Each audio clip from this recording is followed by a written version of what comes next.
I kind of just walked. What just happened? You went live. We are live, ladies and gentlemen.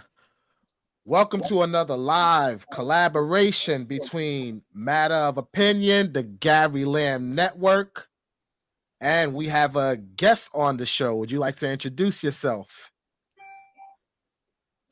Me? Hello? Yeah. Oh, hey, I'm the conservative bear. I'm from the conservative Chicanos channel. Okay. Nice.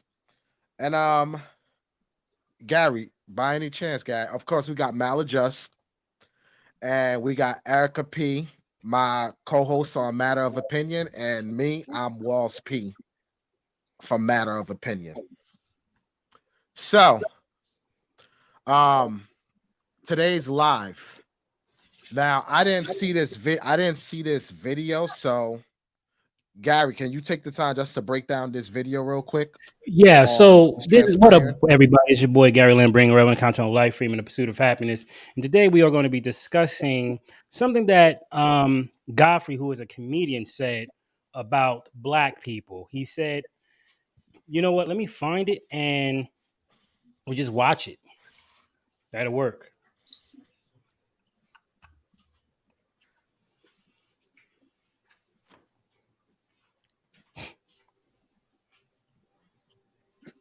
And while he's hunting, I'm just going to make a fool of us all. How's that sound? That's cool.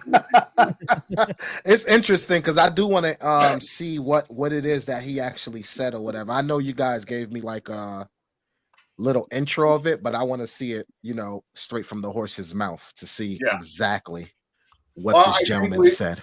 Yeah, we probably caught the same chunk, right? But yeah. What up, Sheena? How you doing? You ready, guys? Sheena Mims is in the building. Yeah, we ready. All right.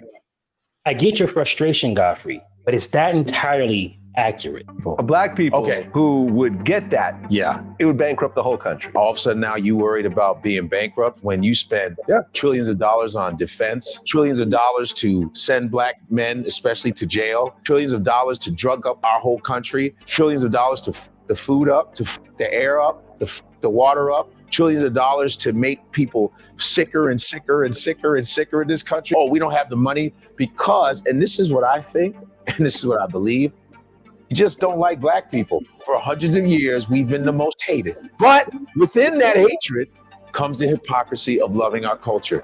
You've made trillions off of our motherfucking culture. You know that. You've made money off our culture. Let's be real. 100%. You've made money off our culture. White musicians, all of them have made money off of Black culture. Let's dive into this tonight at 9 o'clock Central Standard Time on the Gary Lamb Network. Okay.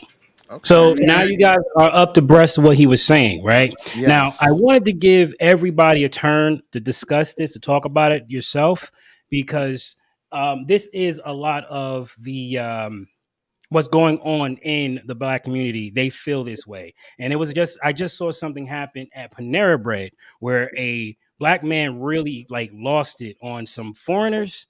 And it's heating up, man. People are Blacks are feeling the heat. They're angry, they're frustrated, and they're sick and tired of feeling like they're second, class citizens. And yet they love our culture, just like Godfrey said. They make millions upon millions of dollars off of our culture. So what do you think? What is going on over there?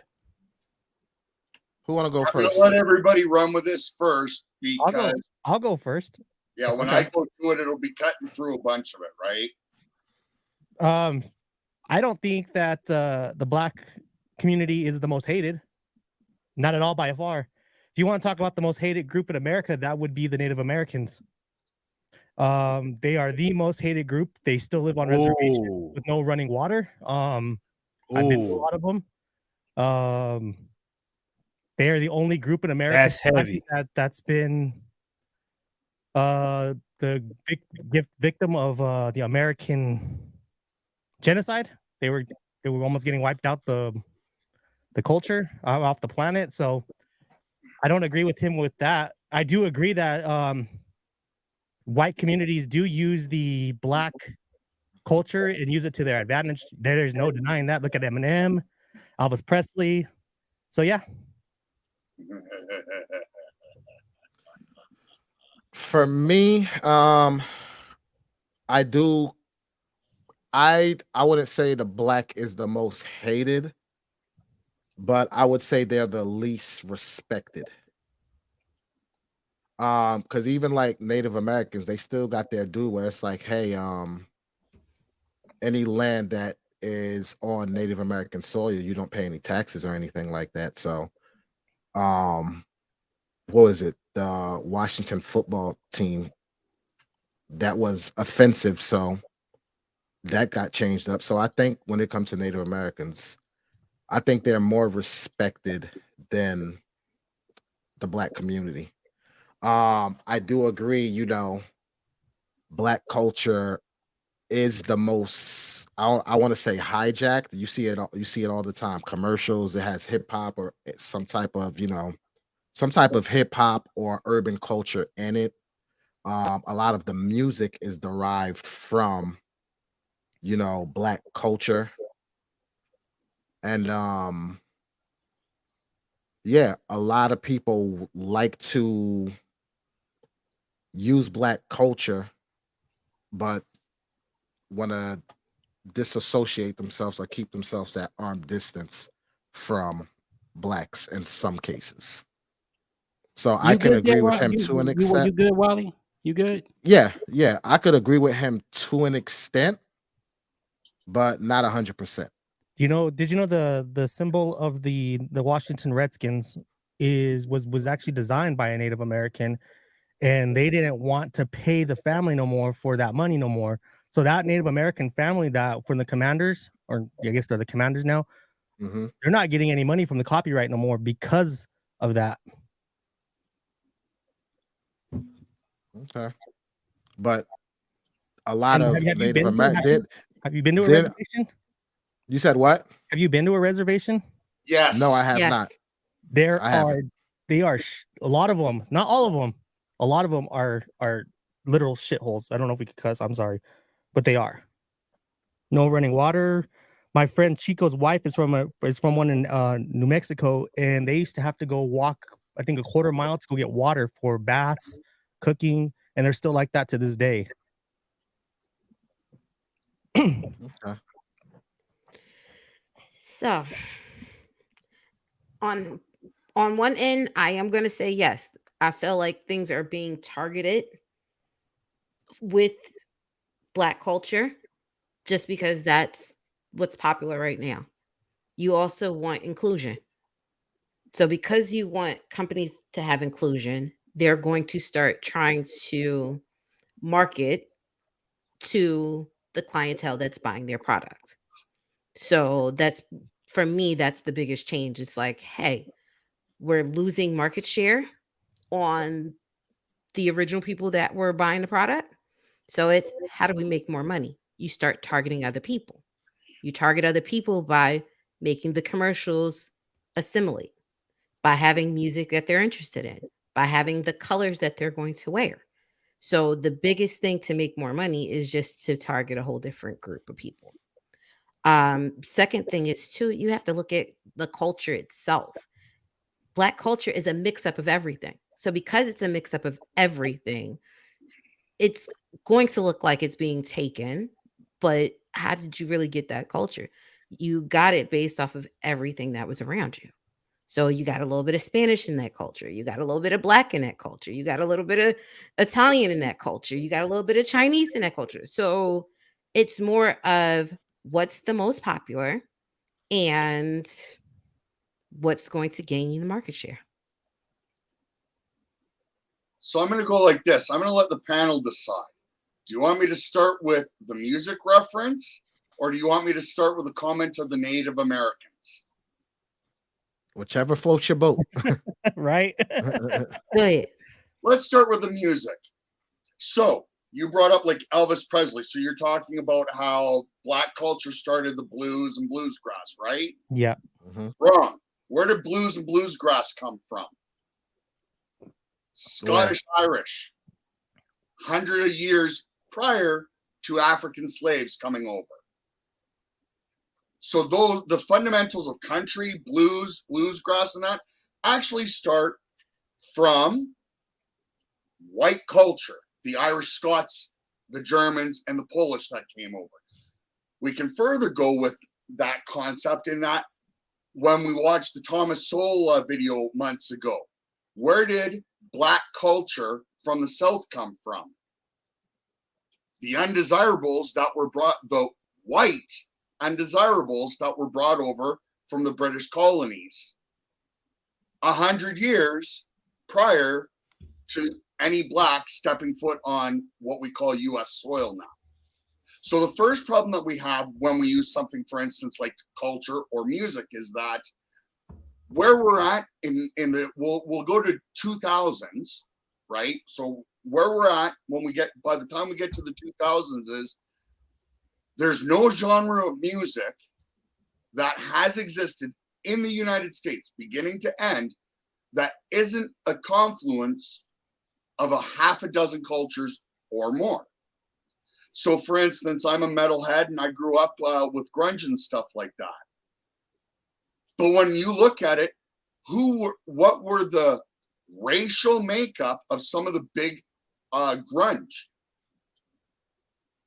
Spanish, Chris Cornell, and say, right? So everybody looks to grunge and white man's music. Whoa, whoa, whoa, whoa, whoa, whoa. When I look at Faith No More's first lead singer was Moffat. What color was Mr. Moffat? Anybody want to take a guess? He would be African American. Let's look at the Red Hot Chili Peppers. Anthony Kiedis, he's white, right? Oh, whoa, whoa, wait, no, he's Native American. So we run into a problem when we start calling rap, for instance, or so on. So can anybody remember what band was responsible for breaking hip hop into the mainstream? Wasn't it like Beastie Boys or Vanilla something? Ice. Nope, Beastie Boys. Oh, Three that is right, the Beastie Jewish Boys. boys. Three white Jewish boys were responsible for bringing rap, hip hop into mainstream culture or consciousness. But see, that's where the blowback starts to come into place in a lot of people's eyes, because it's like you're stealing our culture, making money off of it, whether it goes mainstream or not or whatever. But that's where the blowback comes into play. You get what I'm saying? Assuming that rap, hip hop was initially created exclusively by Blacks. But when we look through what was rap was influenced by disco. I don't think anybody wants to take responsibility for disco, but it wasn't. But here's the dynamic, though. It's kind of like if you create, I don't know, like, if you create meatloaf. Now I figure out a way to take that meatloaf and turn it into my own creation, and now wind up making lasagna, so to speak. So yeah, the base of it was you created this meatloaf, but if I took what you started and flipped it into my own type style and turned it into basically a genre, and then other people hop on it, it's like, yo, I created this genre, so to speak. This is our culture, yada yada. So I love your analogy. You get what I'm saying? Yeah, I love your analogy, because guess what? You done walked through the hallway with your own analogy.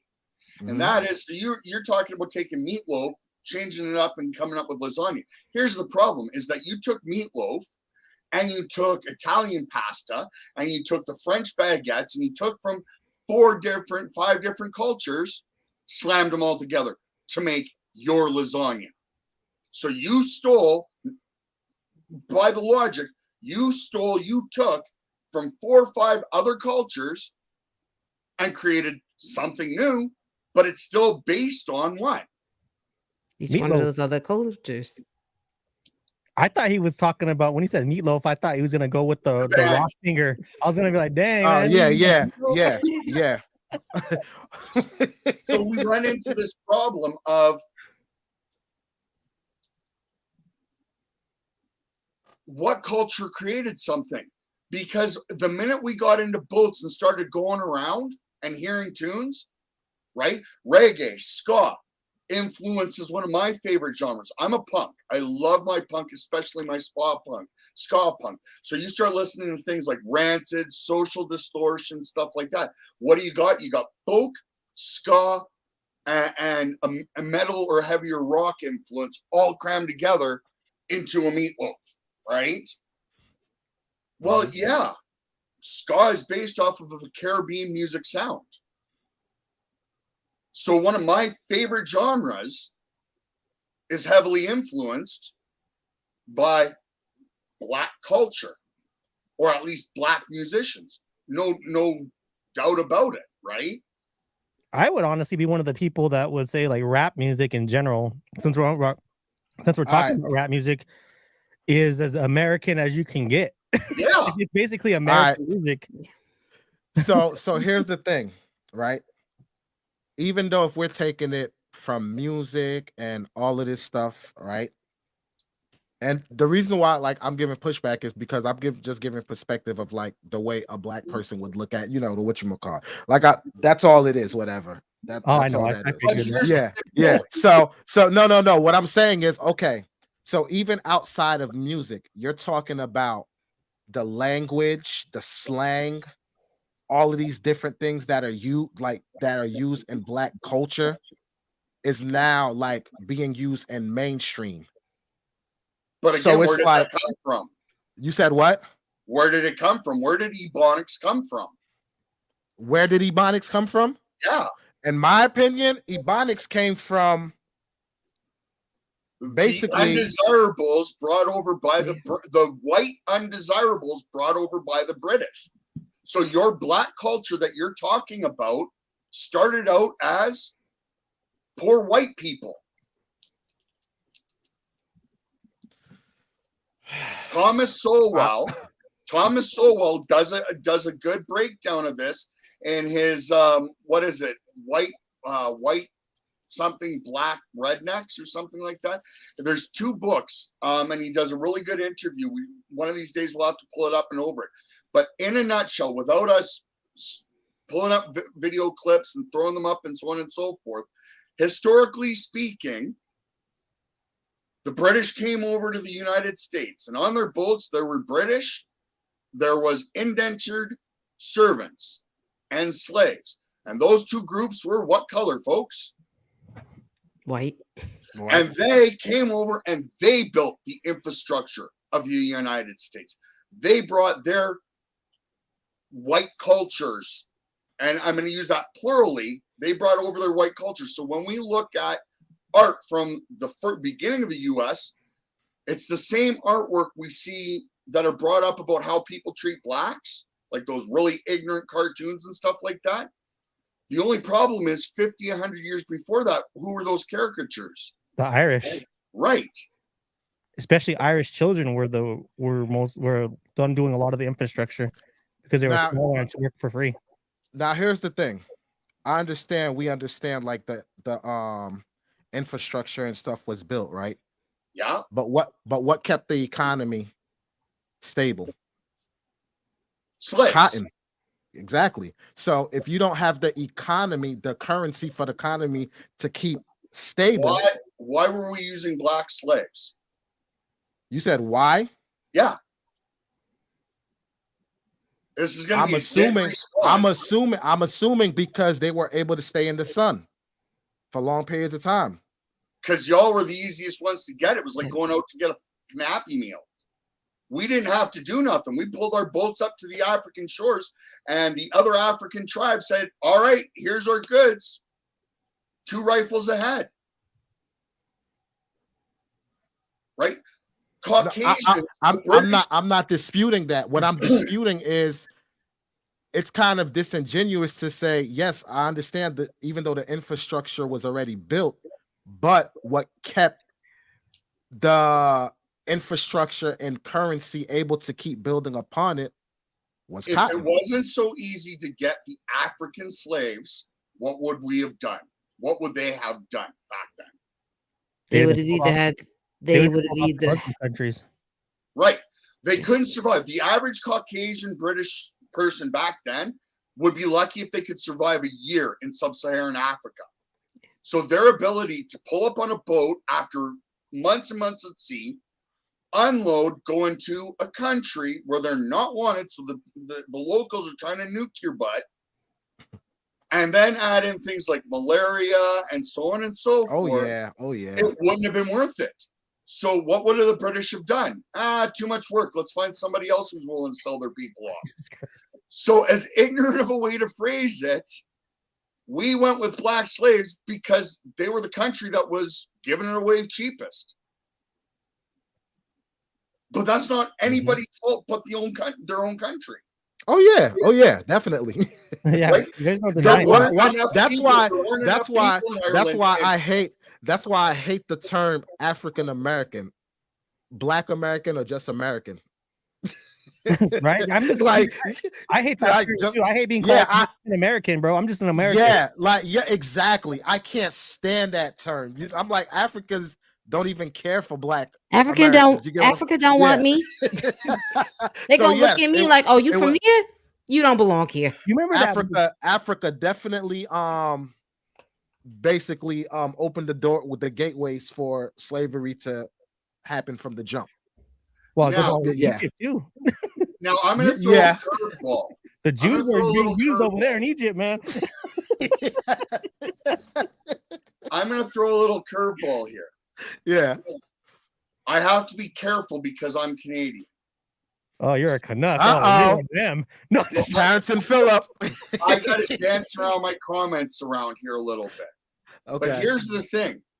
The problem with Conservative Bear, you see, you've unintentionally stepped into a little bit of a pile of poo-poo.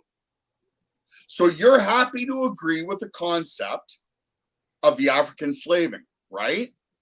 Yeah. What do you mean? The conversation we just had, there's nothing you disagree with what I just said, right? Not at all, Yeah. because it's true. Okay, well then guess what? Same statement is true for the Native Americans. There is not a tribe that exists in Canada or the United States that can trace its lineage back more than a couple hundred years. Oh, I'm They're- not they're saying not- that. I'm not hold saying that the Native Americans are. I just said they're probably the most the group that gets hated on the most in the United States. I'm not saying they're Okay, conquered I just wanna be people. clear They're that, conquered people. When you're conquered, you lose your land. I'm not disputing that. exactly. Yeah. There, I am not disputing that. When I say the Native, I'm just saying that they got put on a reservation with the worst land in the country, and they're conquered. And I'm So it was that comment. Hold on, it's that comment there that I want to walk you through because I actually was talking with Gary and some other people about this. Here's your problem that I have with that statement, not just in generally speaking. Here's the thing. What do Native Americans have to pay to go to college or university? nothing. Right. So their education is free. They also get funding from the government plus the casino money. Oh, Have you ever- that's just smart, bro. You gotta admit that's just being smart, opening up casinos and taking all my money. Hold on. Follow my chain links that I'm gonna lay out. Okay. Okay, So have you ever done construction? bro, I'm Mexican, man. What do you think? I'm not gonna make that call. I get myself in trouble, right? So, here's my problem. There's a couple- Sidebar. Mexicans are jacks of all trades, Oh, for yeah. real. Like, you brothers hold it down, man. Like, So here we've got a group of a couple 100,000 people, and you can't find 100 of them at any one point in time. Send them to university to each get the specialty degrees needed, and buy the equipment and have a native-owned, quote-unquote, construction company that can go from reserve to reserve using the government grant money to clean up and fix the water problem. No, we're going to wait on the government to fix this problem. think about that concept for 30 seconds. I'm not disagreeing with you. I'm just right. It was just one of the things that you throw on the table. So just in general, I want it right. So this is where I have the problem when we start talking about, again, culture, the concepts of it is that omission is still lying to me. And I've said this before. Wally's heard me say this before. Eric has heard me say this before. An omission of facts, an omission of truth is a lie. And though I understand your point that you're making, Wally, what I want on this table for everybody, for all of us that are talking about it tonight in the panel, but also for chat, the big elephant that I want to leave in the room, highlighted in neon lights, is what is the raw truth? Man, So we're even gonna though get even Gary's channel banned, bro. We get raw truth. This is even though YouTube. even though we can see why the Black Americans are upset about these things, the raw truth. Just for reference, I'm not upset. Like, Oh, no, I'm not saying, but in general, I'm just putting it out there. I'm not upset. I'm just giving the questions that those in the That community would concept. ask. Yeah. So what I'll throw on the table, the question to hand it off to other people is this: that concept that you put on the table, Wally, Yeah. is it a truth or a lie that it's based on? Is this myths and stories that a group of people tell each other to keep themselves warm at night, so to speak, right? Yeah, I agree. I agree 100%. Go ahead. I was gonna say, if there's one group who don't make in America, there's one group other than that makes you don't ever see them fussing. Us. Yeah. Yeah. That's just the truth. You don't see any Latinos out there complaining or asking for reparations or asking for nothing. We were conquered. We admit it. Out here in the Southwest, we were conquered. We lost the war, Mexican-American War. My family, the border crossed us. You know what the Mexican the different the leg that the Mexican or Latino community have over the Black community is when push comes to shove. Correct me if I'm wrong. You guys will stick together. Oh correct? Yeah, familia is the Black community is so divided, and that's the problem. And with the division comes basically living. I guess the phrase I want to look for is living vicariously through others. So when one person say, "Oh, XYZ," it's kind of like when we had that conversation, Mal, about police interaction with the Black community. So since one person say, "Man, I had a run-in with the cops and it was XYZ," people will take that narrative and run with it. And if you ask the average person, like, "Yo, did you ever have a bad run-in with a police officer?" a good portion of them are gonna say no. So a lot of times in the Black community, we'll take things and run with it, not look into the history of it or anything, and just listen to what the other person say and run with it. Where I stand, it's like, if you feel that the Black culture is being used abroad, why not appreciate it and look at it in a sense of, wow, we aren't the most hated. If they're using our quote unquote lingo and all of this stuff like that, that means you're we loved. must not be as hated as much if they're willing to use our slang, our type of genre of music, all of this stuff. Heck, even using the N-word, want to feel included of, hey, I'm included with you guys. I feel you. That's the way I look at it. But again, a lot of people don't look at it that way. I totally go ahead, bro. I was just gonna say quickly, because the concept starts at the first step, and the first step is that group wants to believe their culture is being stolen. Here's our victim card. Now pay us for it. That's a good point. Good point. Go ahead, Erica. You look like you was going to say something. I was going to say that's usually correct. It's if you start having enough people go, hey, you're taking what's mine, you're taking what's mine, they're either going to look for repayment, they're going to look for recognition, or they're going to look for people to stop using it. Like, there's really only three things that'll happen. You already know people aren't going to stop using it. Because think about it. You have people that are fair skinned are going to get tanned to look darker.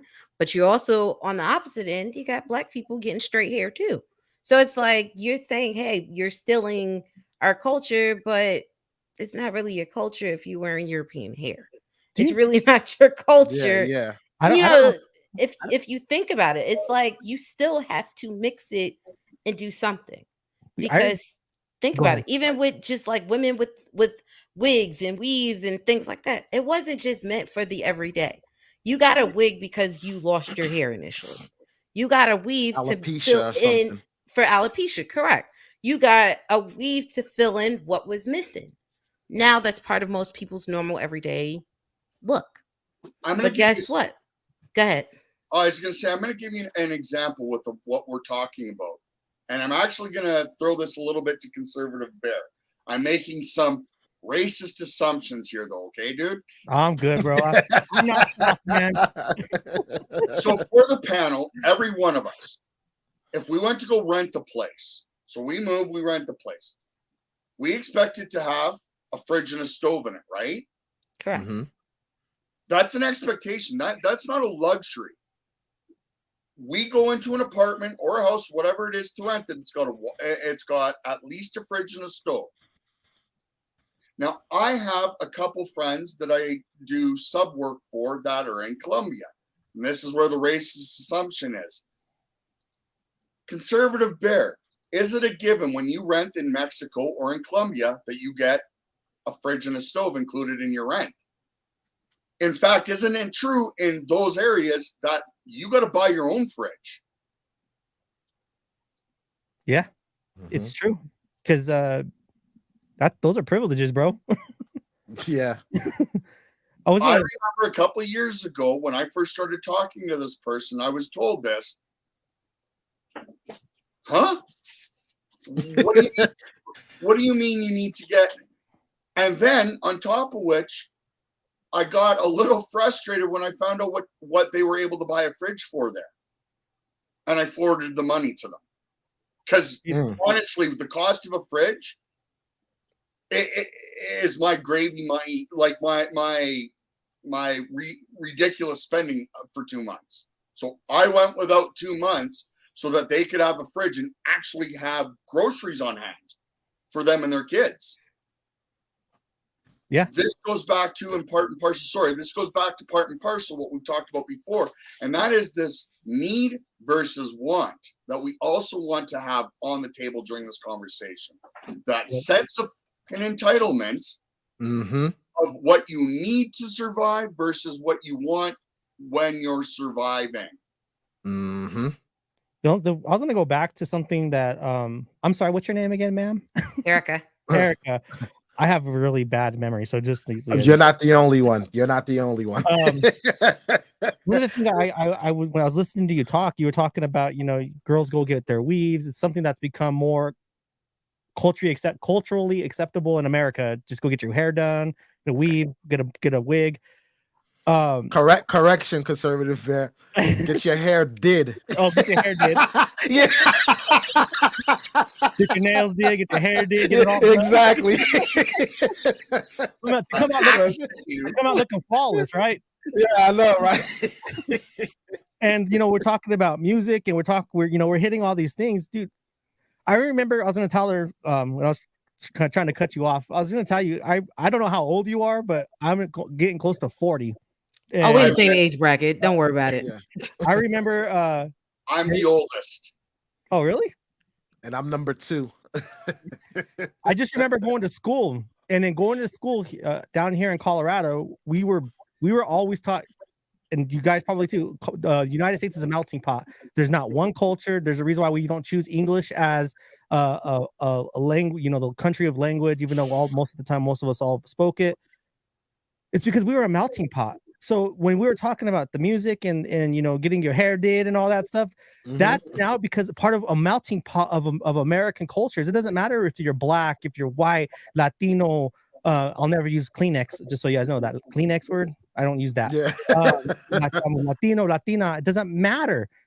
We are all Americans. If we could just stop looking at everything as a person of culture, whether it's Mexican, black, whatever, and just start looking at it as an American culture, it becomes so much better. I But mean, there's even a the problem with Chinese food we eat here in the United States is actually American because you go there and you ask for some sweet and sour chicken out in It China. is. It ain't even the same. It's No, not Yeah. even the same. You're right about that. Do you know why we have such difficulty with that simple concept? Because that? it's easy to keep people segregated than it is to keep them We together. want to keep ourselves segregated. Yeah, Give you're you- right. I'm going to give you an example. Let's say all of us live in what would you call it in the United States? The same district. So we're all Mhm. voting from the same pool of people. Okay. There's a white person that's running. There's a Hispanic person that's running. There's a black person that's running. There's a Middle Eastern person that's running. Asian American, An Asian as American. they call it. Oh, As they and- call it. oh, we'll just call it. There's an Asian running. Yeah. So let's say there's one of each ethnicity running. Who are you going to vote for? the person with the best policies for me. Who's On- going to have on the a- best on- policies? That's the See, problem. on average, to be realistic, most people will vote on the one that looks like them or that shows representation. And you Why? saw that in Chicago in that Mayor Lightfoot vote this year, didn't you? Yeah. Okay, so I don't here's- know. It's like that's how we're wired to just. I don't know. It's a term that conservative bear used. He puts much more flavor into it, so I kind of like him to say, but it's family. But when we La talk the word familia. when we talk family, we're not just talking about your immediate. So here's your thing. That same district is going to build a sportsplex. Okay? Mhm. Who do you want in charge of it? Stan Kroenke, because that man makes some good stadiums. But racially speaking, You want somebody that's going to represent you, and that's realistically the Yeah. problem. Because you want somebody that shows representation for you, it may not always be the right choice. but now hold on, because we got to take it a step further. When we look at it, whether it's right or wrong, what also goes through our mind when we're looking at this person? Where's the money going? Yes. If we hire a white person, because white people make up 70% of the population of any given, generally speaking, right? They're going to choose what's good for almost everybody because white people are generic and cover all the bases, right? But on top of which, where is their history? Where is their roots? It's written in books already. It's already No. established. It's in the United States. Yeah. But now, if we hire that Asian, let's say he's Chinese, where's that money? Where are portions of that money likely to end up? It could go back to China. China. Right. So not only is this person going to be worried about his minority over everybody else's, but on top of which, is all the money going to stay in the United States, or is he going to hire overseas people by getting his family to do a bunch of the work, and they're sending portions of their what they earn? And we hear about this from the Latino community or the Mexican community, right? And that they come to the United States, they work their asses off, but 1/3 of their paycheck goes where? 2/3 of their paycheck go back to Mexico. Yeah. To the white Okay, well family. then, right. Don't get me started on that, bro, because I'll blow But your guys' mind. I mean, without us going full bore into that, we can agree that that surface level comment is a problem for the Americans. Mhm. See, this is why I believe America should do, because when you look at other countries, and I always look at like Naomi Osaka, she played for, what is it, Japan and America, and they were like, "Yo, you got to pick a side. Either you're gonna be a U.S. citizen or you're gonna be a Japanese citizen." And there It's was like, that yo, slow border too. but at the end of the day, it's like, yo, if you're gonna be in this country for whatever amount of years, either you become a citizen or get the hell out. No ifs, ands, or buts. Don't come here and make money, send it out of the country. No, you come here, you're gonna get a visa or whatever. You got X amount of time. You don't get your citizen by X amount of time. Bye. See ya. But you That's have how to I think feel about about it. it. Though. But that's most countries. To be honest. Yeah, but if you but stay that's not. someplace long enough, you have the right to establish your citizenship there. But But America in don't her, enforce that. I don't think, right? the Americans do enforce that. They make Mhm. money by doing that. Every time you get any type of visa, guess what? There's a dollar amount attached to it. It is No, not I'm just a piece talking of about paper. forcing to pick and choose. Either you're gonna be a citizen or get out of the country. I don't think America enforce that, do they? Yeah, they Or do. am I In wrong? a do. way, you can They get sent definitely back. do. Okay. You get sent back. You wait it out 4 or 5 months, and then you can come back again. See, nah, you get out and that's it. But now here runs your problem with that. Not that I'm Okay. disagreeing with you, but then the problem is, well, I was here for 4 years to get this doctorate, and then I wanted to come back and get that one. And that's one of the loopholes that we can is the educational loophole, is that they'll come over, they'll get American or Western education, they'll get Western loans, and then because they're a minority or because they're this group, they're getting this kickback, that kickback, and this what's it called, Erica, please? The money end of a year when you complete something, educationally speaking, is You talking the grants, the loans, or the other stuff? the grants. Yeah. Okay. Right. So they come over for their years, they do their time, get a Western education, and then piss off back to wherever, wait it out 6 months, and then they're back again. Let me ask you, Mal. You think if me and you wanted to go to Africa or something to get a degree or something like that, you think we're getting grants? Oh, hell no. No. Exactly. Exactly. I can't get grants and loans in my own country, let alone anywhere Exactly. else. Exactly. So it's like, why are we okay? Okay, so it's think about it. It's like whenever we send aid out to other countries, there's certain programs that we will allow people to come into. Because think about it, a lot of times if you're in another country, the second language that's taught is going to be English, regardless of whatever your native language is. So they want to make sure that they increase trade. They also want to make sure that there's always an opportunity to have some kind of business relationship. So the easiest way to get that business relationship is to teach your kids. Yeah. So let's take what Erica said and let's slap it on the table with dick language, with maladjusted language. So all you minorities want equality across the board in the United States, but then on top of which you want equality across the globe for all you third world countries. And then, well, no. That's what that comment works out to be. And then you're going to yell at white people for being pissed off about their pocketbooks being picked. Hard indeed. In that, if I go out and start a business with my money in the United States, so I go out and I buy a warehouse and I hire 100 employees, I have to hire these group of people and I have to hire from that group of people. So I don't get to pick my employees based on meritocracy. But now on top of which I buy my products and they can tariff this out of me. But the United States, to be fair to those countries, don't do it back. Well, they're growing, they're developing. So we're going to ignore what's happening over there and do nothing about it here. So whether we're talking manufacturing, why is manufacturing done in India, China, the Philippines, and so on and so forth? Labor's cheap. Labor. And it's only cheap because we refuse to tariff it. Correct. Plus, they get away with having kids sewing Nike onto a shirt too. Yeah. right? Mm-hmm.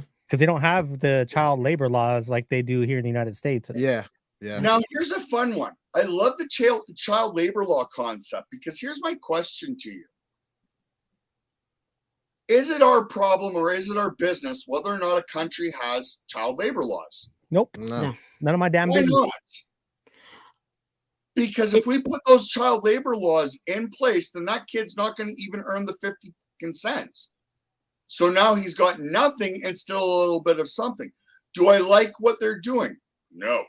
Do I agree morally and ethically with what they're doing? Not particularly. But I have to also be honest that something is better than nothing. Nothing. And that if we imposed our ethics on these countries, these kids would be getting. Do we have nothing. somebody? Do we have somebody that is controlling the stream? Because Kevin Batts is in backstage. Yeah, we don't. We don't. Unless Gary hears and sees. Hey Gary, if you could hear, there's somebody backstage. Sorry, I just saw the private chat. Nah, it's all good. No, I just don't think that's. I think that Americans should worry about Americans, and that's about it, man. Because honestly, we have our own problems here. And do you live in Canada or do you live in the United States? No, I live in Canada. And I think Canadians should worry about Canadians. We have our trade laws, and that leave it at that. Because once we start going on and start trying to implement, that's the problem with America. We're trying to police the world. We have people here. We have bro. Bring our troops. I'm a veteran. Bring our troops home. My father served 37 years, so I grew up in the military. So I mean, here, right? Mm-hmm. Take care of our country, our countries first. Mm-hmm. Right? I agree, dude. Because And take care of the people that's here, because the problem is I feel like everybody else gets taken care of, right, except for the people that are here. like, why are we sending like billions this. and billions of dollars to Ukraine? Yeah, I don't know anybody in Ukraine. Let Vladimir Klitschko worry about that, man. Not my tax dollars. All the help. Go ahead, Mal. No, go ahead. No, I was just gonna say all the money they're taking to send overseas, Ukraine and all this stuff like that. If you took that money and actually helped people in America, I believe we'll be a lot better off. A lot better off. And here's an interesting concept / question. So even if we took that money, what would we do with it to help Americans? Nothing. Nothing. But what I'm saying is what you should do is, hey, invest it in our educational system, which is the schools and everything. Give teachers and stuff. Okay. Hold on. Let's deal with one point that you're going to throw on the table at a time. Abolish the DOE, bro. Abolish the DOE. DOE. Department of Education. You don't need it. What I do here in Colorado, there's things that I'm going to learn here that I shouldn't. That I'm sure that Erica don't need to know where she's at. I mean, here in Colorado, we should be learning about farming and certain aspects of our agriculture. There's things that I learned here in Colorado that when I went through high school, it's like I don't need to know. I think we should abolish the DOE and just base it upon region. So not to cut him off, but I live in an area that is pretty mixed. So they actually teach some of the kids farming and that kind of stuff because that's what's around me. But good, man. They also, you have to think about it though. It's realistically based off of location. You have to teach what's around you. So if you don't teach the agriculture, the farming and that kind of stuff in those types of areas, it will get lost. See, and I disagree exactly because of what both of you are bringing up. So I come from the same type of environment as Colorado. I live in Canada, Saskatchewan, Canada. And guess what? 90% of Saskatchewan is based off of agriculture. Farming as far as the eye can see. But now look at me or look at my son. We're tech. I couldn't give a flying you-know-what about agriculture, right? Mm-hmm. So I understand the concept of getting rid of the DOE. But my argument is this. One, more parents need to, start homeschooling and creating homeschool groups for their children. But here's the Two. thing: in the United States, homeschooling is controlled by the Department of Education. You still have to read certain things.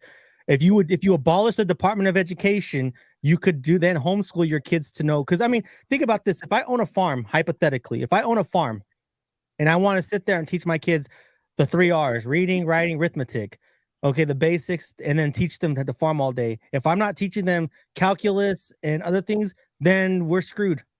Here's your problem. A fun assumption. Because me and Gary have done this for 4 different places in the United States, and I've done it, physically done it here in Canada. And do you know what that is? Homeschool. When you go and look at what you're required for homeschooling to teach your kids, there's not a damn thing on that list you can disagree with. Correct. You do not have to teach your kid calculus. You have to teach a level of math for a test for them to write. Yep. Not in Colorado. You have to teach calculus here. You take a look at, I have. in the after show. I homeschool my kids, so I do know. Oh, I was going to say in the after show we can pull it up, but homeschool. So what you're talking about then is an arguing with the DOE about what the core requirements are. Correct. Because for where you're at is calculus. Where I'm at, the highest you really have to go is not calculus. It's grade 10. And I was going to say it's basically grade 10. So you have to learn out the pre-algebra, the algebra, and the geometry. Trigonometry is an option. Calculus for where I used to be was an option. But realistically, it really is what's math that the Department of Education for your area requires is based off of their sets of skill tests. So they're going to make you learn whatever they have their standardized test based off of. I agree with that. Because I think, and so where I'm going to go with this is because I think where you and I would agree on our complaints about the educational system and why we knee jerk want to get rid of the DOE is the bloated portions of the education. There's a lot of extra shit, but what is that extra shit based on? Well, it's exactly what the beginning of this conversation started off. Well, now we need to teach this history. Now we need to teach that history. And now we need to learn 3 different ways to teach math because reasons, blah, blah. Yeah. And I'm going to be kind of a wanker about this and go back to older shows. Why has this happened? The lack of stay-at-home mothers, the lack of true mothers. No mothers at home. Those mothers, 10, 15, 20 years ago, they were the educational police. They were the ones that were watching what was happening at a school to make sure the school behaved itself. Yeah, dude, I wish we'd get back to we need to get back to finding a way where we could keep at least one parent in the home. I don't care if it's the mother, the father, some parent needs to stay at home because I work I retired now. I used to work a 14-hour day. And then my wife works almost a 14-hour day. When do we have the balance to, go over and check to have time to go to school boards? Right. And people are gonna say I'm maybe misogynistic or whatever the case may be, but it's like if the women stop basically like taking jobs that's in the workforce that the men actually would go out there and do these jobs or whatever, the women would be allowed to stay home and do what they got to do while the men would go to work, be the breadwinners, and you can have that traditional one parent stay home, so to speak. So let's walk through this concept very quickly. And yes, this is going to be a surface level one that if chat not wants us to go further into it, we can make for another show. But let's walk through this. So first, the reason. Why do we say splitting women and men and putting women predominantly at home? It's really easy. Okay. I was a stay-at-home parent. I'm an asshole. Nobody in chat, nobody that's heard the crap that comes out of my mouth will argue that fact. Okay, Imagine me trying to deal with 30 women. Right. Yeah. Nobody's holding a straight face. Yeah. Right. So how can I join and be part of the PTA? How can I be part of a woman's group? Because we would argue that when there's a stay-at-home parent, that one of the things that made the communities healthy and strong were that these women were getting together 3-4 times a week, doing 20 different things, whether it was dealing with a school, a local church, what have you. Imagine me trying to fill that role. I could see you put a moo on, man. You'd be good, bro. I know it's starting to get big enough, but like imagine me walking into a woman's church group. Right? This just is not going to function properly. They'll look at you like you a creep or something. Like even if they're giving me the benefit of the doubt, my man mentality, my man way of handling things is utterly different than them. There's more than them than me. So I'm not really going to. Oh, damn. Rumble. We got a storm kicking off. Nice. I'm not going to function. I'm not going to be able to do much of anything, right? You're gonna quit, actually. Pardon me? No, they gonna want him to quit. That's the issue, though. So they'll let him in, and then they're gonna go. All right, let's see. What's the running bet right now? You gonna make it 2 days? You gonna make it 5? What you gonna do? You're gonna try to run me out of town. Women are vicious, bro. Yeah.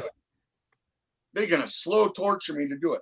So or think about it though. You'd be the flip side too. It's we need somebody to do this, and this, and each one of them know that they're not going to do it.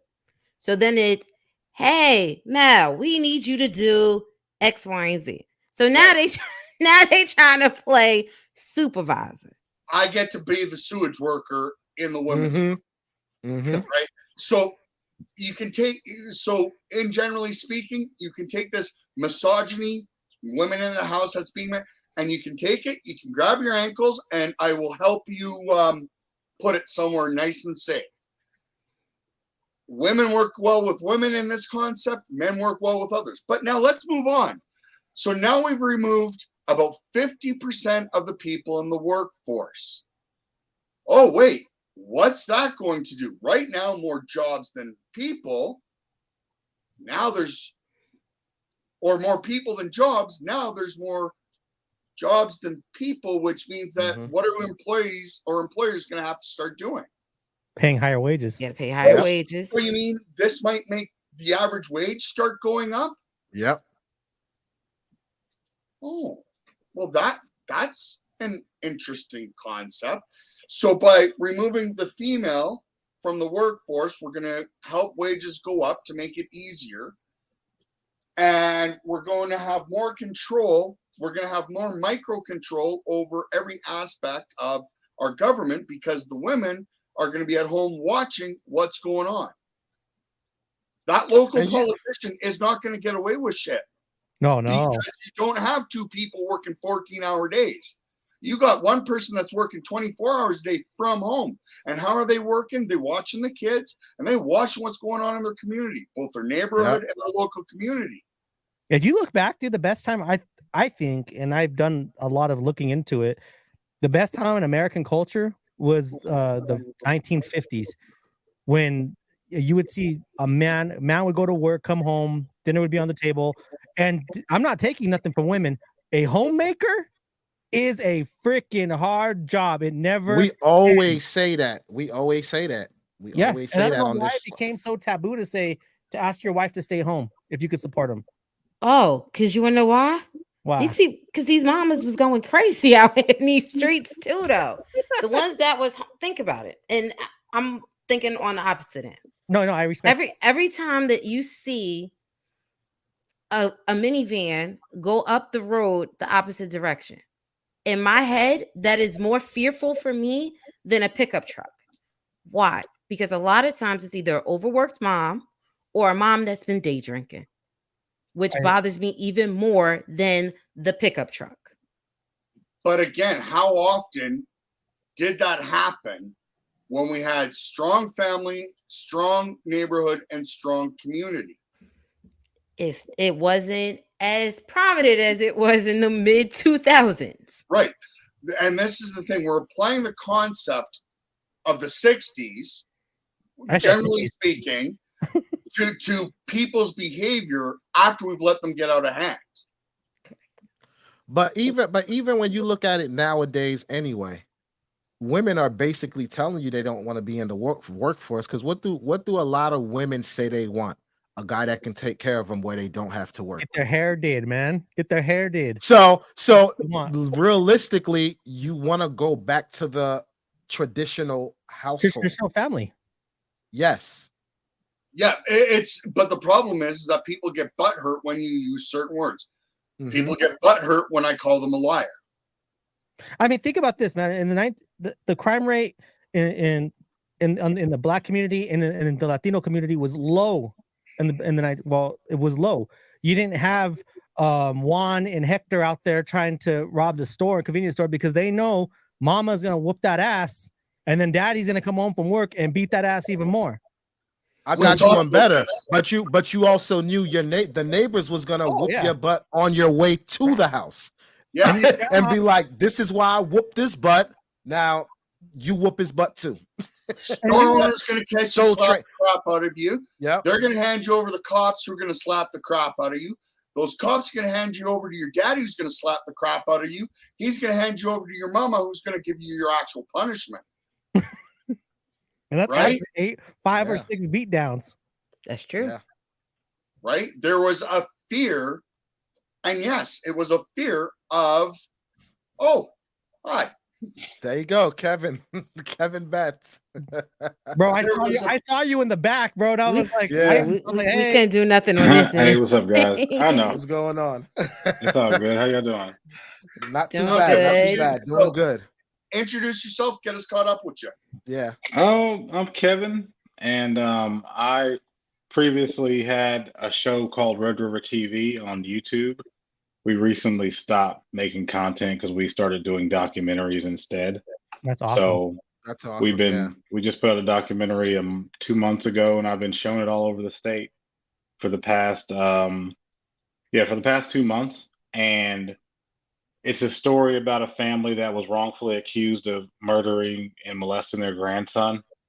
And it's a pretty crazy story. So Are you I'll gonna have to upload put it the to link in the YouTube? chat or something like that. It's on it has to be paid because you can't put it in film festivals if it's free. They don't take YouTube videos because if it's on YouTube, they're not gonna take it. Can you put it in the comments or the private chat, dude? Because Yeah, I can do that. Yeah. And y'all can definitely check share it out. Yeah. I love, appreciate it. dude, me and my wife, bro. We will sit down and watch a documentary for I hours. love documentaries, man. Oh my But I'm gosh. just enjoying the good conversation, man. I was just sitting here just listening, drinking. Yeah. I got me some drinks over here. I was over here just vibing. I was like, man, he's going off right now. I know we Yeah, went way off topic. But Yeah. are we? But you know what? This all goes back to in those times, even despite segregation, it was still a community.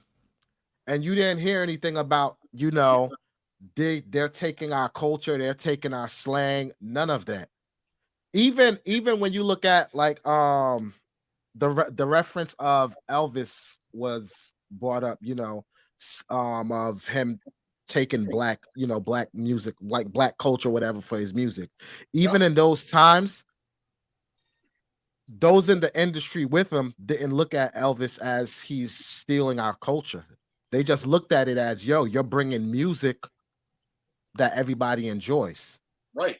You get what I'm saying? And it's yo, even though if the blacks of that time felt like this was a genre of music we created, they felt good that actually a white male was doing this same type of music and people were loving it. It's like, that word theft or cultural appropriation did not get introduced to the conversation till the 2000s. Yes. Back then, they didn't call it theft. Back then, they didn't think it was cultural appropriation. It was just dude's taking our stuff and look at it. He's making it mainstream. Yep. Listening to Elvis, now I'm looking for BB King. Right? Now I'm looking for Muddy Waters. Here's a Ike question. Turner, man. Ike Turner back in those days was killing it, dude. Here's a question for you guys, right? Because let's He was look at the slapping because on the opposite end, right? I don't maybe back in the day during segregation, you might have saw it, whatever, where white people felt like, you know, black people are impeding in our sports and all this stuff like this, but that went away. Look at the whole Tiger Woods in golf. The other white golfers were, Tiger, you're going to be in this tournament, because they knew it was going to help the bottom line. It was going to bring more views and, you know, all of this, like more sponsorships and all of this to the bottom line of whatever tournament or whatever. So why is it that we have to, and I say we as in the black community, not look at it as, yo, the more worldwide or mainstream our culture is abroad, the more money it's going to bring in, the more acceptance, and it shows a sign of, yo, we're not as hated as we think in the eyes of, you know, And I think the first other step, people. Wally, and that's why I keep throwing what I throw on the table, is stop allowing anybody to perpetuate myths. This myth that black boys are getting shot, Yeah. that all the black people that are in jail are because of racism and hatred and so on and so forth, blah blah blah blah blah. Yeah. I wanted to I know we say don't be in the comment section, but I just wanted to address Sheena Mims' comment. She said because Tiger was a good player, not because of his skin color. That is true, but when you enter a predominantly white field, like a predominantly white sport, and you're an outlier, it does make a difference. Just like Eminem, when he started doing hip hop and he was like different from everybody else, it stood out.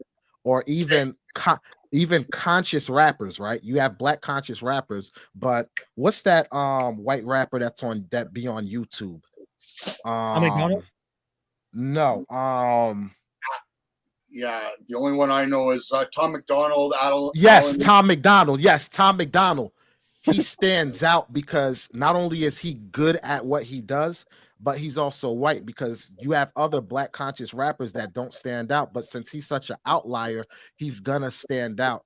Unfortunately, because he's different from what you normally see. Not saying that it's a bad thing or whatever, but sometimes it takes those outliers to bring recognition to a certain genre or whatever the case may be. So look at it as a positive, not necessarily a negative. That's all. So Can I address something in the comments real quick? Elvis did not steal. He actually, his manager would pay the writer of the song a flat fee, and then he would record it. And because the artist took the flat fee, he would then be able to say that and add part of the contract that they would sign is Elvis would be able to add his name as the producer and a co-writer of the song. But the person that wrote the song would still continue to get a percentage of record sales. Okay. So Elvis did not steal music. So Sorry. here's a fun concept. You know how I love playing with this. So I got two things to throw on the table. Number one, Tiger Woods. Now, you're going to not like necessarily this concept, but why were we, and by we don't mean me, sitting around watching people slap their balls around for 18 holes? But anyway, why were people worried about Tiger Woods getting into golf? Man, because he had the black skill and the strength and the power with the age and zen. No, that was Robin Williams. That was Robin Williams.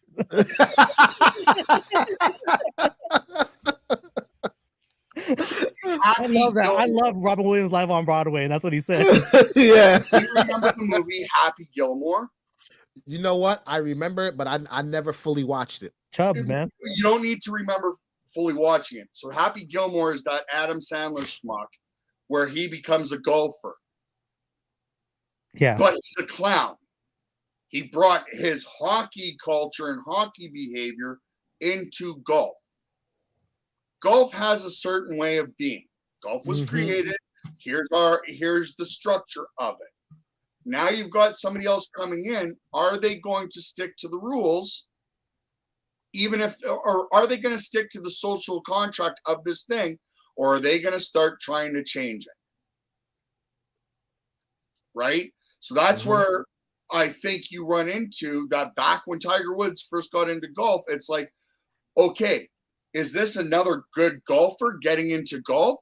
Or is this some dude who's going to come in and start wearing, gold chains and golf shorts that hang down to a, where the crotch is halfway between his knee and his hip? Have the golf cart bouncing.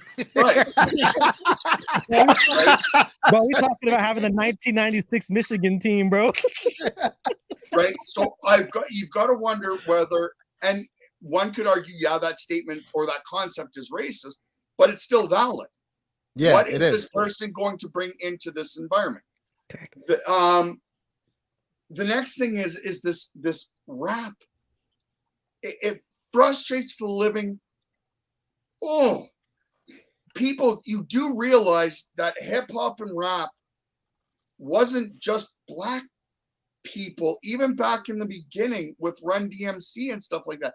At the same time we had Run DMC, we also had the Beastie Boys. Let's go into late 80s, early 90s, where in Toronto we had Maestro Fresh West, we had Vanilla Ice, and we had Snow. Snow's hilarious for those that don't know. Oh, I know. I don't even understand what the hell that dude's saying, bro. Right. Snow. But here's the funny part. Do you know where Snow is from? He's reggae, right? It was a reggae film. He's from Toronto. Canada? Yes. I did not know that. I did not know that. Because he grew up in the predominant black reggae Caribbean part of Toronto, if you put his song on and listen to it without looking at the video, everyone here is going to think black. And then you flip to the video, and what do you see? A 5'3", 125-pound white boy. Do you know Snow? But here's the point that I want to make though, is majority of reggae artists that you see are, Jamaicans and stuff like this. So when you see is a specific genre. Yes, but what I'm saying is the majority of artists that you see doing reggae, dance hall and stuff are black artists. The majority of reggae artists that black culture sees, that mainstream sees, are Bob black. Marley. Now, I'll give you an example, fun example. I own 3 reggae albums. Now, if I were to show you a picture of them, you'd all freak out. Why? Because they're skinheads with combat boots and the old working gear. They're the old school punk. The band is called Booze and Glory. Never even heard of that. You wouldn't, because they're a British punk band. But guess what? All their albums they release also as reggae. So I actually have dozens of white reggae albums dating back to the 80s, Wally. Well, this is what I'm trying to say though, Mal. I understand there's different genres of reggae, but when you're talking about like dance hall and stuff of that nature, that's like black. A lot of the people like Jamaicans and people of the black community mainly listen to black artists. They're not checking for the other stuff. So when you see a white artist like Snow come, you look at him as an outlier. It's just like country music. Black people associated saying country music. It's predominantly white artists. There are black artists, but Hootie, in the eyes of the black community, it's like there's a lot of white artists. But then when a black artist do go mainstream, it's like, oh wow, there's a black artist that do, because you're not really looking for that, so to speak. So that's why that artist that is the standout will get a lot of recognition and why is it record sales and stuff. But why is it every other culture, when a black artist breaks out and stands out in it, nobody complains, nobody says 2 words about it? Mal, that's just what I said to you just earlier. I said, why is it that blacks Right. look at that, but when it came to golf with Tiger Woods, nobody? You get what I'm saying? That's what I'm It's saying. Like, because of the myth, and that's what Yes, I'm saying. yes, It's yes, because of yes. these myths that we Yes. perpetuate. yes, Right? And that when we look at any of these things, again, like I think back to, excuse me, one of my favorite rap bands that I grew up with was Public Enemy. And remember, we were talking about goatees. Mhm. And remember the dude I showed you guys that I modeled my goatee when I was younger off Yeah. of was Scott Ian from Anthrax. I had the biggest joygasm in the 90s because what happened? Public Enemy teamed up with Anthrax and did a cover of Bring the Noise. Mhm. And I heard Mhm. that, and I mean, I That's a fainted dope like track woman in too. front of Dope Elvis, track. right? I fainted like a woman in front of Elvis. Like, oh my god! Right? Because here's two bands that I've been listening to since mid '80s. One talking about politics from the black perspective. Here's a white boy listening to politics from the black perspective in the '80s, and then a thrash band going on about angry white boy music.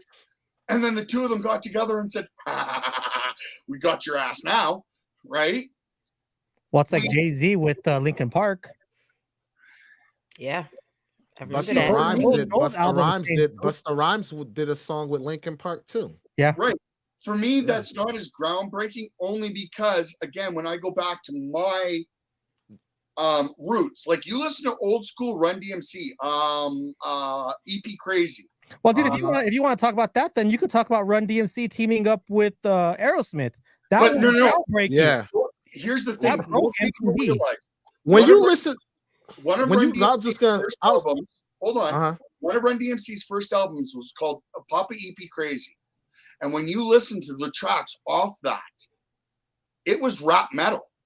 Yes, that's what I was about Yes. to say. When you It was think about rock their metal. music back then, it was mainly metal.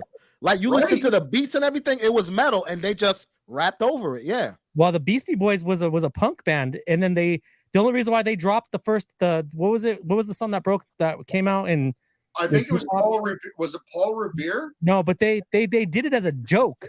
When they did the you're rap talking thing- No Sleep Till Brooklyn. Yeah, it was a joke. They never took to be rappers. They wanted to be into the punk scene. Well, they started with punk, but in their one album, you can see them starting to go over to the hip hop vibes. But it was a With things joke. like Paul Revere, Brass Monkey, stuff like that. So in their early albums, you can see them going from punk to this punk hip hop thingamoosit.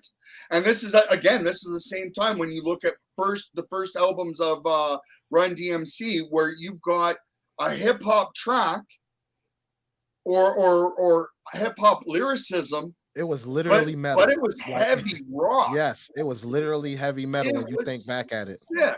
And this is Yep. what I grew up listening to, right? Like I remember trying. It took me months to get a bootleg of that Papa EP Crazy album because they didn't have it here in Canada. I had to find a trucker buddy that went stateside who got me a bootleg and slipped it back to me, right?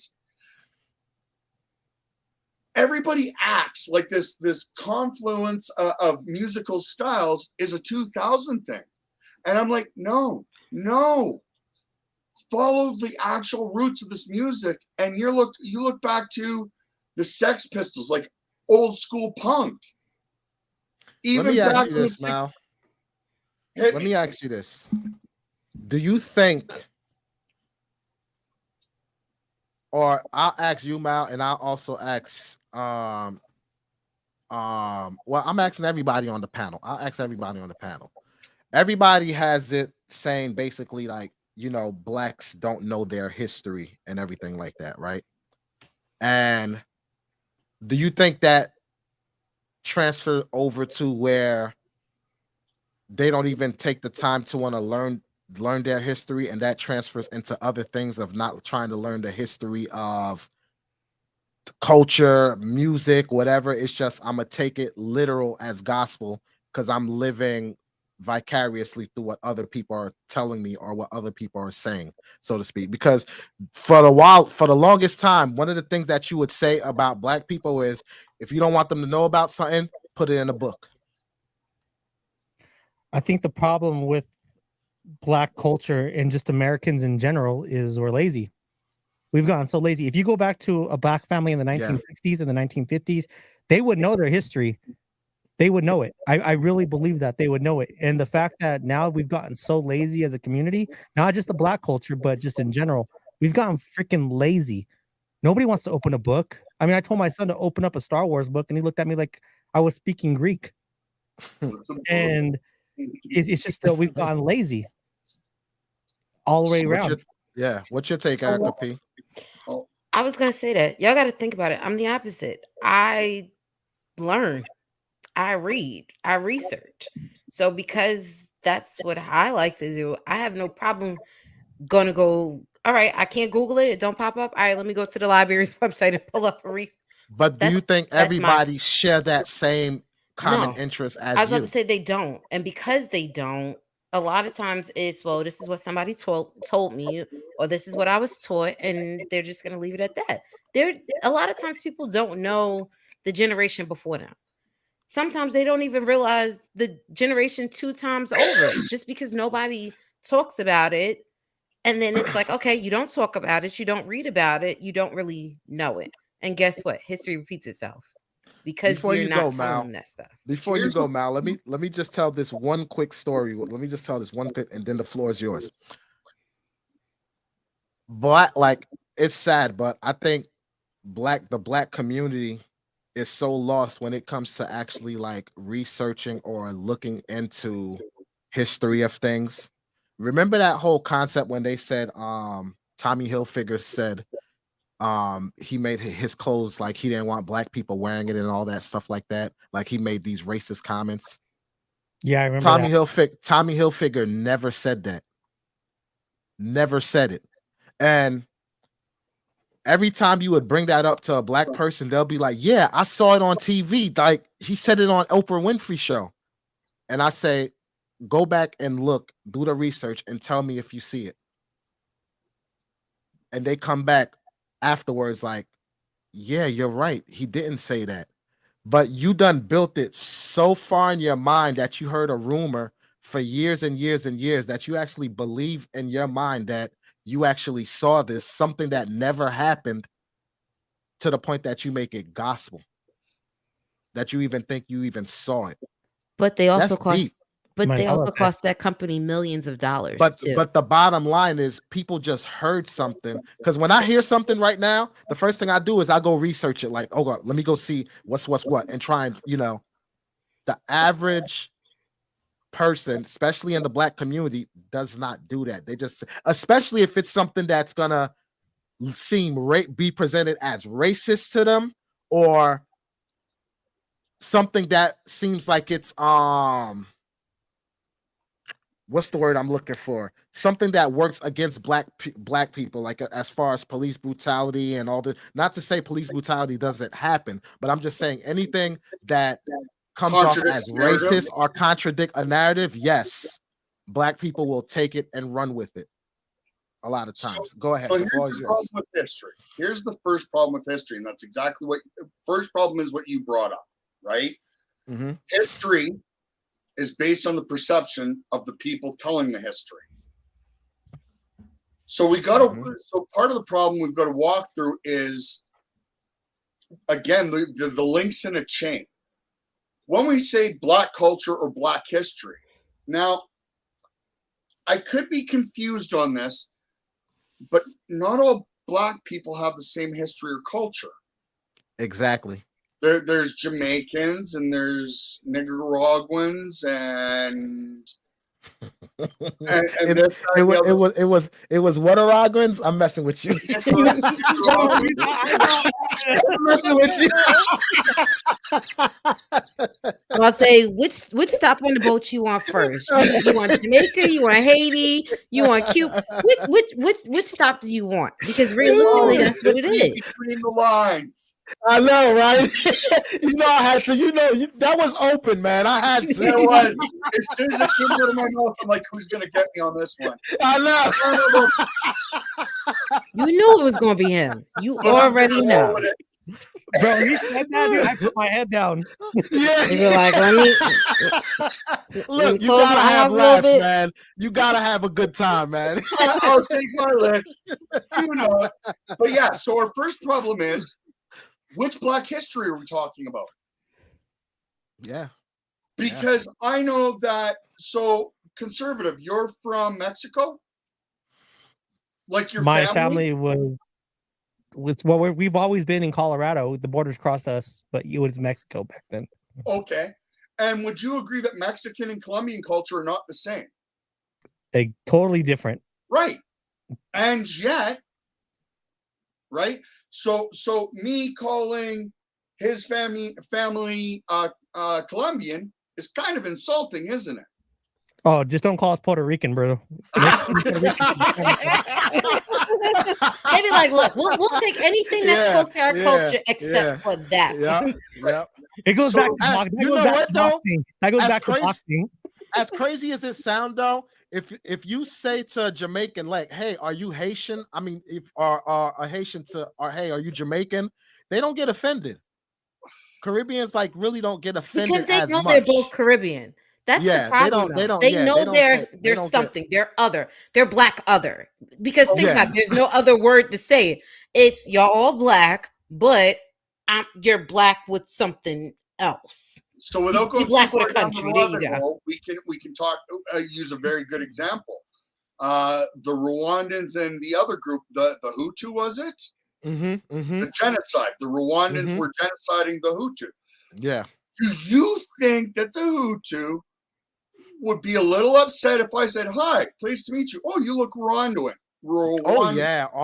Oh, dude, you they probably would be killed. pissed.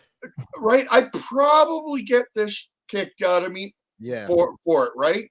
So our first problem is, which Black culture or which Black history are we talking about? Are we talking about current American Black history? Are we talking during the slavery part Black history? Or are we talking about the 30 different environments that they came from history? So there's our first problem. Now on top of which we have perspective. The person telling the story is going to tell it typically from their perspective. And this is where oral history becomes a problem. So I'll give an example. We all have seen those pictures of slaves with their backs whipped to crap, right? Yeah.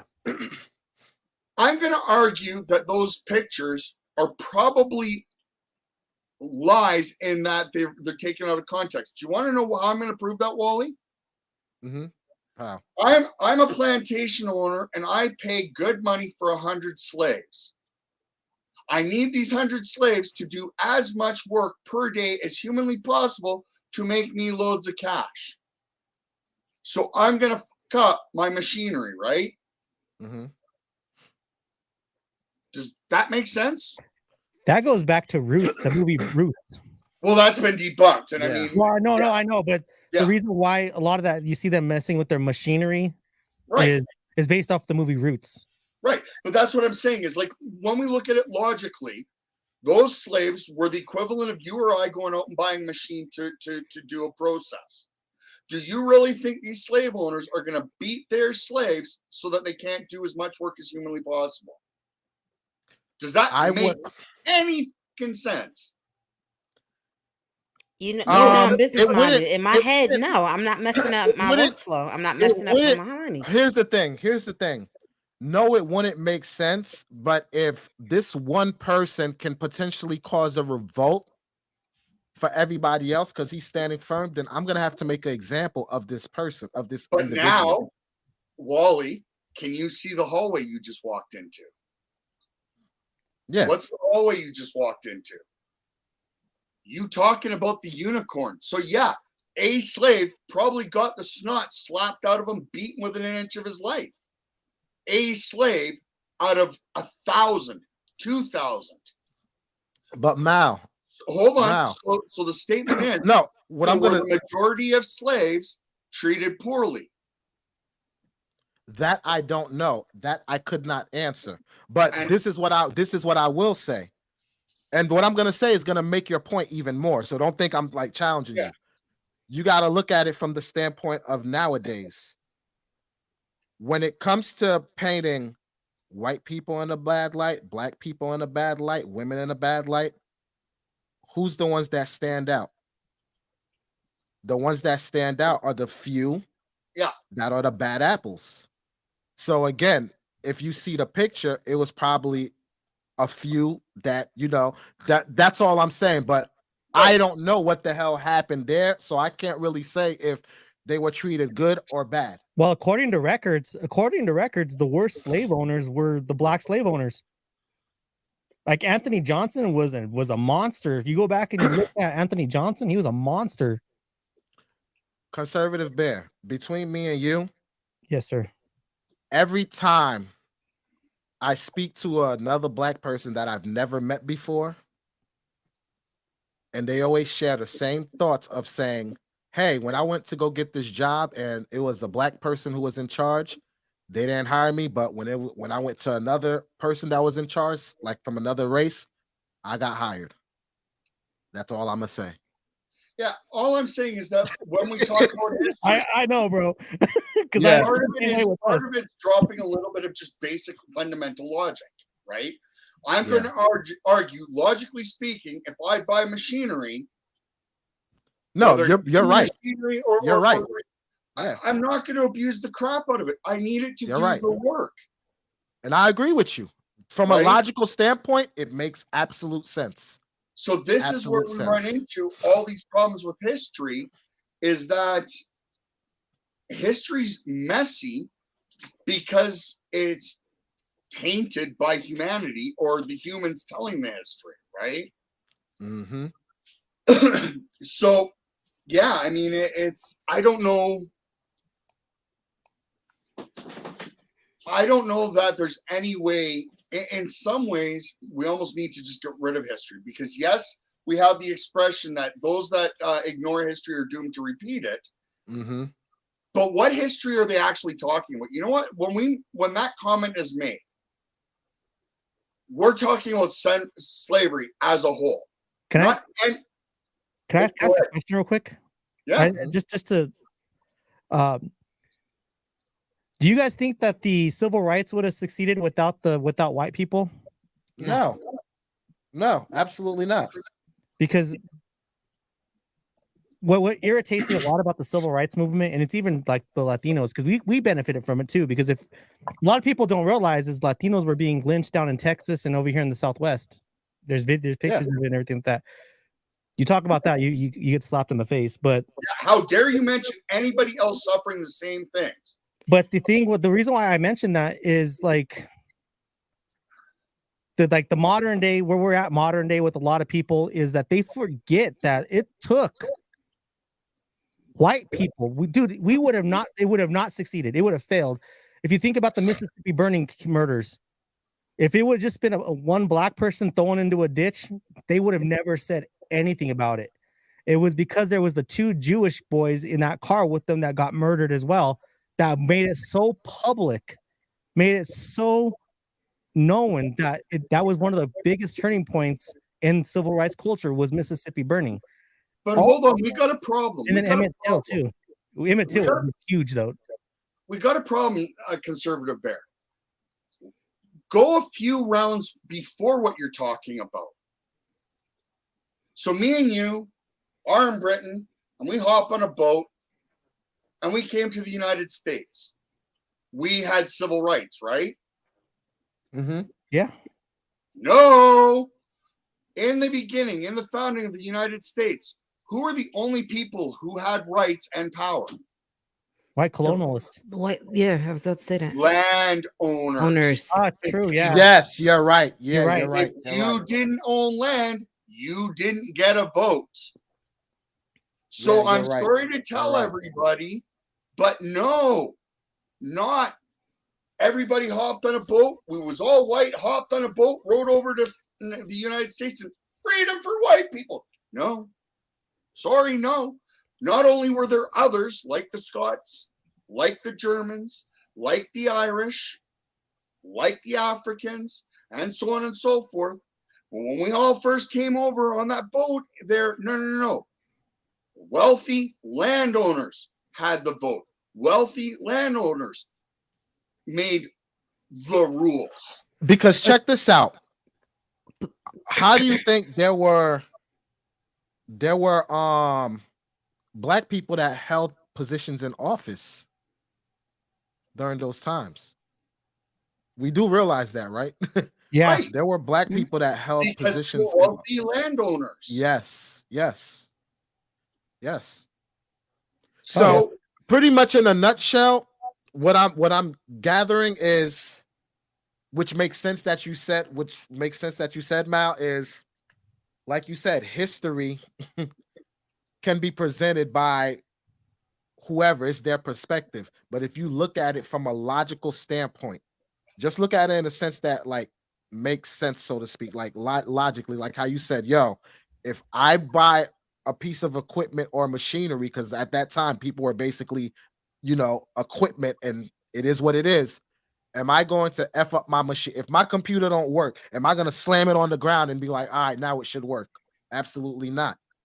You're going to want to take care of it and make sure it gets the job done. So looking at it from a logical perspective, yeah. the other point is so when we talk about history, the atomic bomb is history. We should talk about the cause, the consequence, and the efficacy of it. Yeah.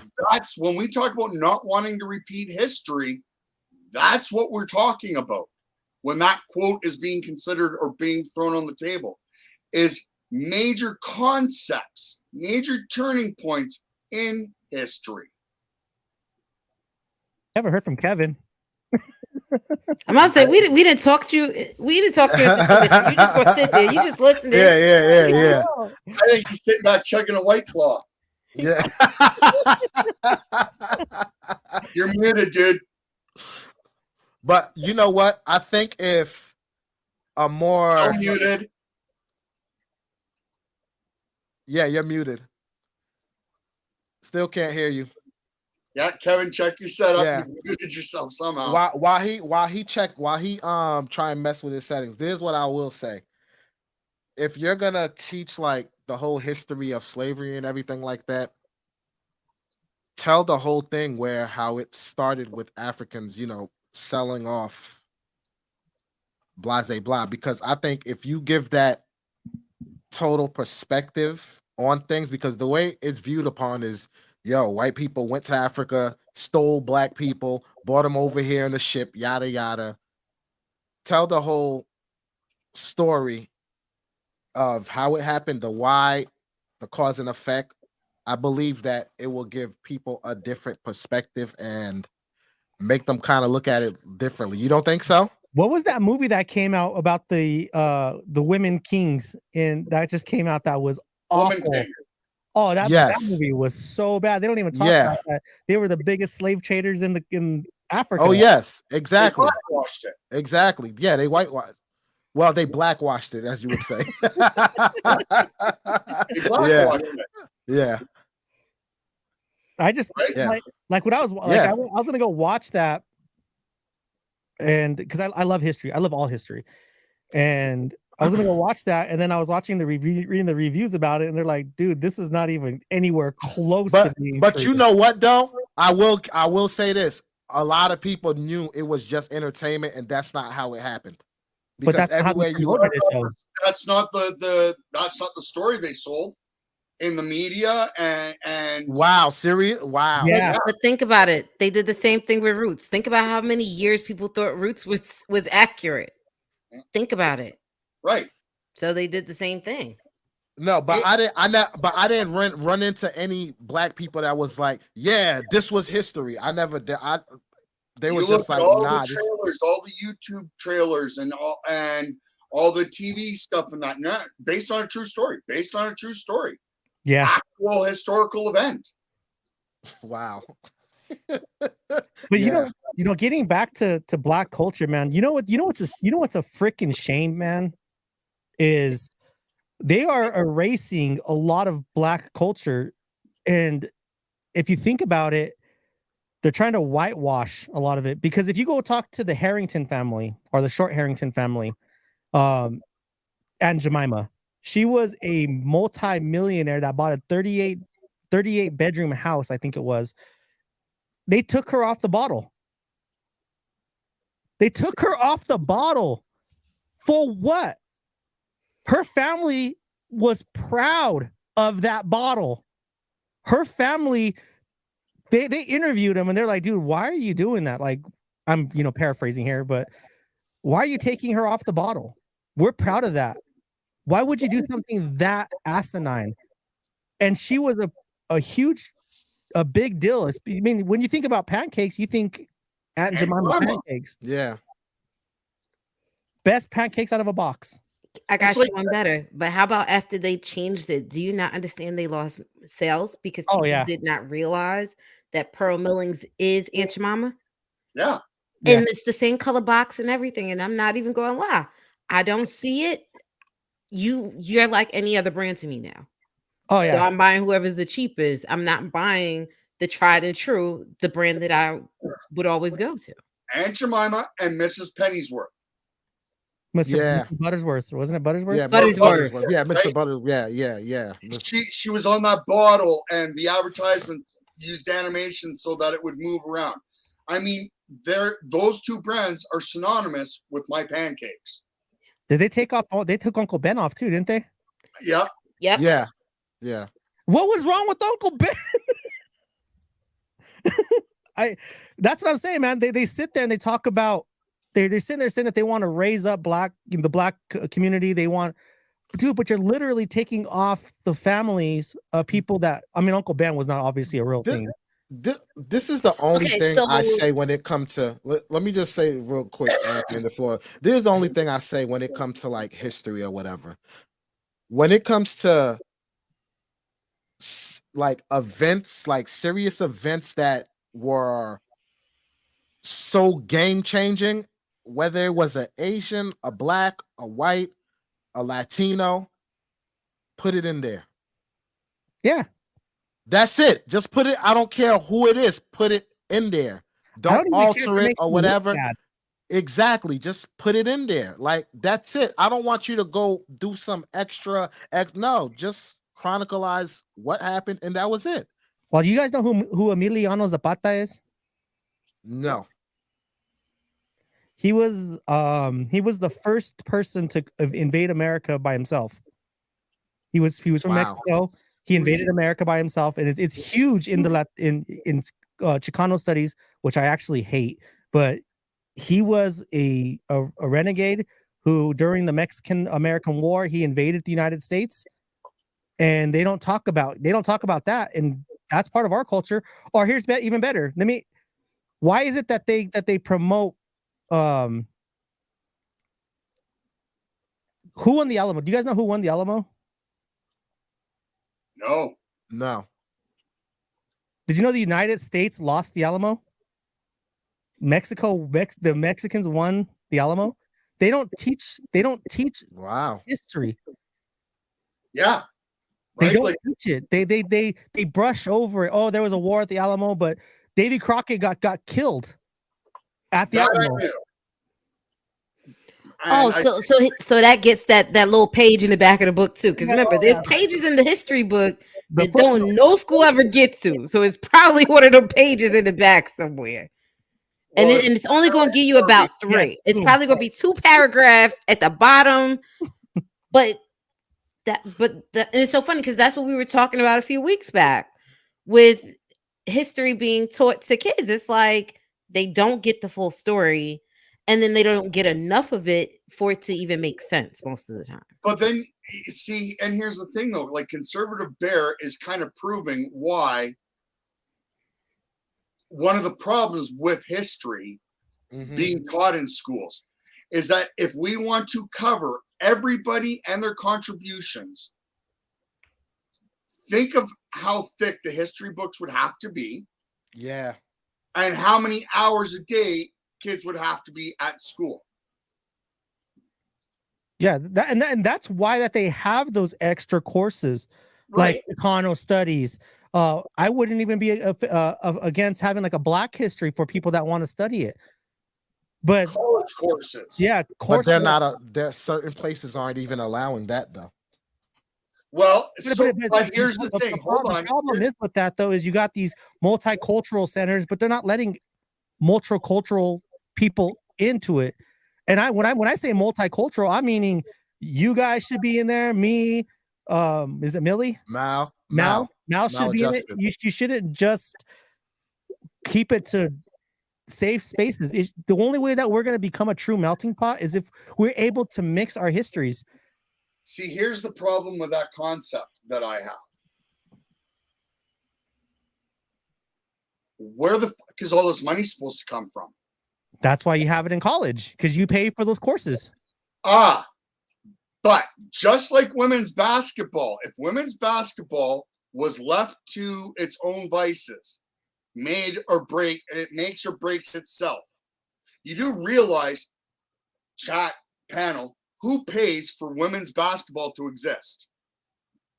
The NBA. The NBA does. The NBA does. Yeah. If the NBA were to cut the purse strings, guess what happened to women's basketball? They fold. So if we were to open a multicultural center and say every group should be represented, but each group needs to cover the cost of having its representation in here, what would happen? You're missing the point, bro. There's already multicultural centers. They That just are being held up by tax dollars. Correct, but the problem is you have them, but they don't have representation for everybody, and I think that's This is the why I other say thing. get rid of them. Yeah. Like that's the problem, is that it's that otherizing and specializing. So we're gonna use the taxpayers' money to create a multicultural thing, and now the taxpayers got to fund that. But now we if agree you have it on that, colleges, tuition covers it. well, so I'm going to get to that in a second, because you're right, and I've got a point to go along with that, with what I'm saying. So you got this multicultural center. Well, if it's open to one, it should be open to everybody. We can all agree with that. But Yes. then we run into, it should not be government funded. The school can cover it out of tuitions, what have you. It fails or succeeds on its own. Now, when we come to the classes, here's the problem. When you offer a course, you have to pay and have a teacher in place to teach said class. So if we have a class that's Chicano Studies, is what you called it? They already have Chicano studies courses. Okay. If we were to remove government funding, meritocracy, because if we're going to have Chicano, then we have to have Black, then we have to have Italian, then we have to. So if we want true melting pot concept, how many enter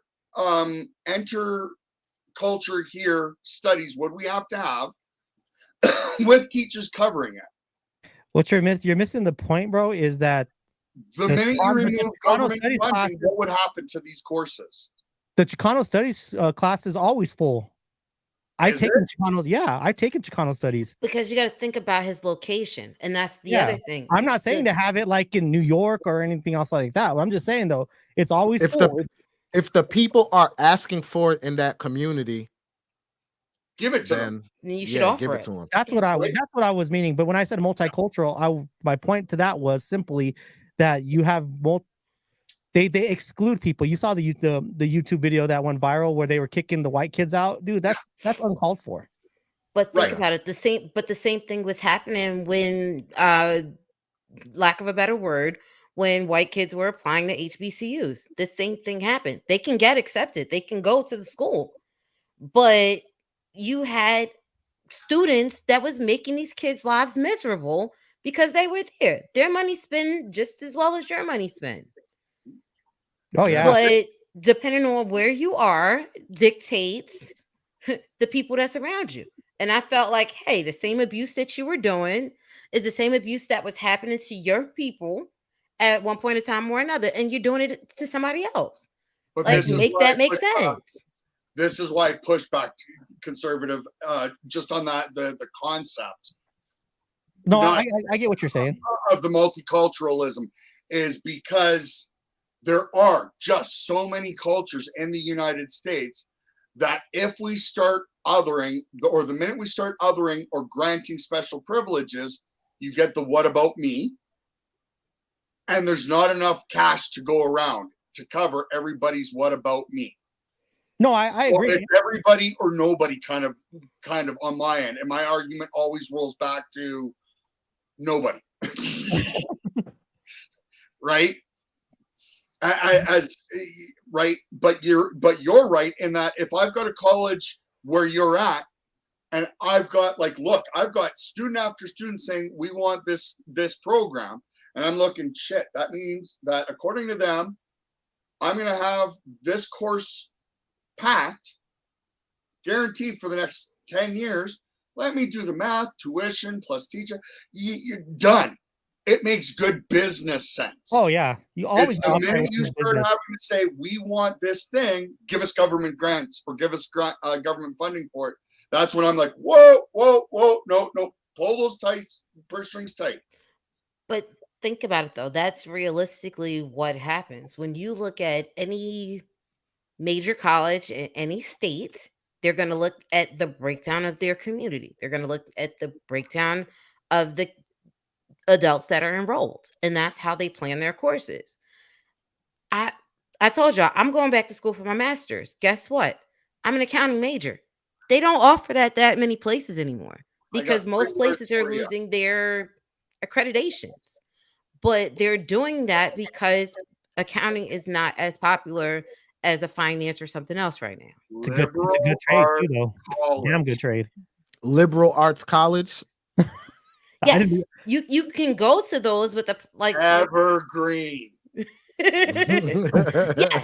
yes, you could do that. The problem for me is I want in-state tuition. So because I want in-state tuition, I'm going to the school of the area and I'm looking at, okay, I got 12 colleges. Which one of y'all going to offer me this accounting degree? That's how my mind thinks. You're telling me gender study dance is paying for itself? No. Fuck. No. Excuse my language. No, heck no. No. Like, come on now. You look at the course curriculum of Evergreen as an example. You look at the courses that it offers, which means the teachers that are on staff. Yeah. And you're telling me these courses are paying for themselves? Not all the time. Not at all. Not Let me at ask all. you guys Not this all the question. time. So we talked about abolishing the DOE, right? Yeah. What do you guys think about abolishing teacher unions? Absolutely. Yes. If you're gonna get rid of one, you got to get rid of both of them. Yeah. Because the problem is, on my end, I feel like the teachers union holds back the teachers themselves, but it also holds back what the kids can learn. Oh yeah. Yeah. I think you can have your union. Here's what I also think, that any business can hire somebody and that person can be part of a union for collective bargaining, but I can also shit can that person if they strike. Mm-hmm. You want collective bargaining, you want to use a union for what it was intended for, and that was collective bargaining. Cool. But you're not going to hold my business and my other employees that don't agree with you ultimately at gunpoint. Yeah, I hate the teachers union because they keep horrible teachers. That's part of the problem, I think, in the education system. Those teachers wouldn't have made it in if moms were at home. Just saying. You're right. That's I true. keep coming back to that, but I mean, again, these teachers would not be getting away with the they're getting. They would not have made it when moms were at home crawling Kevin, up. did you the fix school your mat. Did Kevin fix his mic yet? Nope. Doesn't seem to be. If you go into your settings, go to settings and make sure that the right audio is checked in StreamYard. In StreamYard. In StreamYard, check and make sure you selected the right microphone. Yeah. So you go to your settings, and if you look under your audio, you'll see your mic. See if you've got more than one mic that you can choose from. So maybe you picked the wrong mic. Or restart your browser. But then how the hell He's not do you gonna be get able to get back back in? in. He has no Let- link. How did he get back in? Yeah. He'll be back in, but probably in the backstage. Oh. Till Gary put him in. I could send him a text and see if because that's what I did last time. I sent them a text. Yeah, he said I did all that. As far as I you think probably it's a glitch in the browser. yeah, it's probably in the Matrix. Because I would love the- to hear his take on it. Because I haven't heard because the anything. only other thing you could do is if you don't have it connected to your mic, I think you could only set it to like the default computer settings, Mhm. and that would work without you having to refresh it. Other than that, you got to refresh the browser. Oh, yeah. Okay. Yeah, that's it. Oh, his browser Yeah, see, I want to hear crashed. what Kevin's got to say too, because here's a guy who does documentaries. And I know. That's and why I was involved going with a bunch of them, right? Yes, yes. So from a business aspect, it's like imagine what he could be throwing in here. So we got to Yeah. con him to come back in and play. Yeah. So if you refresh, I'll send the message to Gary to bring you back in. Yeah. I know he's drinking the White Claw and having a good old time back there and listening to it. Well, yeah, I mean, we're watching his face, and it's like you can see him go from giggling at us to introspective, you know. And I mean, here we've got three of us with just these manly beards. Wally, gotta catch up, dude. Gotta catch up. Yo, I want to try the growing out thing, but like you said, I gotta go through the whole, the twisting tactic and try it.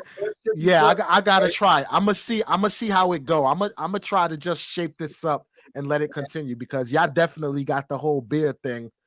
Bro, looking dope. right now I mean, Bro, I have like 37% Navajo blood, right? And bro, this is as far as it goes. And my mustache, I can't do the mustache like was it Wally or yeah, wow, yeah. Yeah, I can't do it like him, bro. This is it. And the only But reason I look this good is because it's long. There's no it's missing. You know what's crazy? We all got gray in ours, but Kevin's is all natural black. I not think one gray. Just for men. Just for men on that. That's just for men.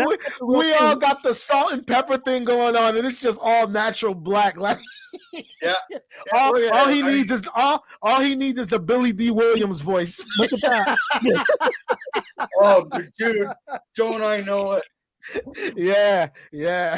Bro, y'all can go ahead and gray without me for a while. Go ahead and handle that because once my gray start coming out, it's gonna be white, and I'm not interested yet. Your hair looks good though. My little straight. Beautiful. Me? Yeah, I mean, I think we need to get a Just for Men ad right in the corner of Kevin's. Yeah. Because I mean, it's not just nice and fully colored black. I mean, look at how deep and rich it is. Yes, yes. Dude's got some beard oil going in. Like it's almost a progression. We need the three of us. You got him with his nice trim, nice beard oil, thick. Then we've got, conservative. His is nice and groomed, but I mean, and then you got me, Captain and Caveman, right? My goatee's going left, right, and up, and friggin' three different. You know what? Y'all can kiss life. And it's funny. I can see a commercial. You crazy, man? We gotta get these grays out. Kevin show up. I use Just for Men.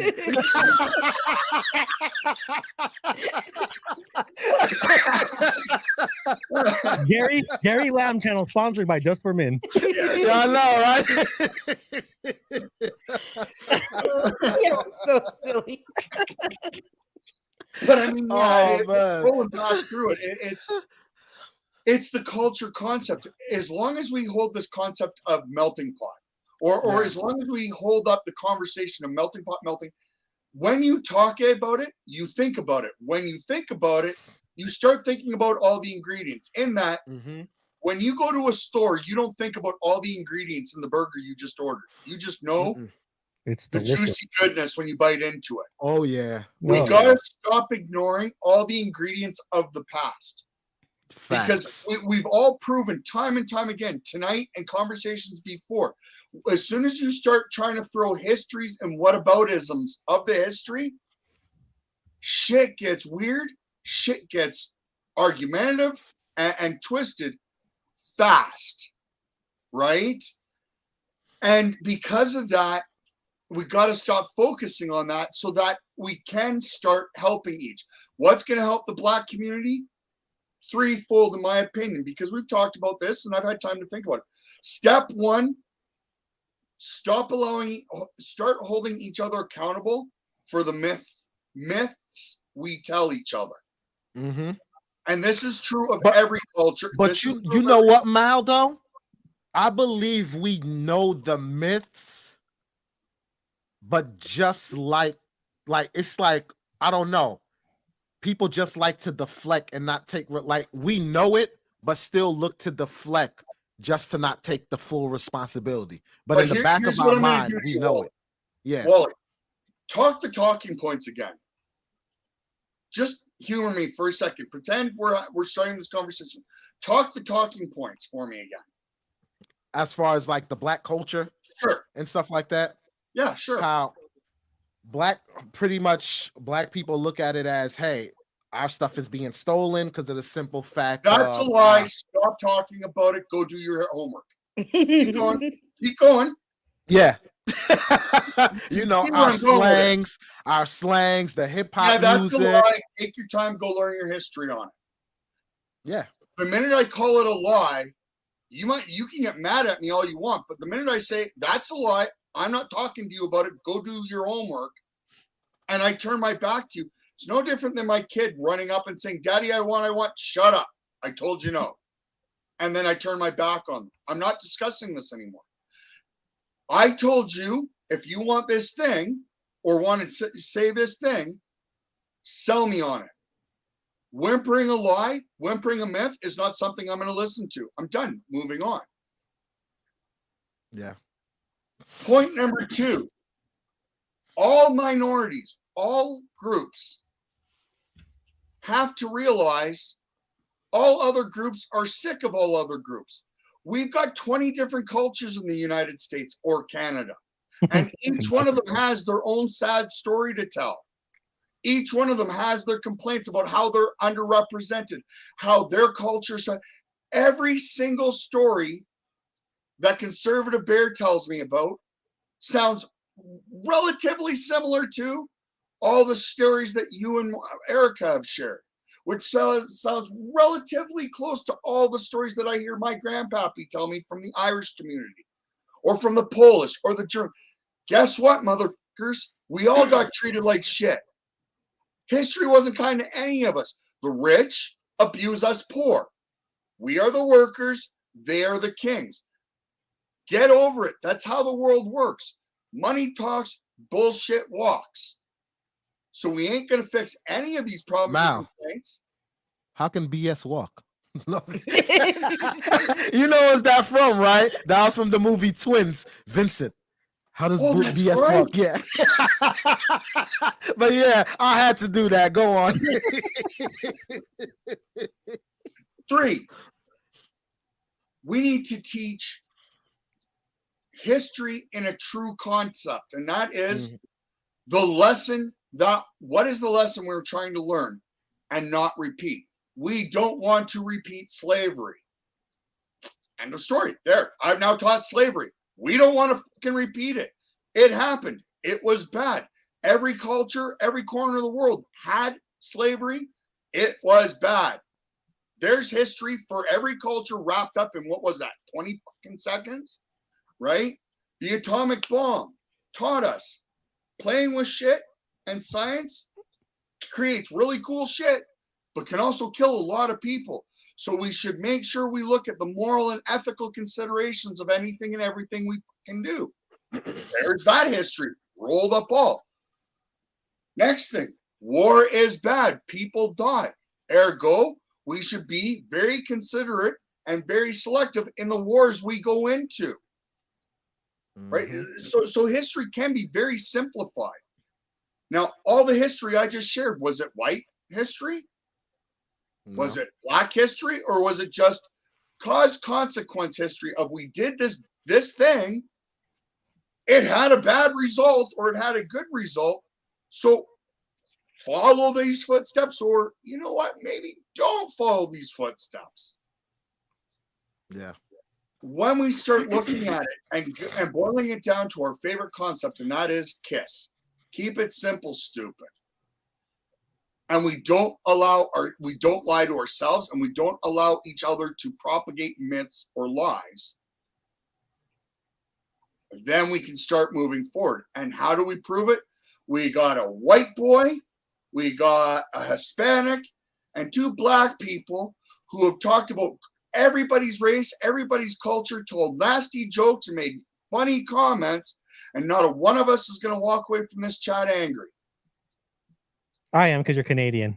There. Hey, if it wasn't for a custody situation, when the New Mexico governor offered political asylum, I was packing my bags. All right, so just keep that in mind. And I'm gonna be offended because I'm light skinned and I would have been in the house. Right. You mean I was in the house and you was outside? Okay. Got it. But yeah, that is true. Though that's some that's basically well spoken, Mal. The problem is, like, when it comes to speaking to others in the Black community, you can't do that's a lie and turn your back, because they look at it as, yo, you got to break this down for me. Why is it a lie? You get what I'm saying? Like, that's the kind of approach that they will have. And on top of that, I strongly believe you will get Blacks that will be open-minded and be like, hey, I changed my perspective. But like you, which is why you managed to become successful in a white man's world. So when you stop blaming your skin color, when you stop blaming everybody else, and just said, look, honey, we got to work hard and we got to play the game that it's set out. If I want to call a corporate job, I got to fit into corporate culture. So you mean the minute you stop trying to change the environment and said, this is the environment, these are the rules that are set out, I want to play in that sandbox, you became successful, and in becoming successful, you were able to move out of the places that you don't want. Yeah. But that's weird. Some people just like to live in that box, man. Some people just like to live in that box, because I have discussions with it's that stubbornness. But then no matter what you say to them, they're not going to do anything. Which is why you just say that's a lie. Go figure it out on your own. Exactly. But it's not even stubbornness. In my head at this point, the stubbornness is learned behavior. Think about it. They don't change because the people around them didn't change. And the people around them probably didn't change either. So it's not that they can't change. A lot of times they don't know how to change. Oh man. You know why I hate that concept? I hate that concept because those people will turn mentally retarded. Those people will literally turn around and be like, oh, I don't care if this white person's parents were slave owners. They should have the wherewithal to educate themselves, to not be racist and all of this stuff. So if you can turn around and say that, then you could have turned around and did the same thing. Exactly. You get what I'm saying? So, but no expectation. Yes. Let's take Erica's comment and are we saying that the black people in the United States are all mentally retarded? Is that what no. Okay. No. What? So they can look at Jay-Z, Suge Knight, Tupac, 50 Cent, whoever floats your boat. So they can turn around and look at these people that made something of themselves and got the out of that environment, because this is the question I've asked over and over again in this panel. Why are these people leaving and not staying and investing their money in the hoods they grew up in? And what's the answer I keep getting back? The people don't want the change. So because the people don't want the change, there's no point to try to help. Right. Because the resources are there for them to change. The programs are there, and they don't even go fill it out. They don't go sit through the seminars to go get the help. But the crazy thing is that we'll turn around and think, and when I say we, I'm talking the black community, we'll Yeah. sit there and turn around and think that we're the only ones that go through this. But sorry, we're not the only ones. Because they are not taught anything different. Think But about it. they don't need to be taught. Like, this is the thing. Crips versus Blood. You go to how many sections in LA are Hispanic gangs or Hispanic groups versus black groups? So no, I don't buy that lie. Your own fucking neighborhoods, our own neighborhoods. We see it every fucking day.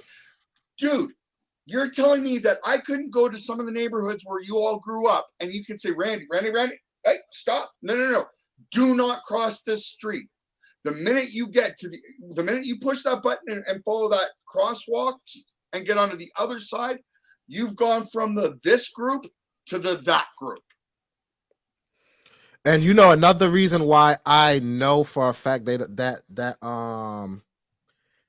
know it's not only black people that go through this, because those same people will turn around and say, oh, white people that are poor, whatever, oh man, they that's a waste to the white skin or whatever the case, something along those lines. So that tells me, you know, other people in other groups go through this, but it's just, hey, I feel like I have so much more ish thrown at me that everybody else is insignificant. But you never took the time to actually learn what stumbling blocks do these people have going on here. You're just focused on me. My plight is bigger than everybody else's. Screw everybody else. But I want you to listen and focus to my cries. Well, I don't have to listen to yours. Look at all of us. For instance, like I'm a Latino that grew up in the west side of a little town called Pueblo, which has the highest teen pregnancy rate per capita. You walk on the Lower East Side and you get shot. I don't know where you guys are from, but you guys are black, and then we got the Canuck up there, and I've came out of the Vadio. I mean, I came out straight out of the Vadio. I took what was given to me. My options were a full ride scholarship to the University of Colorado or join the military, because my dumbass got married at 16. I ended up going to the military and made something of myself. I wasn't gonna let the city of Pueblo hold me down and keep me locked up and end up with me and my wife on welfare or Social Security or AFDC or WIC or whatever that. I decided to go to the military and make something of myself, because I didn't want to end up back in Pueblo, back in being poor, living in the west side of Pueblo. You have that beautiful background back there, and I love that matter of opinion sign behind you. Thanks. I don't know if that's real or that's that's the sign. That's the sign. That's the sign. Name of the show. So love that. So you could tell. And then from going to the military, I started 2 YouTube channels. One of them is almost going to hit 10,000 subscribers, and then the other one we relaunched from a while ago. We relaunched the Conservative Chicanos, which was my first channel, and we're doing something where we didn't let our area hold us down. We've actually wanted to have that drive to push us out of the Vadio or the hood. We didn't let those behind keep us where we're at. We were the little, I don't know if you ever watched Catch Me If You Can. We were the mice that sat there and turned the cream into butter and got the hell out. I'm tired of hearing all these excuses of, hey, I'm from the hood, I'm from the Vadio. No, dude. I tell my kids all the time, I'm not babying you. I'm not raising children. I'm raising future adults. I don't want to sit there and use the excuse of where we're at or where you came from. No, man, Ben Carson grew up in the ghetto of Detroit, and now one of the greatest, surgeons in the world. So in other words, you looked at your options and you picked the best choice that was right for you, and made sure that choice was not going to hold you down. But you know, no matter what else was going on around you. But you know what really pisses me off with this? You listen to Conservative's story, and he's living proof of what pisses me off about shit like affirmative action and have to hires. He's proud of his culture. He's worked hard. Joining the military at 16, he's busted his ass to get to where he's at. So if he, let's say his YouTube channel takes off and he starts wanting to hire employee, legally speaking, he doesn't get to pick who he hires because he has quotas he's going to have to fill.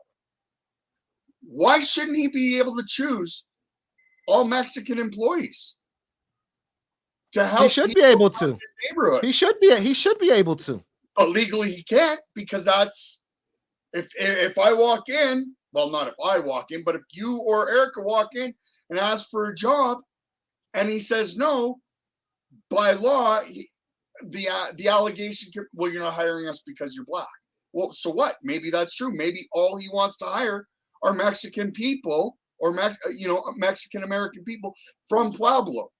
Pueblo. One of them. One of them. See, when you bilingual, it could roll off the tongue that easily. Pueblo. I'm about to say. I try to say it. It's gonna be just as bad as now. It's or saying Puerto Rico. Puerto Rico. Those Boricuas And then- down there, man.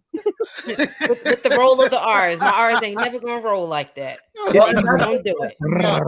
Is I am trying to learn Spanish for the friends that I got in Colombia, but Spanish actually shares a lot of soundings as French, which I do speak. Yeah. So But they're just different enough that I'll start to say a word and I got to rethink. Wait a minute, which? Oh, which you speak that. French. You speak French fluently. He's Oh wow, Canadian, okay. man. Because I have to laugh. I had the same problem. So I took Spanish growing up. So when I tried to learn French, in my head it was processing as Spanish, and I know I was jacking the words up, and I'm like, And Here's the the crazy funny thing is, Creole is a mixture of Spanish and French. And you know what's even So- more funny is you could go to, if you go to Mexico and you speak Spaniard Spanish, Yeah, totally different. yeah, total yeah. different. Totally It's ju- different. See, Or, it's or just if like you come 'cause- to like the southwest of the United States and you speak Mexico Spanish, totally different. The 'cause dialects are see, completely yeah. different.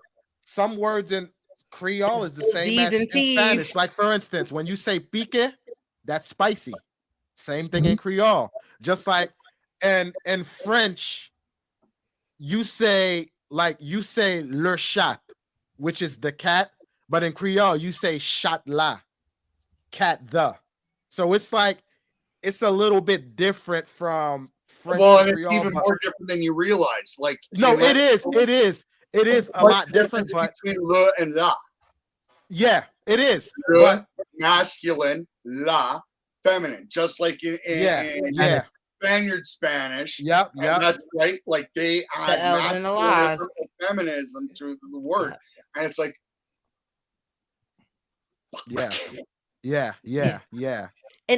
and the sad part is I got a kid that's in half day Spanish, half day English class. So then she comes home looking at me like, "Mommy, do you Yep. under?" And I'm like, "Come on, sit down, let's go." Gotcha. Just like I it's got just like in French, if you say tu parles trop fort, you talk too loud. In Creole, ou parlez trop fort. right. Almost the same, but little Almost, differences here. Yeah. Yeah. No French. Right. And it's those little differences that build up when you're having a conversation. Right? Yes. But think about it, it's also the sentence structures too. And I think that's what bothered me because I knew Spanish's sentence structure. But when you went from Spanish to French, the sentence structure was also completely different. Well, so you it know what? messed me up. You know what makes a Harry Mexican, Toe is right? in the building. What's up, Harry Toe? How you doing? You know what makes a Mexican, right? What? You know what makes a Mexican? What? What's that? Okay, so you got the Spaniard, right? Uh-huh. Spaniards conquered everything. And then because I did my DNA, well, I took Chicano studies for one, and I did my DNA. So you got the Spaniard part of it that came to Mexico and conquered the Aztecs and the Mayan. So you got that, you got those two mixtures. Then you got the Moors that came up from Africa and started breeding with the Spaniards. Bro, Mexican is such the perfect people, man, because we got it all. we got it all. We got the black in us. We got the Spaniard in us. We got the native in it. We're everywhere, bro. Look, here's my thing, man. And I don't want to bring religion to it, but if a lot of people believe in the whole Adam and Eve thing, man, we're all the same. Oh yeah. Well, and that's the thing, right? Is like even We're all inbred. Yeah. right. I mean, we don't even have to bring Adam and Eve. Take your pick, whether we want to talk Bible or raw science. Yes. All people started from one place and then just started spreading out like a disease and covered the globe. Yep. And then started to change according to the environment. Why do Asians have the eye type that they have? Well, because the sunlight where they're at and working in the rice paddies changed them genetically to protect their eyes against the light. Mm-hmm. Right? Like, why do Africans have the skin color and the melanin levels in them? Because they've been genetically changed to protect against the sun. Exactly. Yeah. And we're perfect because we have that perfect. You got that nice little in between olive looking. You be like, not too light, not too dark. I can blend in it both. Yep, there you go. I can handle the heat. I can handle the cold. It's all good. Yeah, you. And you got that long skin hair, bro. You're screwed. Yeah. Oh man. It's summertime. It's just hitting summertime, and I hate it because it means I've got about 6 different sunburns to get. I was gonna. Oh man! You know what? I haven't heard him not say "a" not one time. Are you sure you're Canadian? We gonna get us some Tim Hortons.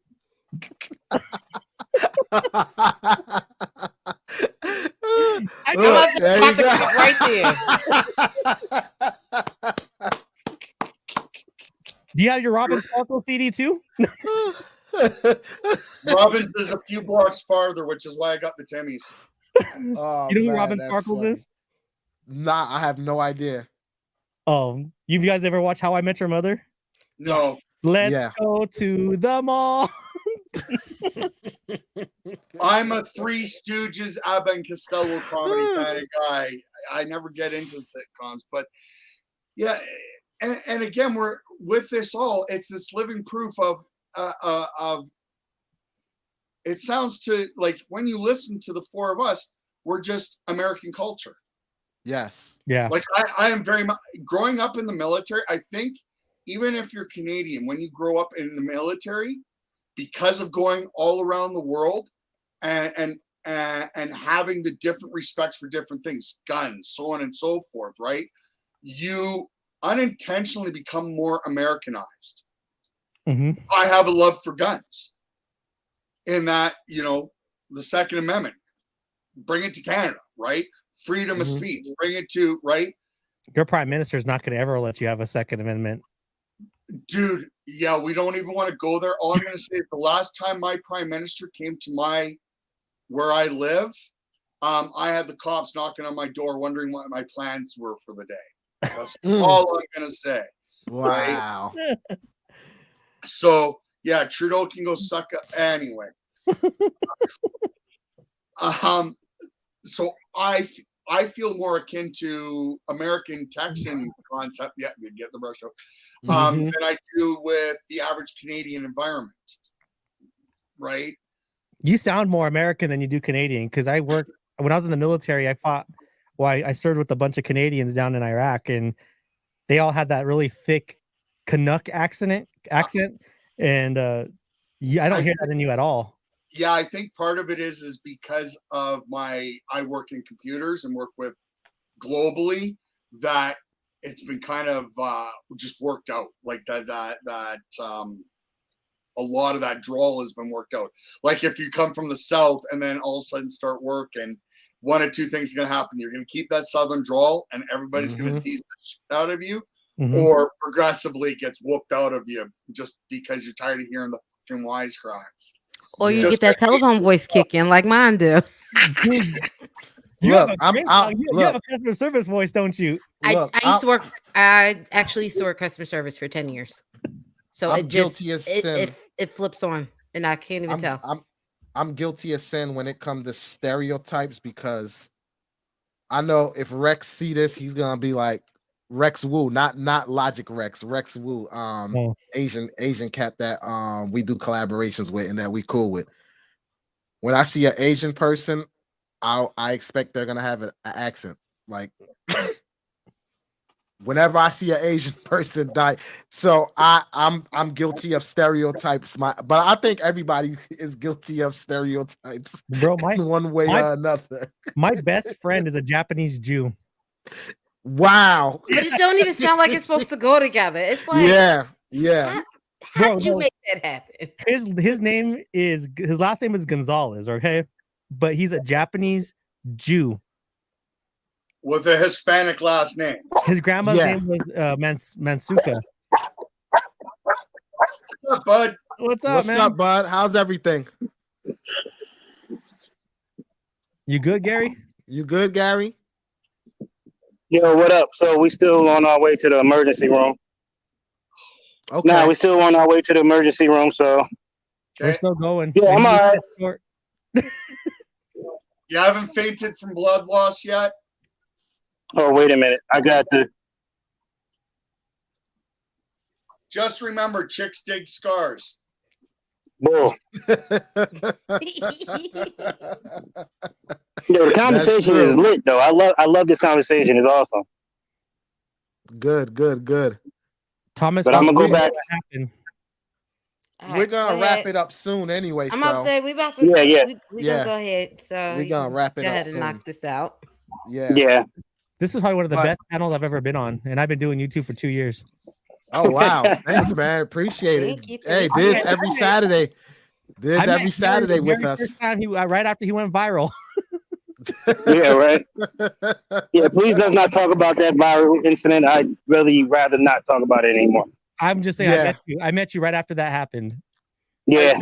I think Gotcha. where this panel works so well is because we don't get attached to what we're talking about. We will take any concept, any comment, and throw it on the table Yep. and look at it. And we will try to look at it every which way we can. We don't take what we talk about personally. Yes. And that's We a might big get difference. frustrated. We Yeah. might get frustrated with because we're cutting each other off or what have you. But I can't think of a single time we've done this and anybody walked away heated. I know the last live we did, I saw Mal getting frustrated. I was. 'Cause he was doing that. Bro, did As you soon as you did you saw him turn remember? to the side. Yo, he stopped. Yo, he first of all, the bubble goes. He turns his picture off, right? Yeah. Next thing you know, he throwing his hand over the daggone couch, leaning back, and he started. You can see his face is like turn. It's like maybe I did this. It just he turns into that. It was like, and you know what I'm saying? And then he hit that. No, and he has the most amazing bullshit type of bull. Yes, Like, he hit it yes, so hard. Like he is pissed, Yeah. and he's throttled. That's the funny part. I forgot what I was talking about, but I just saw Mal was just like, all right, he's saying something that is gonna make me just go off the edge. Yeah, right. But see, that's the beauty of it. That's what you were saying, right? That's the beauty of it. The fact But that it we're was- able to Yep. do it, to have these conversations, and as hard as they might be, and just get through them. Yep. The reason why I brought this conversation up because we was going to talk about something completely different Yes. this live. But when I saw that Godfrey incident, I was like, we got to put this to bed, man, because this is a problem. It's a problem. I know it's not a lot of people that's going to be interested in this stuff, especially on a Saturday night. But it's like, look, if I got an opportunity to have everybody on the panel and we have a serious discussion behind this, and we just sit there and do the heavy work saying, look, guys, that might be righteous in Hollywood, right? From where his vantage point is, he's absolutely right. It's just like that where he is. But that we don't live on that floor. Yes. As a matter of fact, let me ask you this question to all of you. Would you want to live on that floor? Absolutely When not. everything's fake? When you can't trust nobody? Would you Yeah, want I to live wouldn't on that floor? No. I wouldn't. I mean, I wouldn't. Everybody's behind the contract. Whoa, this piece of shit. You know what? I can't stand you, Mal. You get to my last nerve Do you sometimes. know What why? do you mean, Do you know yes? why, Gary? Do you know why? No, I live don't on know that why. floor? so that I can walk down the street and pick fights with every single fucking one of them. You know, my ass is gonna walk up and down and call each one of them a liar to their face with the biggest shit-eating grin on it. And you will be missing for. You will be. Hey, lad. When was the last time you seen Mel? I ain't seen Mel for years. I didn't say I wouldn't take fucking precautions, but I am saying, damn well no, I'm going to walk up and down that and call every one of them on all sides of it. Stop with the bullshit. I'm tired of the bullshit. Right? And you know what? How you doing, Daniel? What's up, Thomas? If he did this, if he went and did that in Hollywood in 2023, 20 years from now, they'll be like, the last movie we saw Mal in was in 2023. So we asked him out here. He can't be in Hollywood no more. No more. Yeah. But I'm gonna come back down and just, still continue participating, okay? All right, no doubt. All right, peace. But yeah, man, it's definitely true, man, what he said though. In Hollywood, that may be a reality, but Gina Carrere is a prime example of it, though, isn't yes. it? Mm-hmm. Right? Yeah. Like, she's like, no. I am not playing your games. Mm-hmm. And look at it. And they did try to cancel her. And what's happened since?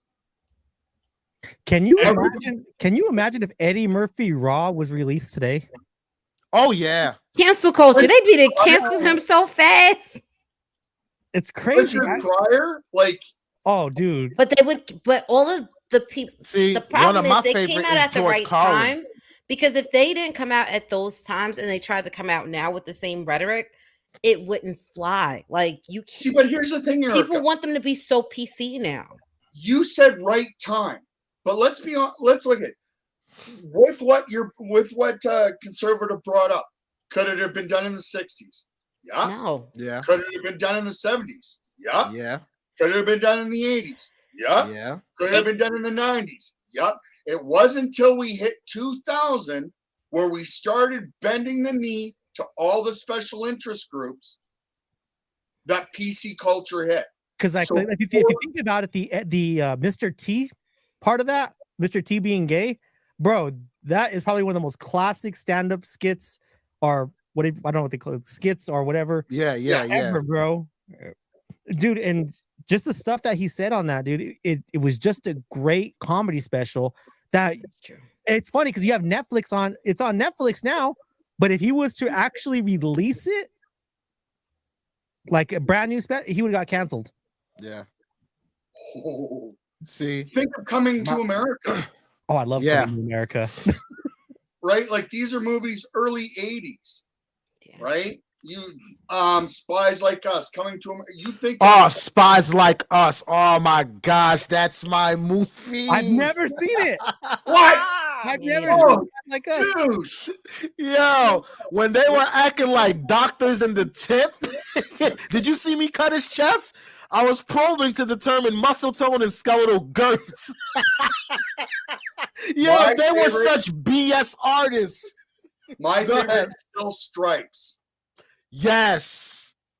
If you've never seen it, conservative, you gotta check it out. Stripes? Yeah. I've seen Stripes. Right. Like the first half, they're in the military and just watching what's going on. But here's the thing. That's what made me want to become an MP, bro, was that movie. Remember watching Stripes. Let's see. So we're talking early 80s. Was there representation? Did we have a couple Hispanics in it? Yep. Yeah. Did we have a queer in it? Yep. Yeah. Did we have blacks in it? Yeah. Yep. Did we have women in it? Yeah. Did we? So hold on a minute. We had fat people because we had my Canadian hero, obviously, John Candy. John Candy was the man, dude.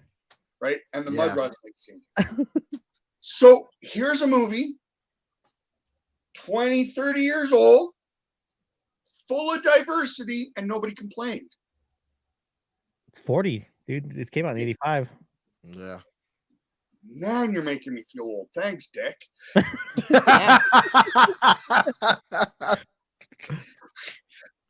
So think about that. 40 years ago, a movie, all the diversity you could ask for. Bro, Animal House. Nerds. Oh, I love nerds. Yes. Yes. Yes. Yes. 80s movie, all this diversity, and nobody screaming and yelling. Nobody trying to cancel. White people weren't saying, you can't show a black person, you can't show a gay person on. Nobody cared. Nobody. They just wanted good movies. And that's So, the problem I see, dude. Like today, like The Little Mermaid, for instance, it's such a hot topic right now. Does it matter? I mean, did you really need to remake that movie? No. yes. Okay. So I love my Disney movies, Yeah. but I felt like you could have just given me another person. It didn't have to be Little Mermaid. It could have been her daughter. It could have been her sister. It could have been somebody else. But hold on, we got to answer his actual question. So I want to cut you off a little bit for a second here, Erica, because the question, did they have to remake it? The answer is yes.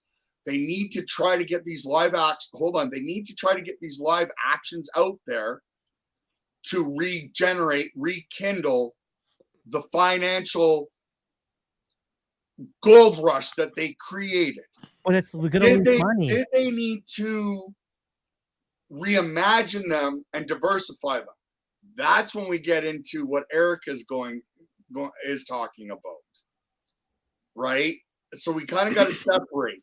Should they have been remade as live action? Yes, they needed to be done because they needed to regenerate or rekindle that moneymaker. But it's so piss poorly done. I'm not debating that.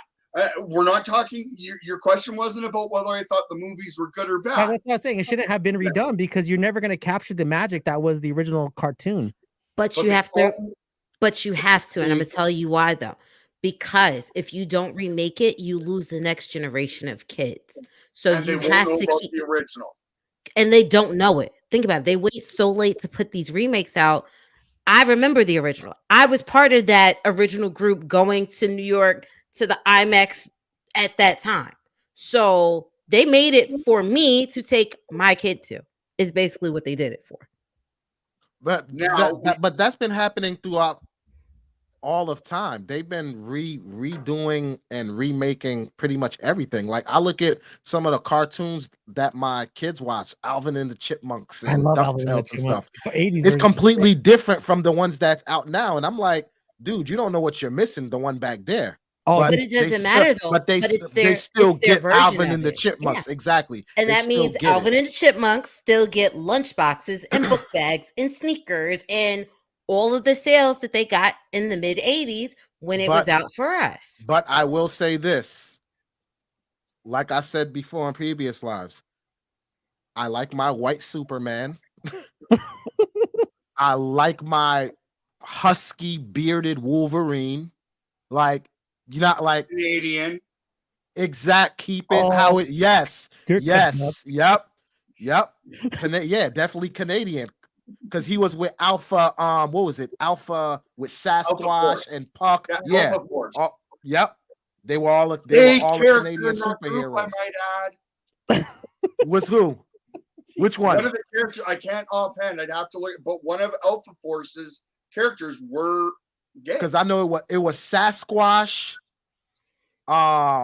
Captain something, Puck, and I don't remember all the characters or whatever. But yeah, keep it the way it is. Like that's just me. So Sheena Mins is hitting the nail on the head of the question, and she asks, assuming it's a she, but did they need to make her black? And there, my answer is no. Yes, because exactly. This is where the problem comes all across the board. And it's that tokenization. In that, did they need to redo The Little Mermaid, for instance? The answer is yes. I don't think they should have. I just think the cartoon was so good. I agree, but it refires it up in that I take my daughters to the live action, walk out bent out of shape because it sucks compared to the cartoon. So I go to Walmart, and what do? I buy a copy of the animated movie and come home and watch it. So Disney just picked my they got their money twice. Theater. Right. They picked my pocket at least twice. And by doing it, now my kids have been infused with Little Mermaid. And so what did my daughter say? Daddy, can we go to Toys R Us and get some Little Mermaid stuff? Right? So you see how it refires up the money-making machine from a business. Now, I didn't think of that part. You're right. Right. From making her black, my answer is no. Stop swapping, gender swapping, or what have you. Are you saying that we've got so little? Oh, wait, Ripperverse kind of proves this comment wrong, doesn't he? Son of a bitch. But Ripperverse, for those that don't know, does comic books, and his comic books made millions of dollars, are great, and are diverse, are truly diverse. Awesome characters that happen to be Enter Thing here. Why would anybody want to take A, swap it for B, and then say, here you go, feel proud about yourself? Now, with that said, my side comment is, I won't go see this live action of Little Mermaid because the chick that they picked looks like a fucking gray alien to me. She is creepy looking, uncanny valley creepy looking to me. I don't know what it is. Yeah, he just keeps it doesn't he? Oh my God. I saw her and I'm like, what the hell is this? So for me, not happening. I couldn't tell she was black at first.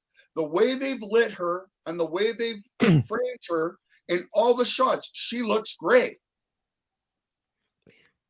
Her voice is great though. Her singing voice is Haley. It's awesome. Her It is. Her voice is beautiful. The only I just find it funny The that only- they cast her as a black Ariel, but her entire family's white. yeah. But this is where I'll say that them doing that, basically, like, I guess, have the inclusion of interracial. I You didn't get what I'm think of saying? that Like, part. that's yeah. that's the only thing. It's like inclusion of interracial, so to speak. So on that aspect, okay, I get it. But as far as like making her black just because, I'm like, why? Because I Like- mean, Princess and the Frog is a fantastic cartoon. But the character. That's just who the character was. But you you get have what I'm to saying? think about it Yeah. though. They're trying to get the same kind of sales that they did when Brandy did Cinderella. That's realistically what it is. They're trying to get the sales when they Didn't that one switched go direct for to DVD? Annie. What happened? Didn't that one go direct to DVD? It did. It was Yeah, a it direct was to TV, but DirecTV you have or to think something like about that, when yeah. it was though. So it was, it was during an era really? where people were watching TV more. So because And they who- were watching TV more, Whitney Houston was the godmother, wasn't she? correct. Yeah. And knew I that. only remember that because think about it, that was in my teens. So it was something that I would have saw. So for me, that was the first time I saw them switch it. There could have been others, but that's the only one that I can remember. The Wiz. But Well, see, The Wiz, yes, but The Wiz was before my time. Like I watched The Wiz, but it was before True. my time. but this is the pushback I will give though. It's like, even though people are saying like, oh my God, how could she be black and this, that? It's a fake character. At the end of the day, it's a fictitious cat. Now, if you're But it's a telling me, character. huh? But it's a character that already existed. Correct. I And get think it, that's but the if- issue that I have with those is when the If you- characters are already established, it doesn't make any sense to me. Just give me Imagine- more characters. See, Imagine I would if have I a grabbed- I would have a problem if you made a JFK movie and made JFK black. Obama. Because that's a You- real person. You get what I'm saying? But Okay, for a but imagine fictitious, taking But they're Mickey Mouse doing and that making too, him though, orange. bro. They made it an Anne Boleyn black. Cleopatra, black. yeah. But hold on, instead of going on with this, so you're telling me that if Disney came out with Mickey and said he's now orange, it would not throw you off your game? It would, because you're Yeah, so it used would. to seeing Mickey with a lighter skinned face with It would black hair. it would throw me off my game, but I wouldn't go make a freaking post like you know what I mean? Like, yeah, it You would. wouldn't complain about it? No, I I would. would. it I takes would too much time be- and energy. behind the scenes. I'd probably be like, "Yo, why the hell they make?" But as far as like a national public outcry like that, nah, I wouldn't. I Well, wouldn't go okay. as far. So where my analogy fails is but now you're trying to race swap. So we can agree that Mickey is who he is. And if we made him orange, all of a sudden, just out of the blue, we're going to make him orange, it would throw us off our game. But then where politics comes in is, okay, now we're going to race swap him just because. What if they came out and made, and put Mickey in an Alphabet Mafia shirt and said Mickey's now transgender and started selling them to your kids? Put it like this. I was even asking, why is Velma black now? I was like, why? What was the point? Yeah, that threw me off my game too. You get what I'm saying? So it's just something where it's like this character was already. Dare you, Wally? You are a racist now. Look, I gotta say the line. That's not true. I have plenty of white friends. No, Velma was not black. No, the new cartoon. No, she was Indian, wasn't she? Thank you. Indian? Yeah, Oh, okay. She black adjacent. Oh, okay. She black adjacent. Okay. Because I just looked at the poster and I was like, why is she black? And I was just like, whatever. I never watched it, so okay. My bad. The Indian community. Shaggy my was bad. black. Shaggy was black. Shaggy Rogers was black. Okay. They had yeah. Scooby-Doo without Scooby-Doo, because that makes sense. Yeah. Oh, there was a character named Scooby. There was a character named Scooby. It wasn't a dog. I just like my characters to just stay how it is. But yes, you're right. If Mickey was orange, I would be looking at it strange. Like, this ain't the Mickey I know. And then when they change something for political or ideological clout, it's like, okay, now not only have you thrown me off my game, now you're trying to say something that you should shut up about. Yeah. Make your cartoons if you want to, because here's the thing that, and I always go back to this, so I'm sorry, Erica, I'm sorry, Wally, but there's enough black people with shit tons of cash that could afford to make a Disney movie about it. And I agree with you. Correct. I agree with you. Like I said, I'm more inclined to a new. I love Tiana and I love the story, but you could give me more. Oh yeah. Because think about it. I grew up on Disney princesses. I got Snow White. She got blonde hair. Oh no, Snow White got black hair. Snow White got black hair. I got, as my child tells me, her name's Aurora, but I don't remember her as Aurora. Sleeping Beauty. As I remember her as Sleeping Beauty. Sleeping Beauty, when I had Sleeping Beauty, was blue dress with blonde hair. She's now pink with blonde hair. So it changed up on me. So you changed the dress. Okay, fine. In 50 years, you gave her a new dress color. Bella always had brown hair. That, like, I remember these because they were established when I was little. So that's what I'm going for. You give me Belle looking like me. No, I don't understand it. I do not understand the logic. Especially when we can agree there's enough money out there to give me some more princesses. To do brand new stories. And check this out. Back to what you said, Mal. Remember at that point where they had the whole Sesame Street kids, Sesame Street characters shunning black kids and stuff like this. Remember that whole thing that was going around, like the characters, whatever. I said to myself, if you have a problem with it, then why don't you just make your own thing? You get what I'm saying? And take your ball and go set up something that you won't get shunned. Or stop supporting them at $100 and some odd dollars a ticket. Because you had some people that were like, yeah, I'm being treated this way, but I'm still gonna come and I'm still gonna have a good time with my kids. I'm like, then don't complain. Because you blindly accepted everything that is and happening. just be like, just say to your kid, you know what? He didn't see you. We'll catch the next one, and that's it. See, and I can take this in a fun example. What Disney don't realize is kids don't have jobs. Kids don't have money. So when you morons went with Star Wars And I Oh, saw it, God, I no, looked dude. at it and said, not Mhm. going to happen. Not only Mhm. have I not seen any of the new Star Wars movies, so they didn't get that, but my son now did not grow up on Star Wars, couldn't give two shits about it. Because when would he give shits about it?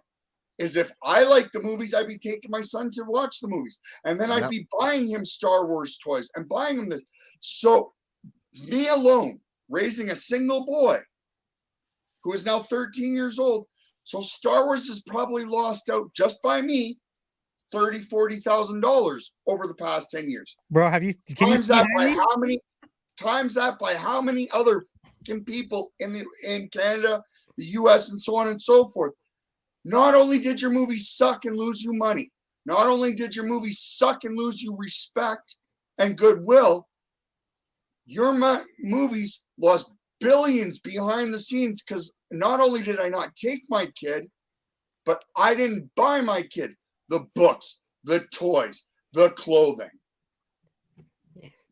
You're morons when you with that. No, I did. That's why I brought up Star Yeah. Wars specifically, Yeah. right? Those Yeah. are Was original, because those I- are original posters from the. Wow. Dope. Right? But Luke. but I'm it's your funny that father. you said that because guess what was just in the news a couple weeks back? Another Star Wars movie. No, but Disney lost money about their setup for the Star Wars hotel thing. Oh yeah, they closed it. They had to close it. You're talking those rooms. I looked and I'm not even gonna lie, I looked it up because I watch Disney all the time. So I saw that they were doing the tour. I was like, oh, how much is it? They wanted $5,000. Right. You must be smoking. I told- I'm not the spending. full package No. is close to 7G. The basic package was 5,000. Yeah. I wasn't spending. First of all, you do realize I have more girls than boys, unfortunately. I would do the Princess Experience over Star Wars. I'm not really into Star Wars. I didn't grow up watching Star Wars. To be honest, I think the only time my kids even have Star Wars stuff is because it's on clearance. Like, I just don't I don't even go. buy that.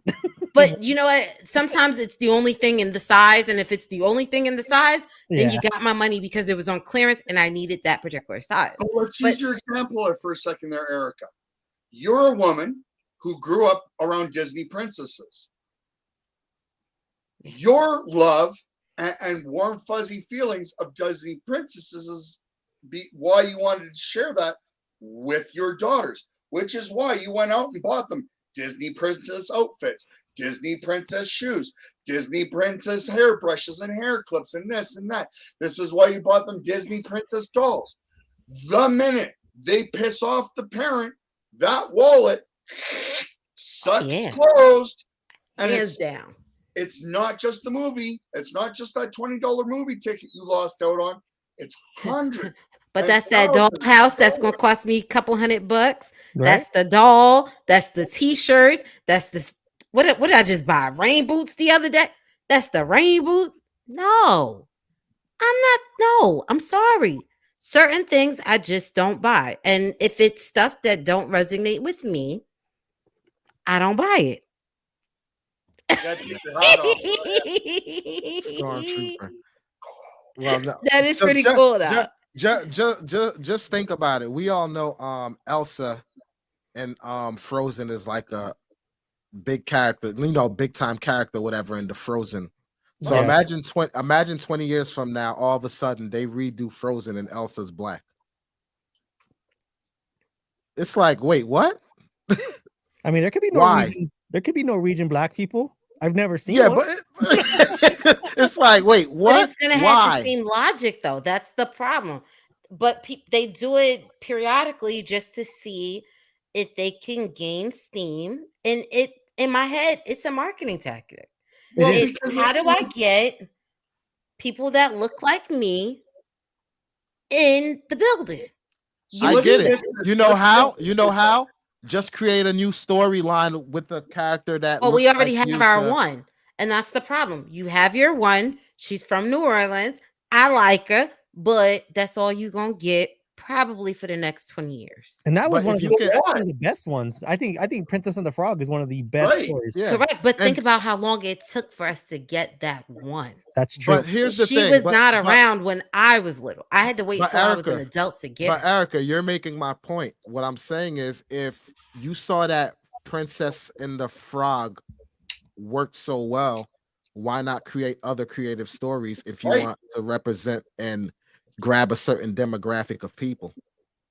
You're gonna. I believe you're gonna do more of a disservice of trying to recast an already told story than if you just create a whole new story with a new character, Right. an original story. Like, what's so hard about that? Are we that freaking lazy now? Right. Yes and no. And the problem is you have to think about how often do they bring out a new Disney princess. It usually comes out once, I'm gonna say average 5 to 7 years. Erica, you're a business major. You're a person with a business. What makes business sense? It does make To business piss sense. off people with a recasting, or guys, all you writers, I need you to come up with a brand new story. What's up? Give me something good. Hold on, Wally. I'm gonna go in an even weirder direction. Yeah. Who the cares about Disney for a second? Yeah. You want to complain, or let me rephrase that. So they only come out with a new princess every 5 to 7 years. Fine, then come up with a princess outside of Disney, because you know if it sells, what's going to happen? Disney's going to be at your door like a dog on a leg. Thank you. Gimme. Let us buy the Thank rights. you. Let us buy the rights. Thank you. Right. So I go back to the original comments, and that is there's enough money in the Black community that there's enough writers, enough producers and cameramen and lighting experts. There's enough of everything that you need to make a movie, to make an animated show And then that can sell be it to fully Disney. funded by all Black dollars. But what they're doing now, though, think about this. I remember growing up, and I know you do, Erica, The Proud Family. The Proud Yeah. Family was good. That was a good show. I remember watching it. It goes off the air, and then they bring it back, and then they make it so woke, and it's like, dude, you didn't need to do that. Just tell It- good yeah. stories. It was Exactly. completely different. Exactly. Yeah. Exactly. Shout out to Crazy thing Tree of is, I Life. didn't really watch the full season. Once it came out, it was like, oh, I don't think I feel comfortable letting my kids watch all I of want to these. give a shout out to a YouTuber, Tree of Logic, who covered one of the Proud Families episodes Yes. about Black history. Her coverage of it, just look it up, folks, for anybody in chat. She does saw that. she does a rebuttal on the Proud Family thing. You talk about the one where they said slaves built this. Exactly. country." Yep. Yeah. Right. Yep. Do you know who One was of my- making really good characters? I know it's a taboo subject, but you know who made really good characters? Was Bill Cosby made really good black Fat Albert characters. Show. The Fat Albert Show, the Cosby Show was Hey, hey. ahead of its time. Fat I mean, he's a Albert. slime ball, but you know what I mean? Yeah. Yeah. But here's the other thing. Here's a funny thing to kind of go sideways a little bit on this. You know what the biggest problem is with a lot of this? Not the characters, but all the other stuff around it. The reality is, in a year, there's what, 30, 40, 50 movies made? Mhm. I got Coco, bro. I'm good. How many of us know the directors? Even No, when I a name comes up. A name comes up. Do you know what they look like? Do you actually remember the other movies that they've done? Spielberg, yeah. Nope. There's a handful of the top dogs. The 1% of all filmmakers are known. Spielberg, Cameron, Lucas. But why? Because they Dozens and dozens of blockbuster Movie. blockbuster movies. movies came out with their names to get their names out there. Right. That's the only reason that we know them. But We expect greatness from 99.9% them most of the times. Right, but 99.9% of the time we don't know, nor do we give a flying who made the movie. We sit our ass in the chair to watch the movie, and at the end of it, that was good. That sucked.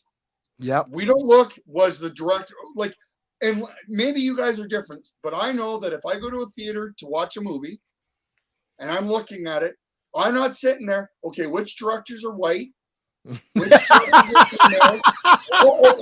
No, can't go to that movie because that one's a black director. I'm not doing that. Honestly, dude, when I go to a movie, I don't even care who's starring in the movie. If I walk in, I look at their little screen and I see which one. Oh, that looks fun. I'll do that one. Yeah.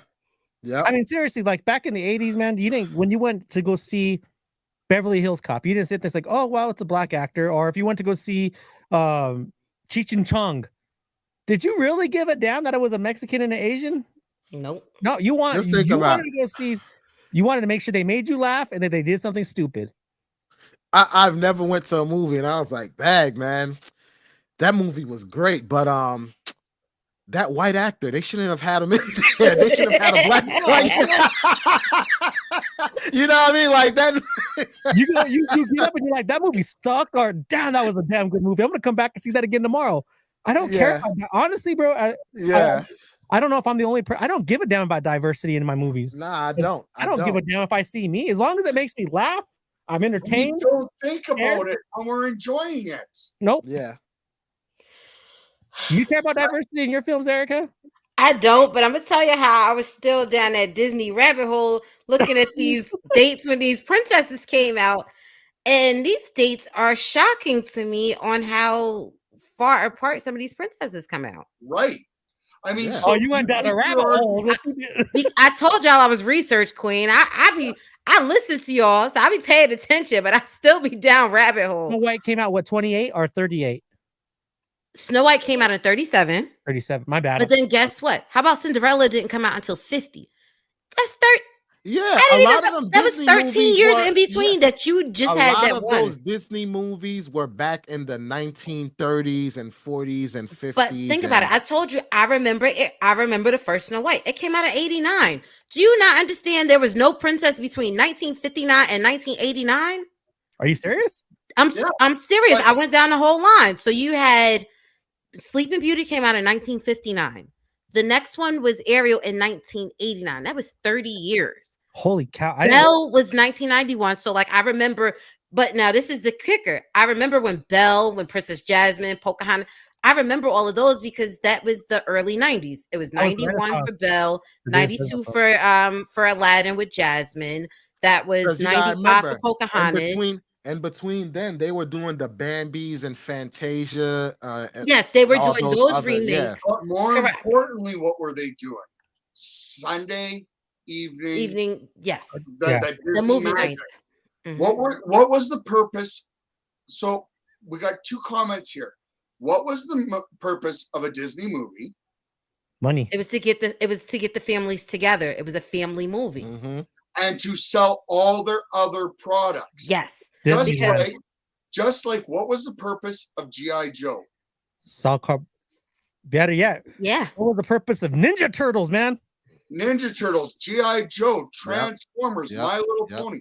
Why did those cartoons exist? They were 30-minute long commercials. Yep. Yeah. But it's so funny because even when you think about that now, most of those that did really great back then came back and still do really great every 15 to 20 years. They bring out the same toys. They bring out the same, it's the same rhetoric, but it's, they're going to change it up a little bit. But it's just recycled. Because I can even remember Ben 10. I can remember my brother had Ben 10 in the early 90s. I can remember my little cousin who was born when I was like 16 years old, had the same Ben 10 stuff. And I know my kid got Ben 10 stuff. How about Power Rangers? Just think about how many times your parents, when you were growing up and you like, ooh, mom, dad, XYZ. And they're like, man, we had that when we was young. They just changed the name up to XYZ now. Yeah. It's all recycled. But it's recycling, but it's also how they keep their longevity. They don't have to give you new princesses because guess what? They've been recycling the same one since 1937. you keep And I bringing up guarantee my kids know these princesses. Which is why it's more of a detriment if you change them up just because. right.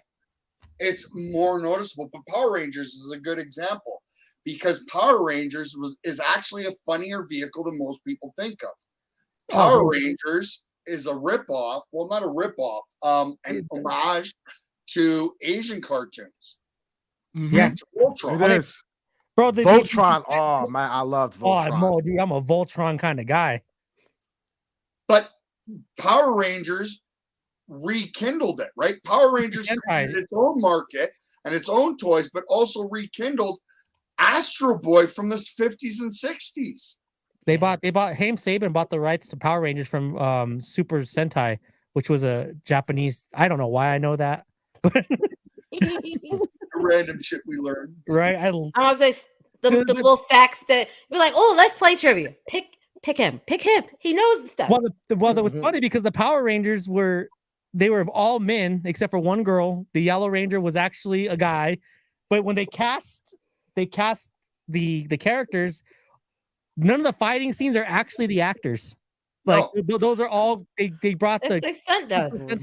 But did you notice though in the old Power Rangers, the Black Ranger was black and the Yellow Ranger was Asian. Yellow. Yeah. Dude, and then Austin St. John. Bro, here's the thing. Austin St. John, who played the original Red Ranger, he was Native American in Red.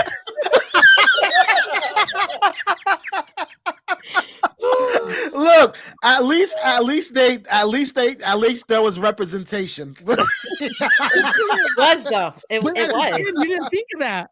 As a kid, you Yeah. never thought that. Yeah, You get a Brown Ranger with me. All you guys have going through my head now is Captain Planet. Yeah. I remember that. Do you remember the theme song? Captain Planet. He's our hero. Take pollution down to zero. Oh, Yeah. God, I want to slip my wrist just thinking of it. But it's so funny. Think about it. That's one of the ones that didn't come back, but everybody still remembers thank the song. God. though. Think about it. How about the Pro Stars, man? Yeah. Pro Stars? You don't remember Pro Stars? geez. It had The Wayne Rocky Gretzky, Michael cartoon. Jordan, Bo Jackson. Yeah. Oh, yes. And Yes. the- Yo, and the- yes. And the theme song was the Yes. Queen's We Will Rock You. Yeah. Yes. We Yes. are Pro Stars. Yes. I remember that. I still love when Disney brought out the Mighty Ducks cartoon. Oh, dude. How Oh, about yeah. they brought out a TV show? The kids had me watching it the other week. They remade it again, and it was a TV series instead of a movie. And they brought back Emilio Estevez. Did they? Yeah. Nice.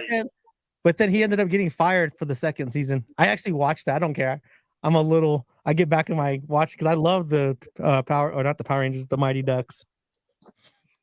My first, They're warm hugs. But that's you know what it is? It makes me reminisce about the stuff that I grew up on, which Oh, is yeah. all of the stuff that you want to show the kids, and it's like we don't want to watch your old stuff, and then they think their new stuff is the new stuff, and Yeah. you're like, oh, your stuff is just one of my remake mine. one of my favorite Absolutely. one of my favorite shows. I don't know if you guys ever seen it. Was Cops the animated series? I've never seen. Yo, Is it good? See, I didn't like What? I never I seen got that. mad at it because of Mask. I felt. Oh, the okay. Mask. Okay. Cops, Okay. the animated series. Yes. Yes, yo, it's crime fighting time. With Big Boss Man was the whatchamacallit. I like the guy that had the electronic dog, the mechanical dog. That one Think cop. Yeah. The best way to think about Cops, the animated series, an updated version of Dick Tracy. Yes. Okay. I've Yes, never seen yes. it. Inspector Gadget Yo. meets Dick Tracy. Yep. It was good. Like thinking back on it now, I enjoy rewatching it. But Mhm. back when it came out, I used to complain because I loved my Mask. And if you don't know what Mask is, they had the coolest toys. Yes. You would have you'd have a motorbike that you would push a button on it and wings would flip out. When did this come Yeah. out? 88. Yeah, We could I'm about to say I was literally- too young to remember We these. could literally do a show just reminiscing on old like shows back Do you in the remember the day. real 'Cause- Ghostbusters? What? Oh my gosh, man! What did you say? Yes, Sorry. the The real real Ghostbusters. real Ghostbusters. Yes. Or, Now you know why it's called the real Ghostbusters, right? nuh-uh. Why is that? So, in a nutshell, it's a trademark rights. So you had Ghostbusters the movie. Okay. And then the one animating company got the rights to it. And if you remember, that one though was the one with the ape and like the skelephone. So Mhm. so there's the Ghostbusters, which had the name and the rights to the name, but wasn't the Ghostbusters as we know it from the movie. So Okay. to get around the trademark rights, they had to call it the The real, real Ghostbusters. Ghostbusters. Gotcha. Oh, bro, let me ask. I'm gonna throw one out there for you, Mr. Canuck up there. Hit me. Camp Candy. Absolutely. John I remember Candy. that. That was a good show. I remember that. I remember that. I couldn't say that. I I remember mean, that. for some reason, saying that together, man, it got me all jacked up with my Camp Candy. That was a great cartoon. Yo, When I'm feeling Ma- like crap, I will still grab 3 or 4 John Candy movies like Uncle Buck. Oh, dude, that's Yeah. classic. If you're down in the dump, you throw on Uncle Buck and just you can't. Dude's using a snow shovel to make a what was fucking that other pancake. movie he had? And, What was Canadian that Bacon was other good. movie? John Candy had another movie. It start with a D. Zeus was in it. Where he was in the gym and he came in to the gym and like kept the weight on his neck and was asking them questions. And at one part they dressed up like dominatrix and one of them had the assless chaps or whatever. Eugene Levy. Yes. It start with a D. You know what movie I'm talking about, right? As soon as you said the lake, the dominatrix. Yes. Yeah. What was that? What are y'all talking about? Everything. Classic Are movie. you serious? Before you First of all, we got the Power Rangers, we got the before Mighty we go Ducks. into that, Mal, do you remember the show Defenders Armed of and the Earth? Dangerous. Armed and Dangerous. Armed There you and go. Dangerous. That was my Yes. joke. Yes. Do anybody remember the show Defenders of the Earth? No, who was in that? Oh, it had Merlin. Merlin the Wizard was in it. It was like a classic superhero show. It was like one of the first it was out around the time of Silverhawks. See, I remember Silverhawk. Defenders of the Earth. Defenders. Oh my gosh, Defenders of the Earth was a classic show, yo. Yeah. Damn. They had Bro. Spaceballs. Oh, absolutely. Yes. I watch that at least once a year. Barf? Oh my gosh. Instant cassettes. Right. Yo. I want you to comb every inch of this desert. Yes. Happy comb. You know what cracks me up was when he was playing with his dolls and he was like, "Did you see anything?" "No, sir, I didn't see you playing with your dolls." Love it. Oh man, that's But you a know classic. the thing is, now stop and think of almost every show we've brought up. Every Yeah. show had diversity in it. Of course. I can't think of one where it wasn't quote unquote multicultural. I'm trying to think. There's one movie I know that would be banned today. Like you wouldn't. Blazing The Three Saddles. Amigos. Blazing Saddles would be banned. Blazing Saddles would definitely be banned. I don't know Three Amigos. I not so much. I think that would be okay. But definitely Blazing Saddles would not make any of his movies. By the way, would not make it. Not one of his movies will make it in today's society. He just won't. Bro, I just remember I watched a documentary on the history of Blazing Saddles. Richard Pryor was supposed to play what's his name? Sheriff Bart. It was supposed to be Richard Pryor. Richard Pryor co-wrote that movie. Oh, really? wow. Yeah, Richard Pryor co-wrote that movie. All the jokes that were I for the can black see it. people, Richard Pryor wrote, and then Mel Brooks wrote all the white jokes. Bro, that movie would be banned because that movie is. Oh. But you love it. Tell me you don't love Blazing Saddles. Like, how? Yeah. If you didn't find Blazing Saddles funny, I question your sanity. Mongo? Really, I do. Mongo? Yeah. Mongo. Don't know. Cannonball Run. Oh yeah. Oh, yeah. yeah. Cannonball Run. Yeah. Yes. I don't think I remember. I saw that one. Oh, you gotta go watch it. Yeah. Men in Tights. Men in Tights. We're not just men. We're men. Oh, men, God. Men in Tights. Robin Hood Men in Tights. Yeah. Yes. Go ahead, clip it. Go ahead. I know it's coming.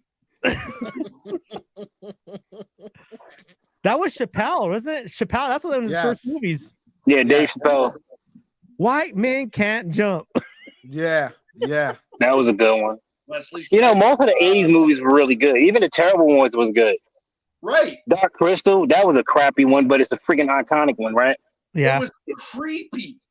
I don't Very know if creepy. it was bad. I think that, at least for me, when it came out and the age I'm at, I'm like, this is just same with Labyrinth. Labyrinth was Yes. Oh my I God. hate that movie, dude. But now that I watch as a kid, I hated that movie. But as an adult, I learned to appreciate What Labyrinth. was your favorite scary movie? Remember Amos and Andrew? My favorite scary movie was The Exorcist. Really? No? I love The Exorcist. Wow. That would, for me, that would be Candyman. You know what movie had me shook as a child? I'm sorry, was Child's Play. When the very first time I saw Chucky. Child's Play. Chucky. Really? When I was I'm talking when it was out in the theaters. Yeah. That's when I saw it. Wally. Yeah. The damn killer crack jokes. How can he be scary? The The original. first Yeah, but Child's think Play, about he it. wasn't cracking jokes. Uh-uh. Nah, The first Yes, Child's he Play? was. No, he was No, not. he wasn't. No. No, he was not. No. Let me rephrase that. He wasn't cracking jokes. He was making references. Like he was.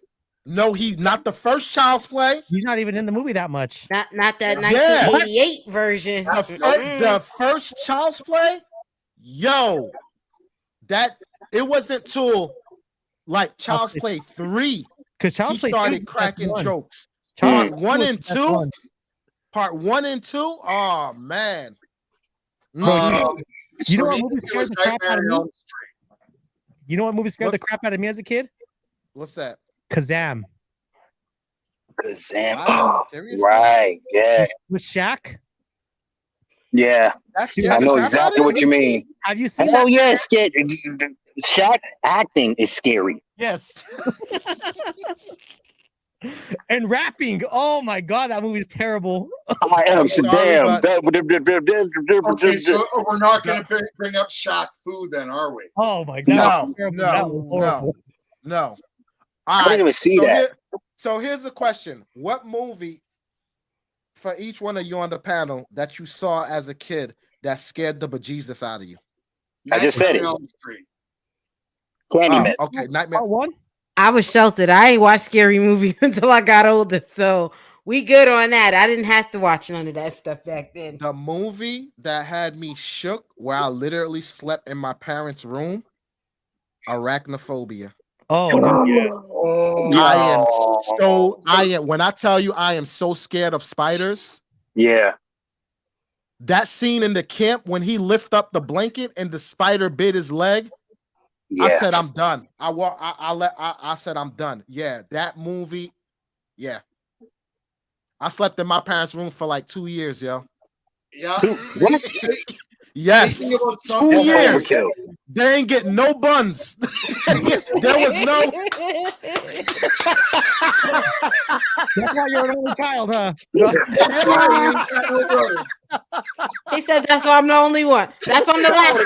I'm the last one. You ain't I getting would no have kicked you more. out, bro. No more Are you for you. serious? No more for you. That's crazy.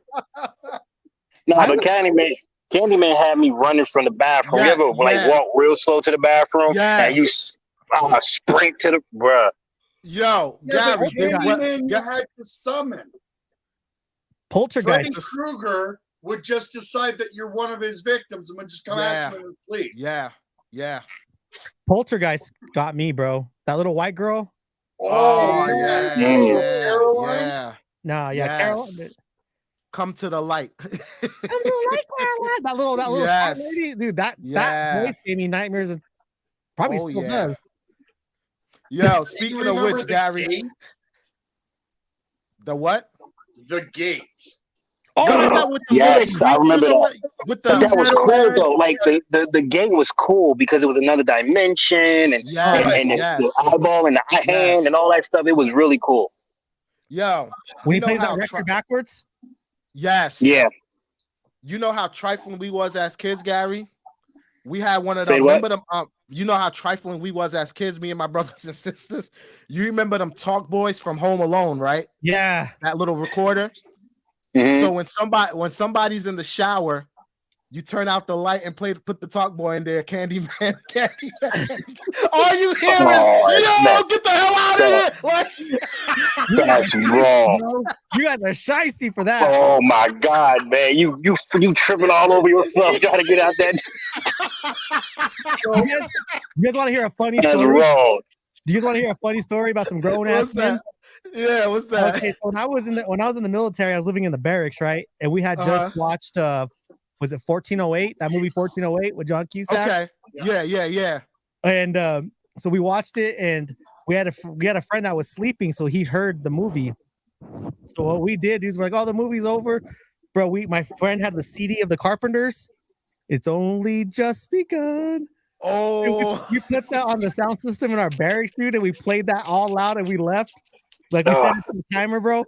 So we went to my barracks room, and all we heard was, "What the fuck?" Yeah. So here's a story in bad parenting. So my son at the time is about 4.5, maybe 5 years old. And that day we had gone out, we hit an EB Games, Canadian version of GameStop. Yeah. And at the GameStop, they were getting rid of this robot. And the robot had LED facial expressions, but you could you would download the program on your phone to drive it, but you could also talk to it, and then it would voice change it and say it out. So at this time, my son's bedroom's in the basement. I'm upstairs just outside his bedroom window having a cigarette, and I left the thing on. So it's the middle of the night. My son's sitting there watching his show, and I'm a jerk. What do I turn around and do sitting outside while having a cigarette? On the phone. Little man. Oh, you were little man. And then start turning on this robot's face. All right, so since we're talking about bad parenting, Hold on. Here's this naked 5-year-old ripping from his bedroom all the way outside. wait, why is he naked? Why is he naked? Can you please explain that part? Why do you have a 5-year-old that's naked in his bed? Mel, can you explain this, please? Yeah, he had just finished having a shower. So it was airing out. It was summertime, so it was hot. Yeah. All right, so like, I'm outta here, you want to talk about bad parenting? All right, cool. So we just finished teaching our kids about fire safety, right? And it's like 2:00 in the morning. I'm bored. So I walked in their room. They're all sound asleep. They got the nice music playing, you know, that ambient music going. And I go, "Oh my God, it's a fire! Oh my God!" I'm shaking the damn bed. You should have seen how fast he jumped out of the bed. I started laughing my ass off. It was so freaking funny. They mother hated it, but it was so freaking funny. I did that 3 times that night. Every time they went back to sleep, I did it again. Oh my God, it's a fire! Oh my God! They try to take you out. Yeah. So here no, wait. Fathers have the most fun. Do you understand me? We have the most fun. We really do. Because y'all be trying to give the moms heart attacks. I'm not beat. Y'all be trying to give us heart attacks. Here's an asshole story for you. So out where the my grade 10 year of high school, for one of the options for gym class. Oh, thank you, Harrington, for the super chat. Yes. It is good. Is it good to show children scary movies? I laugh now about it, but they terrified me as a child. No. But Yeah. yes, see, here's the thing. When you ask that question, it's a hard question to ask because listen, as long as the movie has a happy ending, you can show it to a child. Children can handle just about anything as long as there's a happy ending to it. So, But I think you're okay with it. You know what? Just Though? don't. Now What's that? these new kids, because my youngest is 11. I mean, my oldest is 11. These new breeder kids, since everything got to be PC. Yo, I don't think they'll be able. I don't think they'll be able to handle it as we would have been able to as kids. Think of Goonies. Okay, so you act as if we're going to get them at 13. We get them when they're babies, right? So whatever you handle, whatever you feed them when they're babies, they're going to be able to adjust to that accordingly. They're going to just think that's just regular. Oh, it's movie night and we're watching, Elm Street 17 or something. You know what I'm saying? So that's true. You know why I never introduced it? Because it's like, dude, you ain't gonna be coming knocking on the door talking about, can I come If you ain't sleep sleeping in my room. So that's why. Yeah. So you gotta make sure you get the buns, huh? You gotta make sure you get the buns. So an example of what they're talking about. I know what I did to my parents, so You want the buns. Growing up, what was scary? You like scary movies on your own time.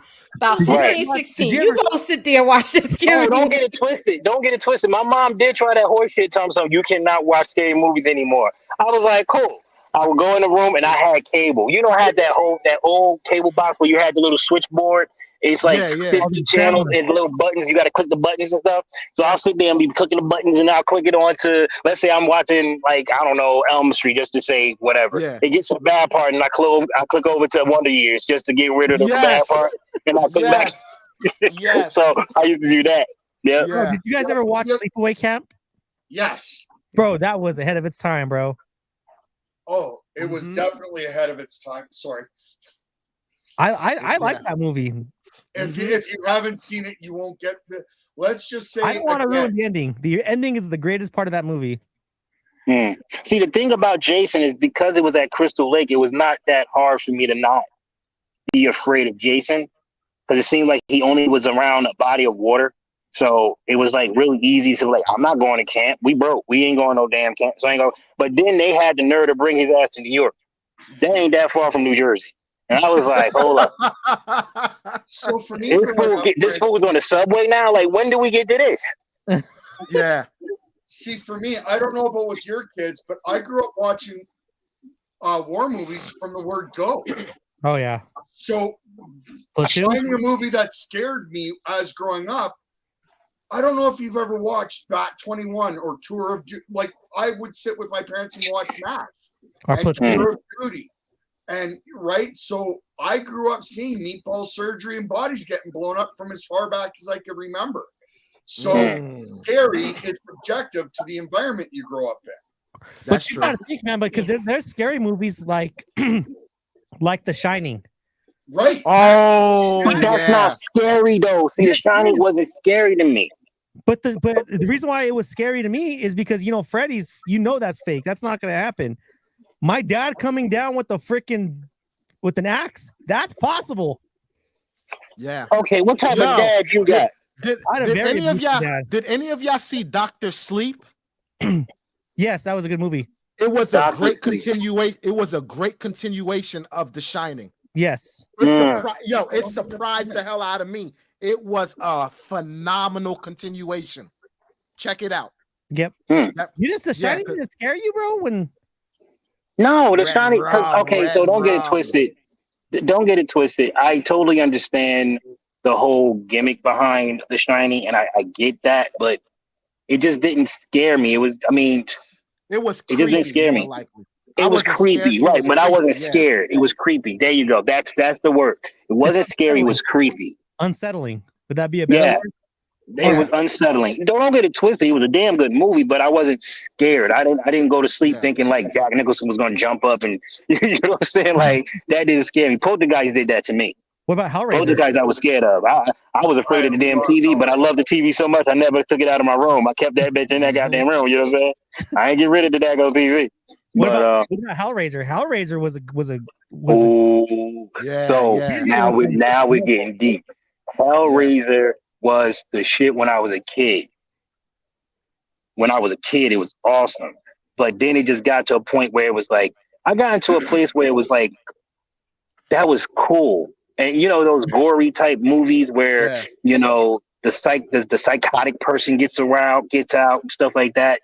That junk was really cool. Oh, what's the name of that movie? Where the girl, okay, what is her name? Oh my God. Carrie? She got, okay. Carrie?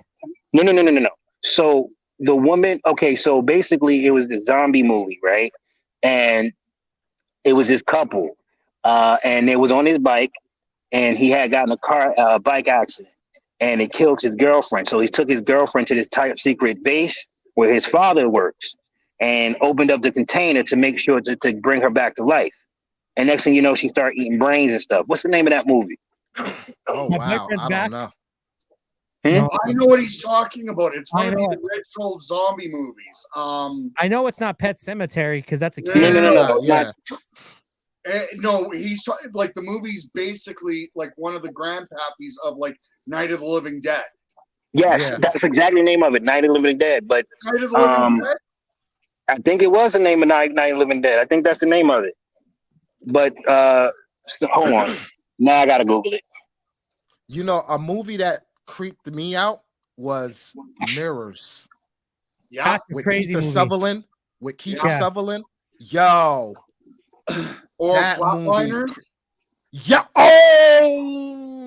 Oh, Flatliners? Flatliners creep me the hell out. The Right? original one, that creeped Exactly. me out. Yo, did that creep me out?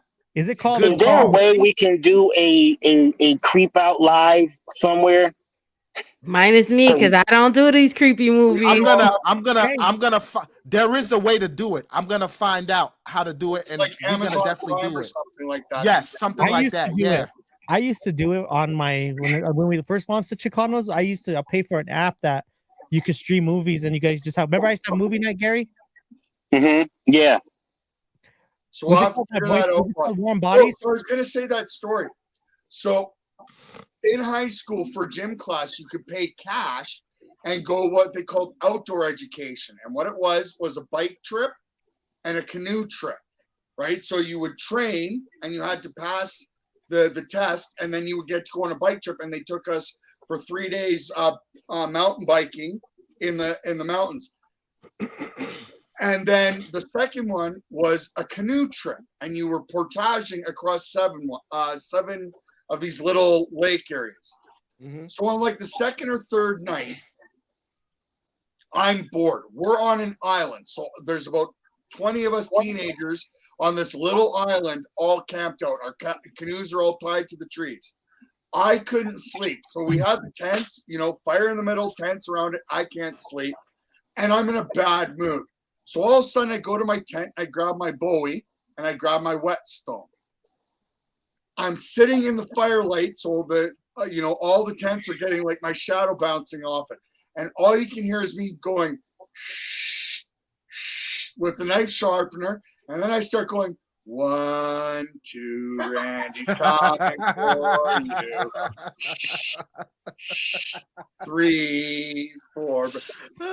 All of a sudden, all you got is like 20 teenagers and 3 teachers ripping themselves out of the tent. Nobody got any sleep that night.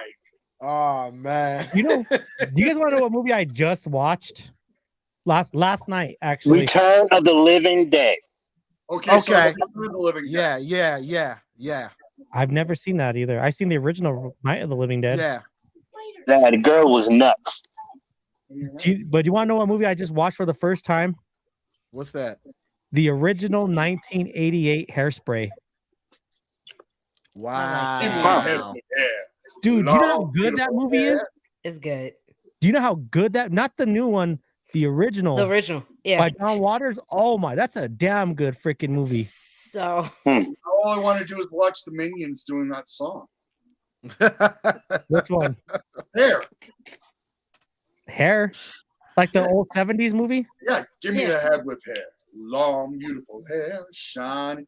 In the Minions movie, they do it. They sing that in the Minions movie. I watched the musical Hair, bro. That movie has some weird songs in it. Yeah. Don't watch that movie, Gary. God, that'll freak you out, man. Yeah.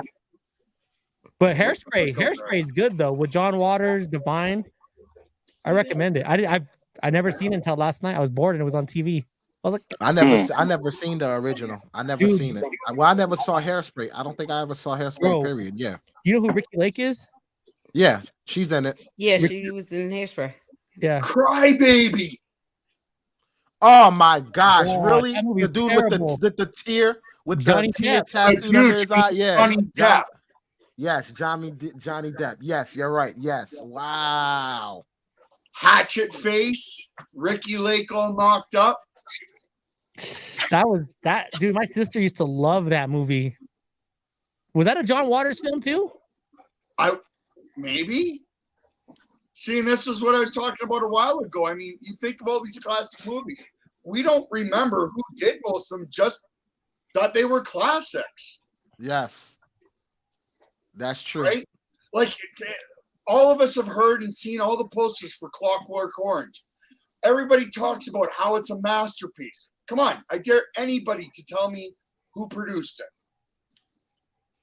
And you know what I noticed too? Anthony Burgess. Some movies that like where people try and pay attention, where it's like, oh, it's an all black this or all white this or all. Some of the movies that people be consciously aware of who the cast members and the directors are, some of them be the worst movies. Oh yeah. Feed me Seymour. Somebody's Feed bringing me up all Little night Shop. long. Little That's Shop of right, Horrors. man. Yes. You can do it. Feed me Seymour. Little Shop Bring of me all Horrors. night Little Shop. long. Did they make a no, they didn't make a car. It was I'm Rick Moranis with big Gravedale and High. strong. Yeah, they had a cartoon with him, Rick Moranis and Gravedale High. It wasn't a continuation of Little Top. Oh, remember Nukem High? Remember that movie? Nuh-uh. Nukem High? Yes. Oh man. Yeah, Nukem High. Let me see. Blues Brothers. Oh, my girl's in that movie, bro.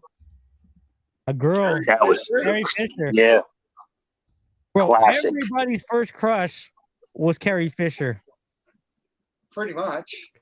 Okay, Return of the class of Nukem High. Class of Nukem High. Yeah. 1986. Wow. Okay. Yeah, I was two. I didn't see that movie. Sorry, not sorry. Which movie? This one? I remember talking Class to of Ben Nukem High? Danielle. Yes. Yeah. You Bro, said that was what, Wes Mal? Craven. And it's a comic book movie. Yeah, that's Wes Craven. Wow. last The storyline behind it sounds awesome. I might have to Danielle check that brings up movie out. Abyss. So there was the Abyss. What was the other one that came out? Leviathan. Leviathan, yeah. Leviathan. Mm-hmm. I didn't see that one. The Last House on the Left, bro. The Hunt for Red October. Oh, that's a good Russian movie. That was an excellent movie. Sean Connery, right? Yep. Mm-hmm. And his horrible accent. Dude, But it was a really good movie. Who cared? It was so good, it didn't matter. Yeah. Dude, don't say that, dude. My sister will kill you. My sister has Yeah. biggest Yo, crush. ladies love them some Sean Connery, yo. Oh I love me some Sean Connery. What that mean? You can have them. What? I'm actually saying you can. You have lucky I don't have the controls that I need to control. I would put you out, put you in timeout for 5 seconds. Sean Connery was smooth as glass. Yes. Yes, he was. Yeah, man. Dang, that's Beautiful Mind. Now, that was an excellent performance. Beautiful Mind. Now, I really enjoyed that movie because my brain works like that. So I totally understood where he was coming from. So there's a lot of good actors like that. Like Russell Crowe is an amazing actor. I couldn't stand that movie because I wrote a whole essay paper on the guy that movie's based on, and that dude was an asshole. Oh, so you didn't like it because of It wasn't. yeah. You know when you read the story of somebody and then they do a movie on it, and it's just like Yeah. that's what ruined it, because it was a great performance, but the story was Because it wasn't exactly what you expected it to be, right? You should never meet your heroes situation. Yeah. Have any of you all seen I Am Sam? Yes. Yes. Movie. Yes. Sean Penn in that movie. Yes. Yeah. Yes. Yeah. Tell me that even as a guy that's not a heartbreaking flick. Dude, Yeah. that Michelle Right. Pfeiffer. Michelle Pfeiffer did a good job in that movie too. I And like what's the little girl's name? The little girl that played in it. I don't remember her name. She's an adult now, but back then she was a kid. I forgot what it's called. One of my favorite movies is Phenomenon, yo. Dude, With John Travolta. in that movie is great, and so was Forrest Whitaker. Yes. Yeah. Forrest Whitaker is great in that Yeah. movie too. Yeah. Dakota Fanning is that little girl's name. Yeah. But when I first watched Phenomenon, dude, that's one of those movies I always go back to. Powder? No. Yeah. I know. See, Powder didn't do it for me, not like Phenomenon did. Phenomenon. Hey,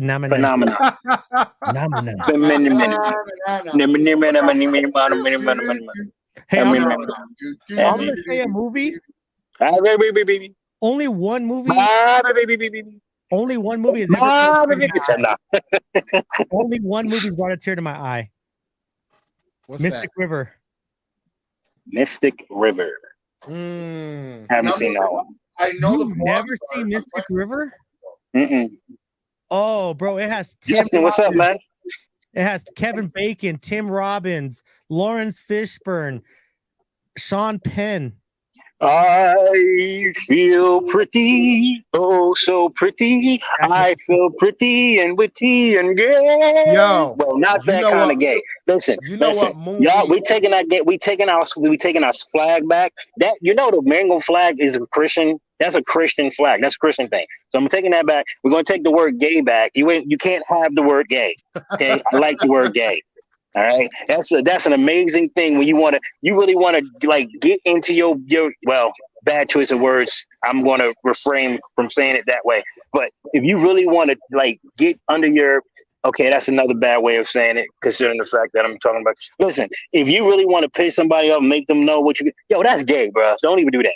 Even Rex be doing that to me. Rex be like, that's gay. Don't do that. I'm like, Nick, how do you get the? No, what you doing is gay. What you doing is all the way gay. What you talking about? Damnable offenses. Freaker's Ball by Dr. Hook. Who all knows that song? Freaker's Ball by Dr. Hook and the Medicine Show. I love Dr. Hook, but I've never heard that one. I like Sylvia's Mother. I've heard Where is Kevin? Kevin left for the evening. He had things to do. His mic was acting a goofy, and then apparently when he probably came back on, I wasn't able to control the controls. So because right now I'm at the emergency room, so I'm not really at the helm, unfortunately. So it is what it is. What about over the Cuckoo's Nest? There you go. When we go to the backstage portion of this, we've got to try to throw on Freaker's Ball for you guys. I've never heard that song. All right, here's my last movie question for you guys. Like, because do you guys enjoy movies with like that has a twist at the end? Yeah. So, have any of you guys seen Identity with John Cusack? Yes. Okay. Has any of y'all seen Hide and Seek with Robert De Niro? Tried to. Don't like De Niro, believe it or not. Oh wow. Okay. The Game. Have you ever seen The Game? Yes. I gotta go. I will pop back in later. Okay. All right, later. Because I was going to ask. Okay, so if you have to throw in Identity, The Game, Hide and Seek, and Fight Club, to you, which one of those movies had the biggest twist to you? The Game. I've never seen those. I didn't like Fight Club. I found it utterly meh. Okay. I'm not a fan of De Niro. De Niro is like Will Smith to me. You put them in a movie, and it takes me 3 times more effort to enjoy the movie. Is the See, game I'm like- is that Leonardo the one at the end where they end up in like a hockey game? Which one? Sorry. The one with the game, is that no? What's the one where No, they- that's Michael Douglas. Yeah. So to give the starting of it, Michael Douglas's brother buys him a package, and what the package is, you know what? It's just watch it. It's a real version of Total Recall. Yes, that's a good way to put it. So instead of getting put into a MacGuffin machine and his brain zapped, Michael Douglas's brother buys him a package to the game. So think of Total Recall only in real world. Huh, I'm about to watch that then. And I don't want to say much more than that because it would just, but yeah, it's twisted. Is it streaming somewhere? Yeah. Stars. I have Stars. I'll watch it tonight. Seven See. was a good movie. 7, Yeah, absolutely. 7. Yeah. Oh yeah. Along came a spider and kissed the girls. With I Morgan can't watch Freeman. those. Yes. The books were too good. I read those books. Deployed. Mm. The movies don't do the books as much justice, but Morgan Freeman does such a great job of playing Alex Cross. He's so much better than what's his name? What's that? Who's the guy that they just remade another one with the guy who Did dresses the guy who dresses in drag as a Medea? Oh, Alex. Medea. Tyler Perry. Tyler Perry. Tyler Perry. Perry played Alex Cross, Yes. and it wasn't good. Yeah. Mm-mm. But I read those books before they came out, before the movies. I was deployed and I watched the Alex Cross movie books. I read the books because Yeah. there's like a whole bunch of them. Because James Patterson's a great author. Yes. My father has a huge collection of them. Go figure, eh? Oh, you like? There you go. You finally did it. You know what was a great movie? Don't laugh at me, Erica. Curious Case of Benjamin Button. Yeah, Yes. that was a good movie. It was That good though. Yeah. Yeah. That was a That great was a- movie. Yeah, it was. I just watched that for the first time. See, my problem with The Fifth Element, Sheena, is I have to mute Ruby Rose. That voice just drives me absolutely ape shit. Shut up or I'm gonna punch you in the throat. What's that move? What's the one with Roddy Piper? They Live. That's a great Yes. Have you seen that one, Erica? Oh, you gotta Yo. watch it. I don't watch half of these movies y'all talking about. With I the, have with, the no with the clue. glasses, right? Yeah. Yes. Yes. Promise me My the boy. next time we do this, you would have watched They Live. It's free on Yeah. HBO Max. Yeah. Okay. Watch it. It's so funny. Hey, say it again so I can write it down. Because They Live. You telling me They it's live. gonna go through I'll one put it ear out on. the other. I'll put it. I'll have you. I'll set you up so you can watch it or whatever. Because Um, you know that saying where he goes, "I'm here to chew bubble gum. I'm here to chew bubble gum. Yeah. Yeah. I'm all Yep. out of bubble gum." That's from They Yep. Live. Yeah. Yeah. Duke Nukem. I'm here to kick I wasn't ass a- and chew bubble Like gum. I watched movies, but I ain't watched these kind of movies. Oh, If it wasn't Fast and Furious or something with action, Oh no, Erica, I we're wouldn't going watch back it. to They Live would be what, 85, 86? dude, I was one. I wasn't watching none of this.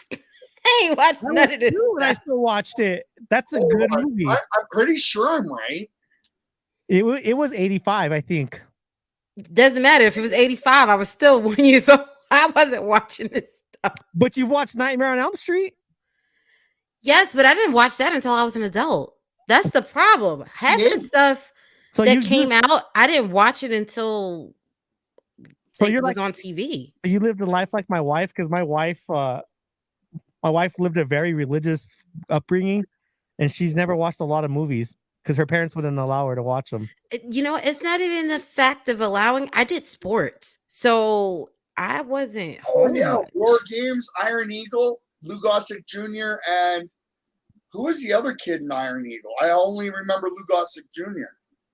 That he's a great actor. I watched him in the third film of the what's that Christian movie called? About the end of the world. There's the books on him. He played the president. Trying to think. Yeah, I'm trying to. I know what you're talking about. Damned if I can think of the movie name. The- Yeah, the- John, like Danny Glover and is another good. Like you think about his movie catalog and all the movies that we've seen him in. He's another Planes, one. Trains, Right? and Automobiles, man. Those aren't pillows. An actor that I love their movie catalog is Matthew McConaughey. Yeah.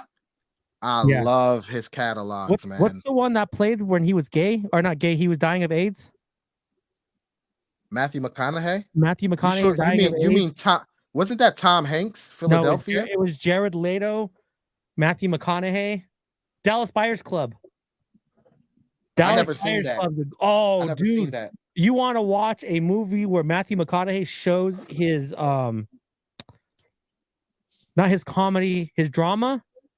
Watch Dallas Buyers Club, which has Jared Leto, Matthew McConaughey. Have you seen it, Erica? Okay. I think Dallas I Buyers did. Club. Where Like, he's Okay. dying, I'ma he's a check. cowboy and he's dying of AIDS during the early. Mm. okay, so this is funny. I go down a rabbit hole sometimes. So like I'll be on Netflix and just stuff will just start popping up, Yeah, or I'll be on Hulu and the same thing. So I feel like that's one of them. I feel like he had like a cowboy hat Yeah. or something in this movie. Yeah. it's a true story. Okay, so then I saw that one. And before anybody Wow. tries to jump on me for my reply in chat, keep in mind that that particular person is a foot and a half away from me, and I'll say whatever I damn well please to my own kid. What you put in the chat? What happened? So Fantasy Freak puts up, here I am growing up with Spy Kids Zoom and Sky High. And my reply was, that's because you're a wuss.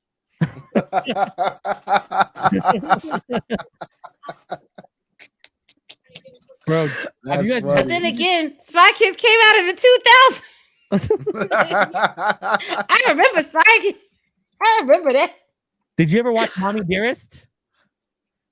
No. Oh man, that's a. It's I a. don't It think came so. out. It's on Hulu. It came out in '81. It's about the. Have you heard of the actress? You guys watch the Medea movies, right? Yes. Yeah. Okay. Do you know that part where, in the first one, Diary of a Mad Black Woman, where Diary of Mad Black Woman, right? Where Mhm. where Medea pulls down the hanger and she's like, "Oh, why are you?" Yeah. That's from Mommy Dearest. Wow. He took that from Mommy Dearest. It's about the actress Joan Crawford, and she used to physically abuse her kids, like Oh no. beat their Yo, ass. one of the best movies that I seen this year, like that was made in 2023, was The Reading with Monique. I've never Have seen that. any of y'all seen it? She's back because I know she was bad. Oh my gosh, that movie, it has a twist to it. Like it's a good movie. The Reading. It's on like one of them. I forgot what platform is that. I gotta find What's that. that movie? What's that movie platform that everybody like? They say you could put whatever movies on there. Damn it, I can't remember the name of that movie platform, but yeah, definitely The Tubi? Reading. That's a Is it good Tubi? movie. Yes, Tubi. Yes. Believe it or not, it's a good movie. It's a good movie. I've never watched the Matilda, but I think part of it is because I get a bigger kick out of Mrs. Brown's Boys. Okay. So I saw Matilda. Got you. I saw that one. How about Interview with the Vampire? Oh, I hated the sequel to it, whatever. Oh, the one That with thing- Leah. Yes, I wasn't a fan. I wasn't either. Yeah, but Interview with a Vampire. Oh my god, That's a long ass movie, but it's so good. It's so good. Yes. Yeah, and I didn't actually enjoy it all that much. You didn't? You didn't? No. Oh man. Yeah, I found You it. watched Erica? Did it again? Sorry, I was drinking water. I was in my Interview own. with the Vampire? No. No? Oh, I think she would like that. Do you think she would like that? She might. I found it bloated. Well, I the found book, it way the too book is flowery so and long bloated. though, but I love that movie. Or here's another one for you guys. I think even you would like this one. Have you ever seen Leon the Professional No, with Jean Reno? never seen it. Never seen it. Oh, bro, it has you know the actress who played Padme? Yeah. Okay. Okay, it's her first movie. Oh, And- the assassin movie Yes. with the French act. Yeah, with Jean Reno. Yeah. Bro, so her family her family. I don't want to ruin the ending for you, but her family gets killed, and she runs away because she's buying groceries, and she runs away to her neighbor, and her neighbor's is an assassin. He's a hitman. Wow. He's a hitman, You can't and dude, they're say more going than around. that. Oh, bro, To say more than that would ruin the pacing and the feel of the movie. dude, it has What's Gary the name Old- of it? What's the name of it? Leon the Professional. Okay. I Dude, think most places, I think it was simplified to The Professional. Yeah, But, yeah. but the actual. Oh yeah, I love that movie. Yeah. Dude, it has That movie Jean- was great. Bro, it has Natalie Portman in it. It has Gary Oldman. Yeah. Okay. I see. All right. Yo, anybody like the Thomas Crown Affair? I've never seen that. Oh my gosh, that is a classic movie, man. You definitely gotta check it. Definitely gotta check it out. With the Thomas Crown Affair? Yeah, with Pierce Bronson. I've never seen Brosnan, that. whatever his name is. Yeah. This Yes. this is a long shot. Have you guys ever seen American Me? Yes. Have you I seen it? didn't. That I didn't. it has a you know the guy who played Selena's dad, Edward James Olmos? Have you seen Mhm. Selena? Yes. Yeah. Okay. It has her dad in it, and it's a true story about the Mexican mafia in prisons. All right. Hold up. $10 super chat. Oh, Harry Toad, $10 Dallas is- Buyers Club is a true Yeah, story, and many people smuggled AIDS medicine. Remember that Anthony Fauci was in charge then, and the ATZ killed thousands of people. Yep. Wow. Well, that's also the time that Anthony Fauci said that AIDS was airborne and you could catch it by sitting on toilet seats. Yes, I remember that. Wow. Oh my God! You know how many times for years I didn't go to public restrooms because of that. Right. I you know, it's just nice again to make sure to remind people of Anthony Fauci's long and illustrious career of fear mongering, being wrong about the science, and outright lying since the 70s, Right. and the abuse of dogs. He Beagles. killed a lot of people. Anthony Fauci Yeah. killed not just with what just happened, but the AIDS pandemic. He killed a lot of people. You 'Cause know they it's talk- crazy? You know they it's crazy because talk- I wasn't into politics and stuff like that back then. So this was all oblivious to me. It's now I'm starting to learn these things. That's nuts, yo. Mm-hmm. Wow. Well, I mean, I think back again because I started in the middle of the 70s. I remember the end of the fear mongering of the 70s. I remember all the fear mongering in the 80s and the 90s. You know, from the satanic the satanic crap to the think of the children parental advisory on music. Like, I mean, I lucked out. It might be the right word, maybe. I got to live through all of it and watch it happen. Mm-hmm. All these different activist groups, left-leaning lunatics, screaming about right. So Why they gotta be lunatics? Because that's the only thing that explains their position, in my opinion. Well, I think it's very. I think you're being unfair to lunatics by saying that. That is true. Lunatics don't have an excuse. They're just asking. They're sick. They need help. They need support. They need our support. Okay. They need to get our shipped psychological support. They need to get shipped over to these countries where actual bad things are happening to learn what life could be like. Nah, you don't want to do that because Because then they're gonna go crazier. Right. No, they'll end up dying off of starvation when they find out that art doesn't pay and gender dance studies doesn't make you a dime. Can I make a But I'm not recommendation for bitter. one more movie? Hey, New Jack City. oh, Wesley Snipes. Great Chris freaking Rock. movie. Yeah. Great freaking movie. Pookie, man. Pookie. Chris Rock was Pookie. I got one. A Time to Kill. Oh, beautiful movie. Yeah. Samuel L. Jackson, Matthew McConaughey. Yeah. You like you some That was Mac, a story that was bridging the gap like a mother. You know Mother lover. Mother lover lover. Who here watched Hidalgo? Dargo? Never heard of it. Dargo, you mean? It's the horse race movie with the not Matthew McConaughey guy. I'm mad you said the not Matthew McConaughey guy. I've never heard of that. Hidalgo. Vigo Set us up free. Set us up free. Set us up free. It came out in 2004. Yeah. Okay. But you look at the guy, he doesn't, but he doesn't. He kind of looks like him now. Yeah. Yeah, he doesn't, but Yeah. he does. So I can never remember his name. But that's a good one. And it's the Arabian desert race. You know what, Harry Toe? I do agree. All he does is yell. Who? Samuel L. Jackson. He yells a lot. Bro, so Harry Toe said he just yells. I know that, but I'm just saying that particular movie was damn good. See, Yeah, Samuel but L. I think I like Samuel L. Jackson because of his yelling, and that he's one of those. Whoa! Nobody's saying we don't like him because of the yelling. I just agree he's overrated.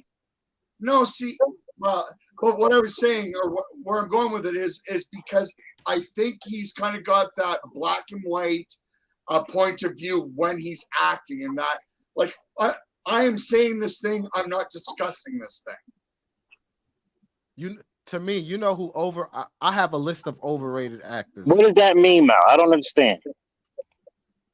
You know when a person talks with a sense of authority? Yeah. They'll make a statement, and the way the tone they say it, it's like, I'm saying this thing, it's not up for discussion. That's what I find, and why I like what I like from Samuel L. Jackson. Oh yeah, he comes with because the way he look at you, you know you're gonna be like, yes sir. That's just all. You got no other choice. Him and Denzel commands that. Yeah, but there's no comparison. Denzel all the way. Better actor. Hands down. Opposite. Hands down. You don't even. Denzel's that quiet, scary. Yeah. Denzel walks up and he's like, "Are you sure you want to do that?" Right. You're that quiet, calm. You're looking him in the eye and you're thinking, What's the movie where his son has a heart attack and he because when I watch that movie, I believe that he will shoot up that hospital. Right, but he won't. No. Whoa. No, he wouldn't. See, if you're talking about John Q, right? John Q. Yes, Yeah. John Q. Yeah. So no, he didn't even have bullets in the freaking gun. He had no intention of shooting up. I know that, but I'm saying though, but when you watch it in the way that he's acting that part, You didn't even question if the gun had bullets in it. You didn't even question if the gun had bullets in it. Wally, somebody squawks. Wait, stop. Hold up. Somebody walks in, waving the gun. You're gonna say, I don't even think it's bullets in that gun. Really? Yep. I'm gonna be like, let me see. Open the chamber. Shot dead right there. All because you want to question. It would have been perfect, Gary. If you pulled out, Gary, if you had a cap or something, it would have been perfect to put it on your head at the time. What about You know damn well ain't no bullets in that gun. You can't afford no bullets. You look like you broke. You can't afford no bullets. I don't even know how you got the gun. He found it. He found it on the street.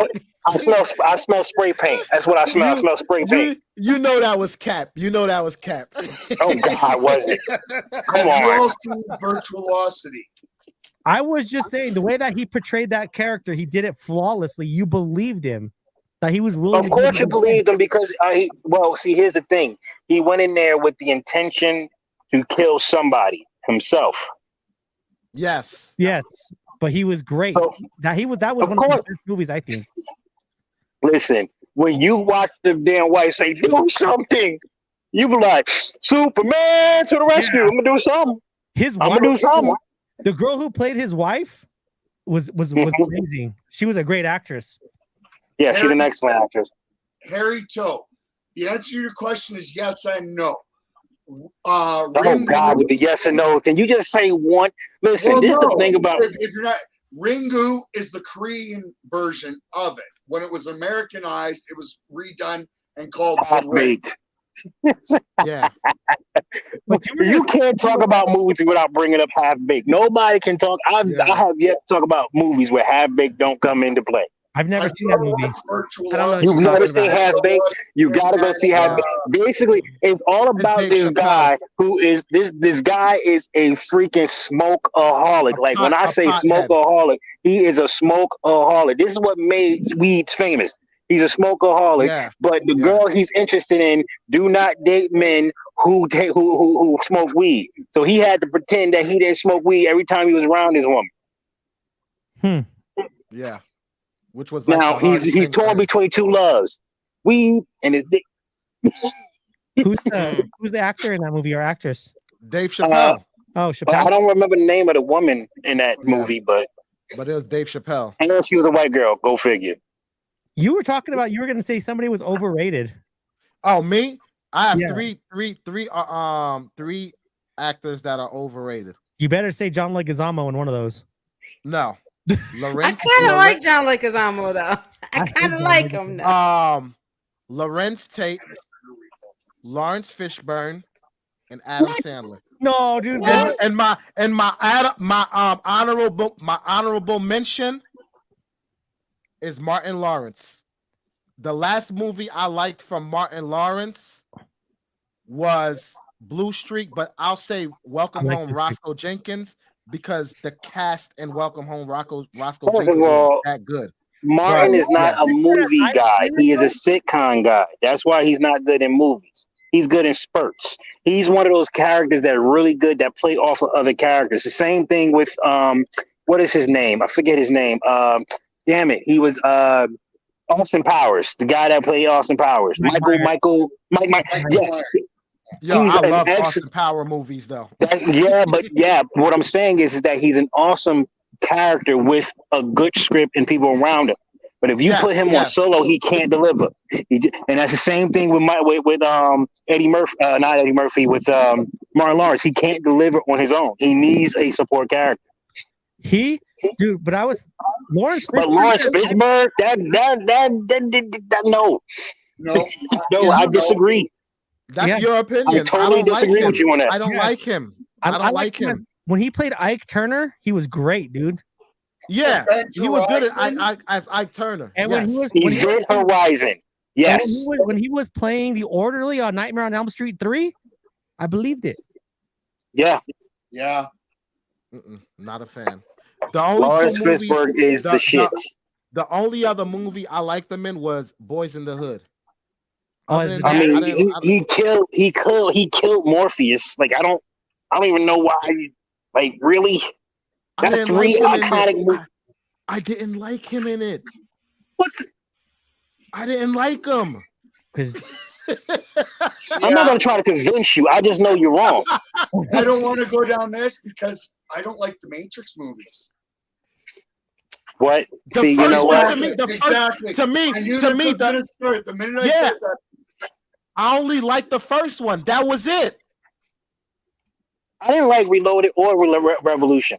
yeah, they were all terrible except for And they remade one recently or some shenanigan like that. I didn't even see it. all right, hold on. Everybody here has kids, right? Yeah. Okay. How many of us have had our kids do something stupid because they firmly believed it? Whether they jumped down the staircase or did something because they firmly believed it. Every one of us, right? Yeah. Mm-hmm. Then why are there no flying kids in the Matrix?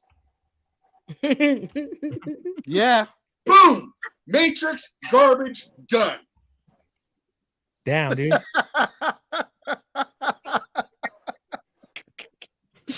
Yeah, that's The true. whole premise of the Matrix is that you disbelieve the reality that fate presented to you Yes. so much that So you're I go back outside? Or no? capable of bending the reality.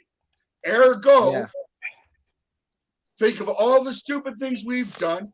Think of all the stupid things our kids have done, and they've looked us square in the eye and given us our explanation, and we're like, really? Really? You believe that thing? Yeah. Yeah, that's true. That's a good point. Just saying. Damn, dude. You had to ruin the Matrix, the original Matrix for me. Yeah, yeah. Here's Like I how said, many of man, you have seen Virtuosity? I haven't. Yeah, I haven't Add seen it it. to your list. Dude, you know who's an overrated actor? John Travolta. I name a movie that he's good in. I didn't even like Feminine.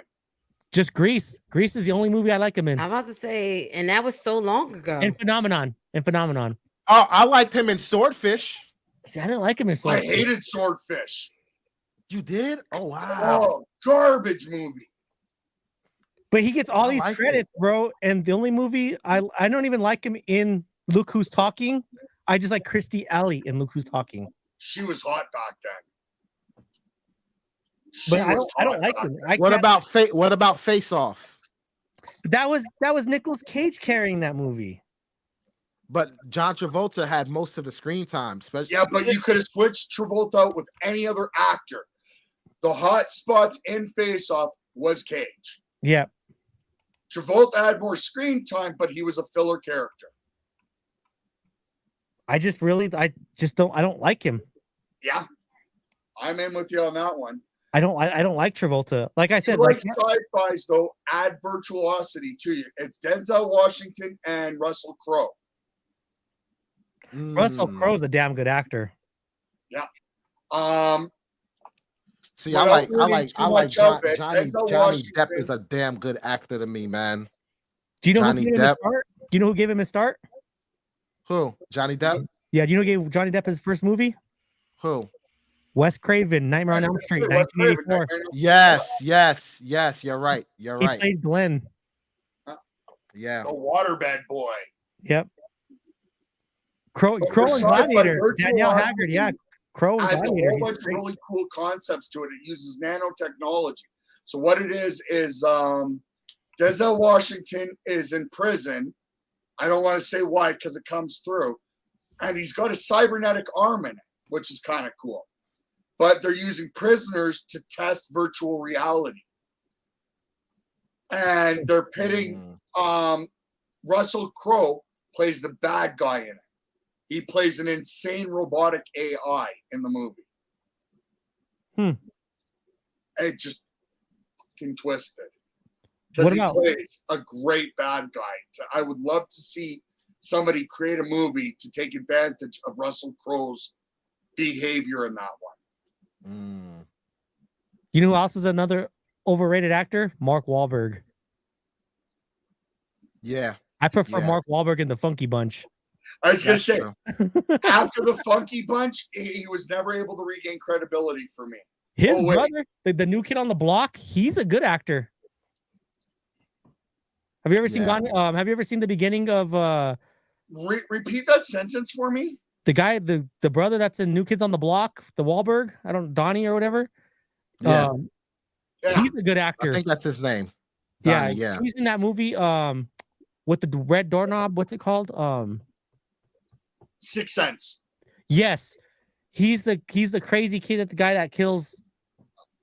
I mean, spoiler alert. But he's the one. He's a real skinny guy at the beginning of the movie that actually kills. What's his name? What's the actor's name? Sorry, I was reading chat. See, this is why I don't read chat, Erica. Yeah, I see. Who's the what's the actor in The Sixth Sense? I could see his face. Bruce Willis. Bruce Willis. Donnie Wahlberg kills Bruce Willis in that movie at the beginning. Oh, okay. That real skinny guy that's in the bathroom.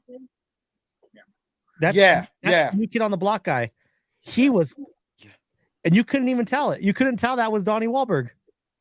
That was another good movie. Yeah, it was. Are we talking about the Backdoor Boys being in sync with the New Kids sucking? You know what?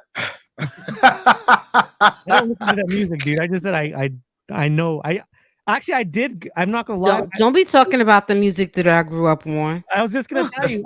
I took my kids. Okay, so I bought tickets for my sister to take my kids to New Kids on the Block. My daughters. I have 2 daughters. And my sister got her cancer came back, so she couldn't take them. So I got stuck taking my kids to New Kids on the Block. Let's just say there'd be an awful lot of tequila in my system before I do it. Dude, what was great about it though, man, is one of them, I don't know which one it is, but one of the like lower New Kids on the Block actually came into the audience, dude, and FaceTimed my sister. So I have all new respect for the New Kids on the Block. Yeah, I'll give them respect for that. I don't listen to them, but I own all their albums. I He still did have that to for my hammer sister, to dude. go to the concert. When but he I'll did that, respect them. when he did that for my sister, bro, like I spent all that money on it, dude. I was like, you know what? I'll support you guys. Yeah. I don't listen to the music, but he did it. But yeah, not mad at that. Yeah. Mad respect for something like that. Yeah. Danny, Not mad at that. Danny guy, the Danny one. He came into the audience and FaceTime my sister. Oh, okay. Wow, that's pretty dope. Yep. That's pretty dope. Yeah, for something like that, it'll make me go support. You know. Like I said, I don't listen to So, it. but I yeah. bought it. I can't be mad at that at all. Can't be mad at that. No. Have you But ever I seen, listen to have you their ever seen music. Insomnia with Robin Williams Yes. and Al Pacino? And Al Pacino. Yes, that was a good one. Have That you was seen a it, good Erica? movie, yo.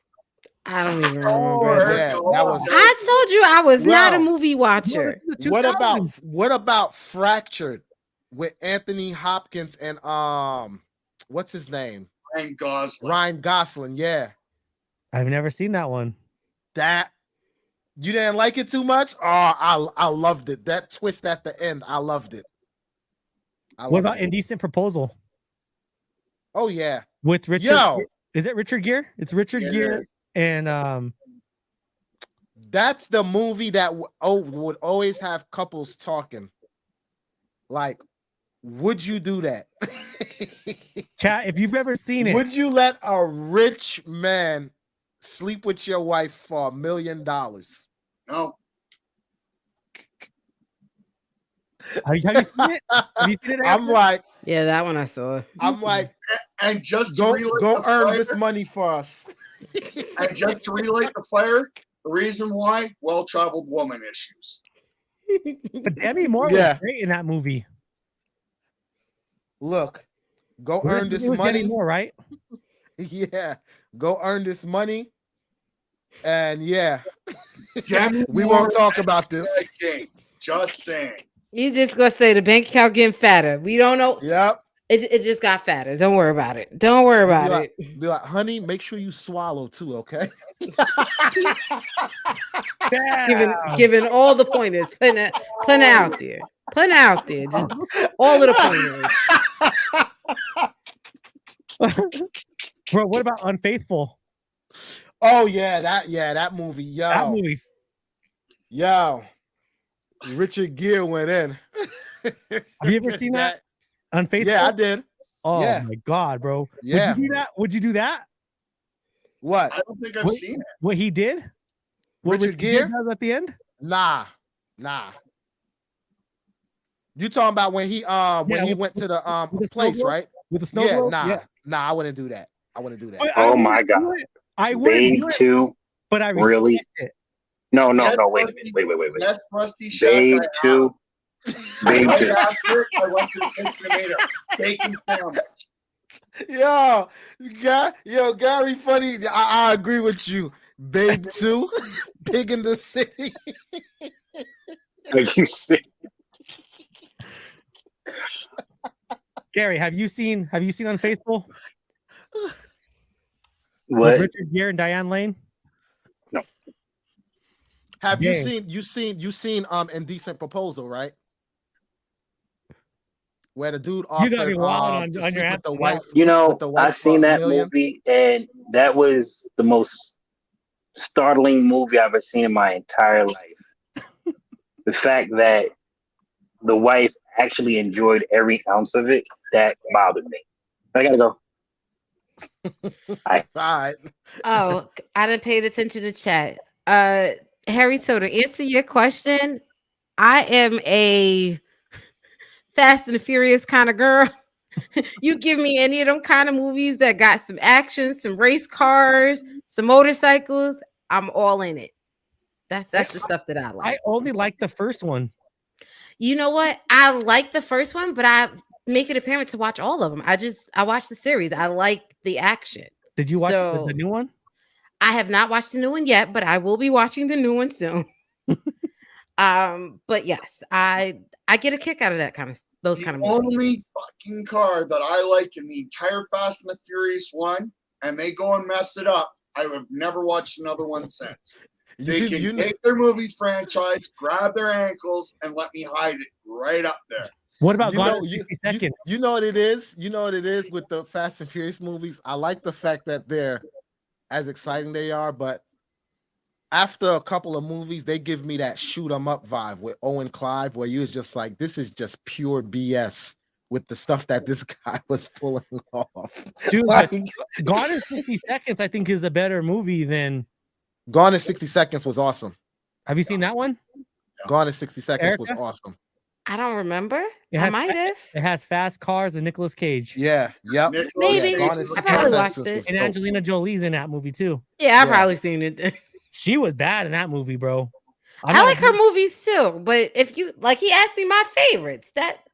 Those are my favorites. The reason why I asked you about that is because it's fast cars. Dude, Eleanor in that movie. Yeah. Eleanor, man, that's my girl. But But yeah, then it's so yeah, funny because I Danielle, like those, but then Clive I like Owens. I I like like spy Clive movies too. So like I'm a 007 kind of girl too. You I- said you didn't like. Who's your Okay. favorite Bond? Who's your favorite Bond? So this is the thing. My dad loved Bond movies, so I've watched every single Bond movie. I My can't favorite choose. Bond was Sean Connery. I can't choose just because depending on when I was introduced to it, it's like, oh, that's really great there, or that's really great there. I'm not a big movie person. Like I watch movies, but I don't always remember the best parts of a movie. It's like, okay, what was my feeling during that time? It was like, oh, that's pretty dope. I like that. Or I can remember when we would travel, Whoa. they filmed one of the one of the Can I help 007 you? movies in Jamaica. So that Is was the Sue thing. here? When we traveled, it was, hey, we got to drive Nobody's- past where they filmed this No. movie. So I'm like, Yeah. that kind of person when it comes to movies, not a, yay, I remember all these parts kind of Bro, person. people hate me, bro, because my favorite James Bond, and I think it's just because that's where I got my start watching James Bond. Pierce Bronson. See, and Yeah, I'm Pierce just saying, Brosnan is dope. Plus, I love. I James. can't tell you which one I prefer. All I can tell you is I hate Pierce Bronson. See, for me, number one is Sean Connery, then Pierce Feminine Bronson. Pulse. Okay. Because I can't. I Then, don't like Daniel Craig. I do not like Daniel Craig. Yo, he does that stupid lip thing that like that What's that? he got that Zoolander thing going on. the one look.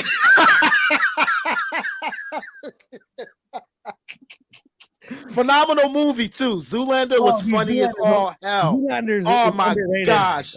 Yo. See, I don't like Ben Stiller. Wait. I came in at the very tail end of his statement. What did you say about Zoolander? It's a great movie, Zoolander bro. is funny as hell. Okay. That's the response I was looking for. When he Yeah, goes- that movie is funny. I love that I movie. absolutely love Zoolander. I used to sleep to that movie. I used to sleep to it. Yes. It was Just so one look. freaking good. One Oh my look. god! And they had to destroy it with the part two. Now I'm gonna be honest with you. Yes. I was looking forward to part two, but they was destroyed it. All they had to do was just do the same thing they did in part one. Facts. They didn't have to change Facts. anything. Like, Facts. oh my god, man, the storyline sucked. It Yes. was booty. See, I'm game for a good comedy, yo. Yes. Oh To yeah. this day, another one of my favorite comedies, Euro Trip. Funny. I never seen that one. I have. It's been a while. What? Rats. Oh my god. Yo, yeah, Mallrats. Yes. Smooch Yes. Smoochies, bro. Mm-hmm. Mrs. Mhm. Doubtfire. Yeah. Oh, that's a I like that classic. one. It's a But drive it's Robin Williams. What does he say? When he hits Pierce Bronson with that fruit, it's a drive-by fruity. It's Robin Williams. I mean, At his best too. At his very best. yes. But yeah, I love a good comedy, yo. Oh my gosh. Or the Mask with Jim Carrey. Yeah. Oh Yes. That was yeah. an excellent movie. Yes. I love that movie. But even Ace Ventura was pretty decent. Yes, though. the Ace Like, Ventura movies were original. funny as hell too. When Funny he as was all Jim Carrey's hell, one of When he yo. leaves that stuffed dog at the door at the beginning, he's sitting there kicking that thing all the way down. Jim Carrey's one of those that you got to separate the art from the artist from, though. Yeah. Like, What do you mean? When you see what he's like as a person, Yes. he went from being an a-hole to just being off his nutter, back to an a-hole. Like when you see him outside of the movie, anything you see him interviews and that, he's a twat. Yes. But you throw him in a movie, he's funnier than crap. Like I loved him as the Riddler in the Batman movie. That's because he's crazy. When you get people that be off their rockers half the times, they make some of the best actors. Bro, he played Andy Kaufman. Amazing. Right. I'm not a big Jim Carrey fan, dude, but when he played him in Andy Kaufman, I don't know if you guys know who that is, but yeah, he played him amazing. Have you ever seen Taxi?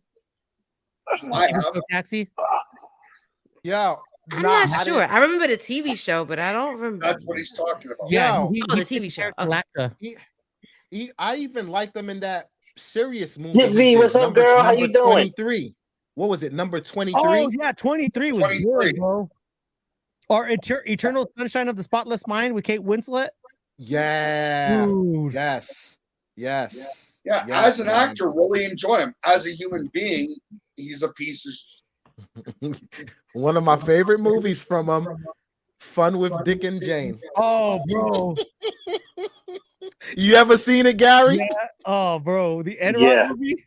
Yo, the way black people perceive that movie is how a white family would be, like as far as like if they were broke, like the scams and stuff they would pull to make it by any means necessary. Bro, when they give the lady they're paying her in appliances. Yes. Yo, my part was when they were showering with the whatchamacallit, with the sprinklers. Yeah. Or when they their son's more Mexican than I am, bro. Yeah. Yo, the son got him caught up with whatchamacallit. When with the when they was picking up the migrants, whatever. Oh yeah. He was like, "Call my house. You'll see I'm American." They called the house. The son was like, "Hola." Or when they when they're turning the TV in and he's like, "Not my Telemundo." Yes, yo. Oh man, fun with Yes, Dick Harry and Joe, the Jane. comic books for the Mask are messed up. But you've got to think of the character. The Mask wasn't a hero. No, he was the Mask was just a regular dude who got given god level powers. Like, let's be honest. Yeah. Any one of us on the panel, if we got given those kind of powers, you damn well know we're gonna abuse it. Bro, I'm telling you right now, if I had the Force, I would be a Sith. Yeah. See, and I'd end up don't get me going on road rage, bro. I'd be force pushing all them mother truckers off the road. Oh yeah. You'd be like, clear away. It Thanks. It takes a hell of a person to have power and not abuse it. Yep. Right. I'm not in denial. Because my wife asked me about that. She's like, you like Star Wars so much. She was, would you be on the light or the dark side? I was like, oh, I'd be dark side. I'm not even gonna lie to you. Yo, it seemed like when the people that's the dark side, they have fun. What? Man, Anakin, when soon as he went to the dark side, this guy was kicking butt and taking names, man. That's what I'm saying. I'd be chaotic. I'd be walking down the street, seeing something bad happen, and I'd intervene. dramatically, but I'd intervene. But I'm just as likely to do something out of a Yeah. self-centered Oh, dude, reason. You know what? Did you see Obi-Wan, the yeah, show? I didn't like that show, but I watched it. Yeah, You know what pissed me off? How he was out of touch for so long, and then just in a split second, he went toe to toe with Darth Vader and pretty much beat him. oh yeah. I was like, wait a minute. So So you're that- telling me? I was like, so you're telling me, whatchamacallit, Obi-Wan could have took him out twice and failed to? But the You thing ain't that was, like nice. I said, the 3 thing, times. like I said, yeah, 3 because times. I'm like, Darth Vader been kicking butt and taking names all these years, practicing his powers, and you just regain all your reflexes, and you're able to defeat him. Bro, you know what pisses me Yeah, off? I was. Let me tell you Yeah, why I really hate Disney Star Wars. Mm-hmm. So you gotta remember the at the beginning of Episode 4, A New Hope. Yeah. When Obi-Wan's on the ship on the Yes. lands on it, and he goes, I haven't felt the disturbance in the Force like this since, and he walks away. He's talking about Obi-Wan. Yeah. And Obi-Wan, and so they had never seen each other for years. I'm talking years. Yes. Since Episode 3 is what they're Yes. referring to. That's why George Lucas Yes. did it that way. Yeah. How the hell are you gonna sit there and tell me that he's fought Obi-Wan 2 other times, because they also fought in the cartoon series? Don't give me Yes. that shit, dude. No, man. Yes. Yes. They ruined George's. Yeah. They Yeah. ruined I'm not George's- even getting in this because it'll be another 5 hours. I've Yeah. no. I've spent the money. I own 40, 50 of the books pre-Disney sticking their Oh, I fingers love- in this. So I've read about the Mandalorian Wars and about the old orders and so on. So here I've spent thousands of dollars on books. You learn all this history, and then Disney comes in and says, "Yeah, no, Yeah. no, We need to do a Star Wars theme, man, like a Star Wars show. Just Oh, to, bro, that'd be like a 9 hours. We'd have to Oh, start man. at 8 o'clock in the Y'all morning. gonna tap me out of that one because But you I know have what? no clue what y'all talking about. it could be. That's okay. It could be men's talk, men's week. I'm all good with that. Not more than you're not getting just one day, dude. That's gonna be like a 4-day. Exactly. But you know what? It's so many Star Wars fans, man. So many, like, yeah. Oh yeah. Dude, That would be- dude, I checked out so I watched Episode 7 and I was like, okay, well, this ain't bad. I mean, it's bad, but it's not terrible. Yeah. Then I went to go watch The Last Jedi, dude. I walked out so pissed off. Now, see, here's the thing. I couldn't walk out, but I wanted to so very, Yes. very bad. But Bro, what's going on with your camera? You just decided to go to the left. He's showing you all his Star Wars stuff. Showing you the Star Wars. That's a That's what you just $10,000 said. right He said, you know what? I don't want to look at you no more. That's a $10,000 Revenge of the Sith poster Wow. that I Okay. Yeah. Now, What the heck happened? Gary kicked him out to be. Sorry. No, I didn't do it on purpose. I swear. I was trying to make him big. Okay, Oh. conservative. Yeah. Look me in the eye. You got a bib or a napkin handy? Yeah. Okay. So I have an offer for you. You tell me what you want to give me for it. I may or may not have a working beta machine with all 3 of the original Star Wars movies in beta. Wow. Pondering over there. Look at the face. He's pondering over there right now. Wow. I don't have the bait. So you have the I have spent the past 20 some odd years maintaining the beta player that my dad bought so that I have some way to watch it. And Danielle, you messy. Look at this. You are Jeez. messy, Danielle. You are so messy. it's the red tag. Wow. That's the one. That's the well, not as rare as yours, but this is the rarest VHS you can get. And I have all 3 of them. I have New Hope, Empire, and this is like the non-special edition. Yeah, we're talking obviously these are the betas, so we're talking original releases of the trilogy. All right, let me ask you guys this. For a real fan, do you have to watch it from episode 4, 5, 6 and then 1, 2, 3? Or If I was 1, like, 2, if I 3, was 4, 5, 6? like, if I was let's hypothetically, if I was dating Erica, I would show her 4, 5, 6, and then 1, 2, 3. Yes. Because you Okay. want that surprise from 5 to hit. Because if you watch 1, 2, 3, 4, 5, 6, you don't get that surprise. But when on May the 5th, when me and my buddies do it, we do the machete version. So we watch it in a different order. Okay. Got you. We watch that. You know what? I never thought about it that way. You're right. The surprise. Yeah. So y'all really That's a gonna good have me point. watch? Y'all really gonna have me take that much of my time to watch these movies? Those they like It's necessary for life. What are you talking about? Yeah. Those movies were created in the order they were created and put out there specifically for the story to be told as the story is told. Yeah. Do you have that? Oh, I Freddy love. versus You know Jason. what? Oh, Freddy A versus lot of Jason. people don't like that movie, but I freaking love it. Read the book, bro. The book is so good. Oh, word. Okay. Be back, Okay. guys. Okay. I didn't even realize they had I a have book. to wrap you jokers up. Do y'all not realize y'all been on live for 4.5 hours? Yeah. I wonder how much watch time Gary's got out of this. Yeah, we definitely gonna have to wrap it up because it is 4 something in the morning, and I got a nice drive in the morning.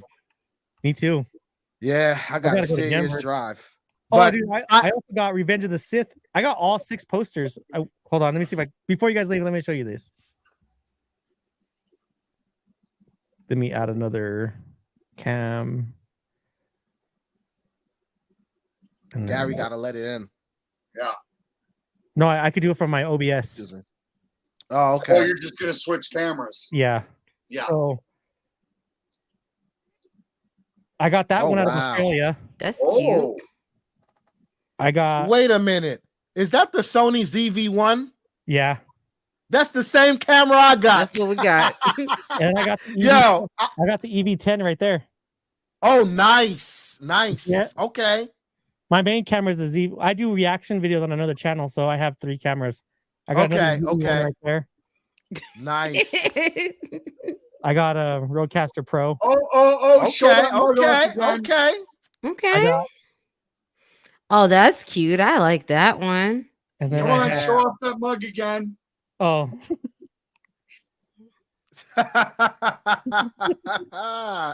and then I There you got go, Mr. Crowder. A little free promotion for you. I got a Revenge Oh, of the that's Sith. cute. Wow, that's dope. That's dope. That was the That hardest is one. dope. The middle one is the $10,000 poster, Mm. and then I have another RV or RE20 right there, and then I have the original Star Wars on vinyl. Wow. That's I know you dope. want that one, don't you? He's like, yeah. And I bet you want that Revenge of the Sith poster too, don't you? Not particularly. I wasn't a big fan of those 3. That's the best poster though. That's the best design poster. The episode 1. I'm gonna I say that still like- poster is cute. I still like the iconic Return of the Jedi poster. That's still my all-time favorite. You don't like the fact that they have Darth Vader on the shadow? I like it, but I still like Return of the Jedi's iconic. Dude, my wife made me put these in my room. These used to be when I was single, these were all over my house. So when we bought this house, dude, we built this room specifically for YouTube and my posters. This is your man cave. They shall Yep. be banished there. But there's all See, my that's what I need. I need a dedicated YouTube. I used to have one, but moving here, don't got a dedicated YouTube room yet. and then my Well, vacuum you know, cleaner. if you got your crap together, got the barbecue set up and the backyard cleaned up, I'm sure Eric would be okay with you building yourself your own little man cave in the backyard. You mean clean out that shed and then he can go out there? See, Feeling picked on see, yet, Wally? You on some Jerry right now. We don't need that. Oh, great. All I can think of is Weird Al 1 week. Yeah. Oh, bro, have you watched the movie Weird Al, the Weird Al movie? I didn't see it. That's I was a good supposed to. movie. It was on the docket, but I didn't see it. I had to watch it when it came out because, like, I mean, I dare anybody to step foot in this house and say something bad about Weird Al. I mean, you ain't got to worry about me. The kids will get a hold of you and do damage. So is that good? All right, I'm gonna have to check it out. Weird Al is that beloved in this house. The movie was good. Gotcha. Though, yes. Gotcha. Okay, I'm gonna check that out. So are But you Logic Rex is in the building. Are you guys You said married? what? Oh, okay. Okay. Yeah. Not me. I didn't know that. You guys are awesome though. We got to do this again. You got to show her. You got to show her 4, 5, 6, 1, 2, 3, bro. Good luck on that. I made Eric is too impatient. I made Sabrina, but that's my wife. I made my wife watch it. I was like, we're gonna get married. We got to do this. Requirement for marriage. I'm like, I guess so. I'm like, I guess. She hated it, but You know, it's not even that. Like, I don't care what I watch. It really doesn't bother me. It's just you're asking me questions. No, I didn't sit down and take the time to watch this. But on the flip side is I think I might have caught an episode or two while he was watching one of the TV shows. Like, that's usually what happens. I'm trying to juggle so many other things. It's like, okay, finally got a minute to sit down. It's like, oh, this is what we watching. Okay, fine. Watch it till I go to sleep. bro, she gets so mad on May the 5th. She just leaves the house for 8 hours because all my friends come over. We got it on Blu-ray because I don't have a VHS player no more, man. My VHS went out. Oh, no way. And they are so hard to find now. I found a VHS DVD player, bro, but it was like $800. I was like, do I really want to spend that? Where was it? Well, don't tell me eBay. Yeah.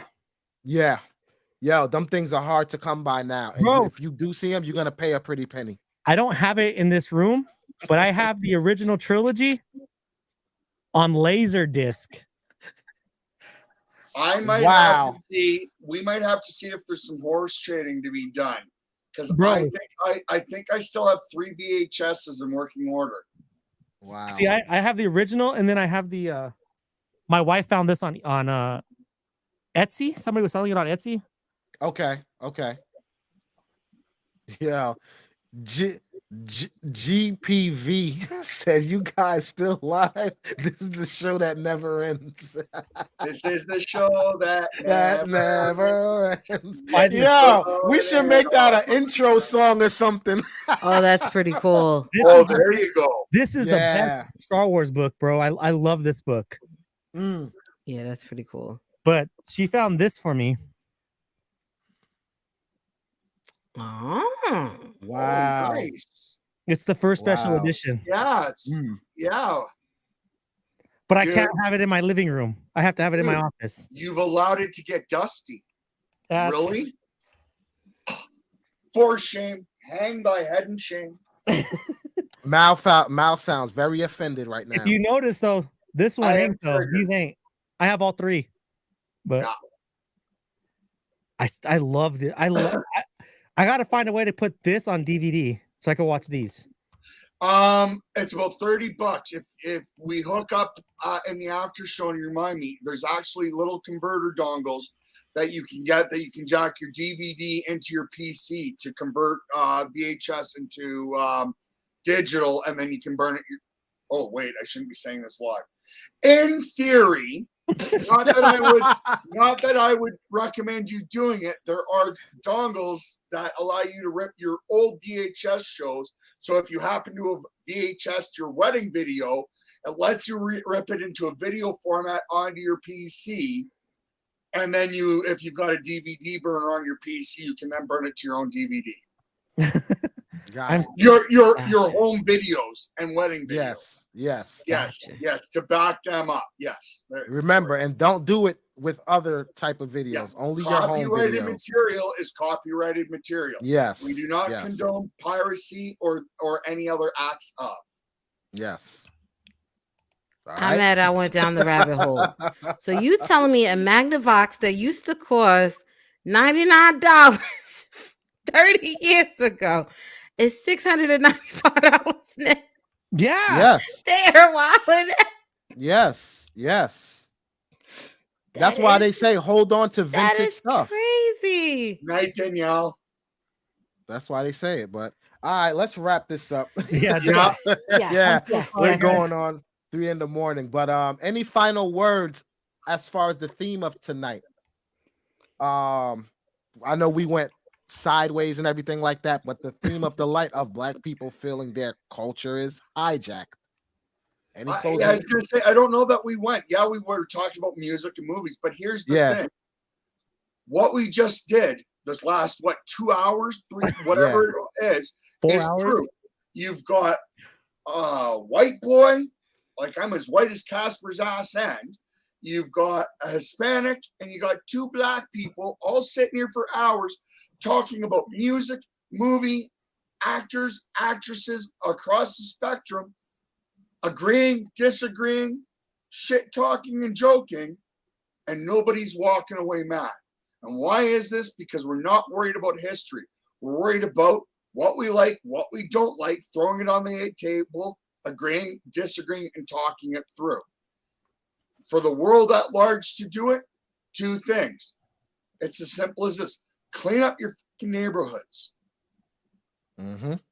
And 2, look at the past, don't live in the past. So for Maladjusted, peace, y'all. Well said. I don't even got to follow up with anything with that. Just shout out to Harry Toe, $2 super chat. My theme of the night was having fun, and that we definitely did. Can't say it any better than Mal did. So Right. it is what it is. I'm gonna I- leave it at that. Unless I do just wanna any of say y'all one want to thing. chime in? Go Yeah. ahead. Nope. Can you, if you guys get a chance, go ahead and subscribe to the Conservative Chicanos on YouTube. Yes. Could you put that in the chat? I don't have the. I could try. Let's Or see. put in the private one so I can Put it in the private, and I'll copy it and paste it in the chat. All right, hold on. Let me Yeah. slip. I don't want to put my other one on there because I don't do politics on there, but Got you. or I don't do this kind of stuff. You know what I mean? Mm-hmm. Mm-hmm. But this was fun, dude. I was being real cynical when I was coming on. I was like, I don't know any of these people, but y'all Oh y'all nah, made man. this We much easy. fun. We We good. We cool. easy to We get along nice with, man. and Like, easy. We might have yeah. look, we might not think like you all the time, but we're easy to talk to. This was Yeah. fun though. Like I really came in thinking like, because I know me and Gary, we go around sometimes, but I was like, this is gonna be fun, and I was like, I'll You come know what on. it is? At least After I a didn't while, start singing in the Navy. They were yeah, rubber because bands in the Navy. after a while of doing this, because like I'll say, the very first time I did a collaboration, like my first collaboration, dude, I was like quiet, like you could hear a mouse fart in my presence, how quiet I was. But after a while, it Oh, yeah. becomes second nature. So you feel so No, people come on the platforms with us, it's usually gonna be a hell of a time, have fun, and all of that stuff. So yeah. because I used to do it with, I don't know if you guys heard of them, the Angry Viking and Gary and Hood Conservative and all them do, but Yeah. that I was like when they were going strong, I was in that group, and after a while, man, like, well, we'll talk about it in the after show. All right. But they Yeah. subscribe to the Conservative Chicanos. We talk about stuff that other people won't talk about, so go check it out. All right, definitely. I'm about to go over there now and subscribe. And everybody, if it's your first time here, subscribe to Matter of Opinion on YouTube.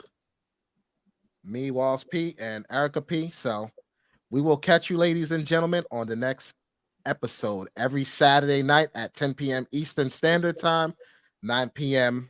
Central. Yeah, 9 p.m. Central. With that said, catch you, ladies and gentlemen, on the next episode. Peace.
Well, folks, thank you for coming to the live. We truly appreciate it. This is Garam signing off. You guys have a good one.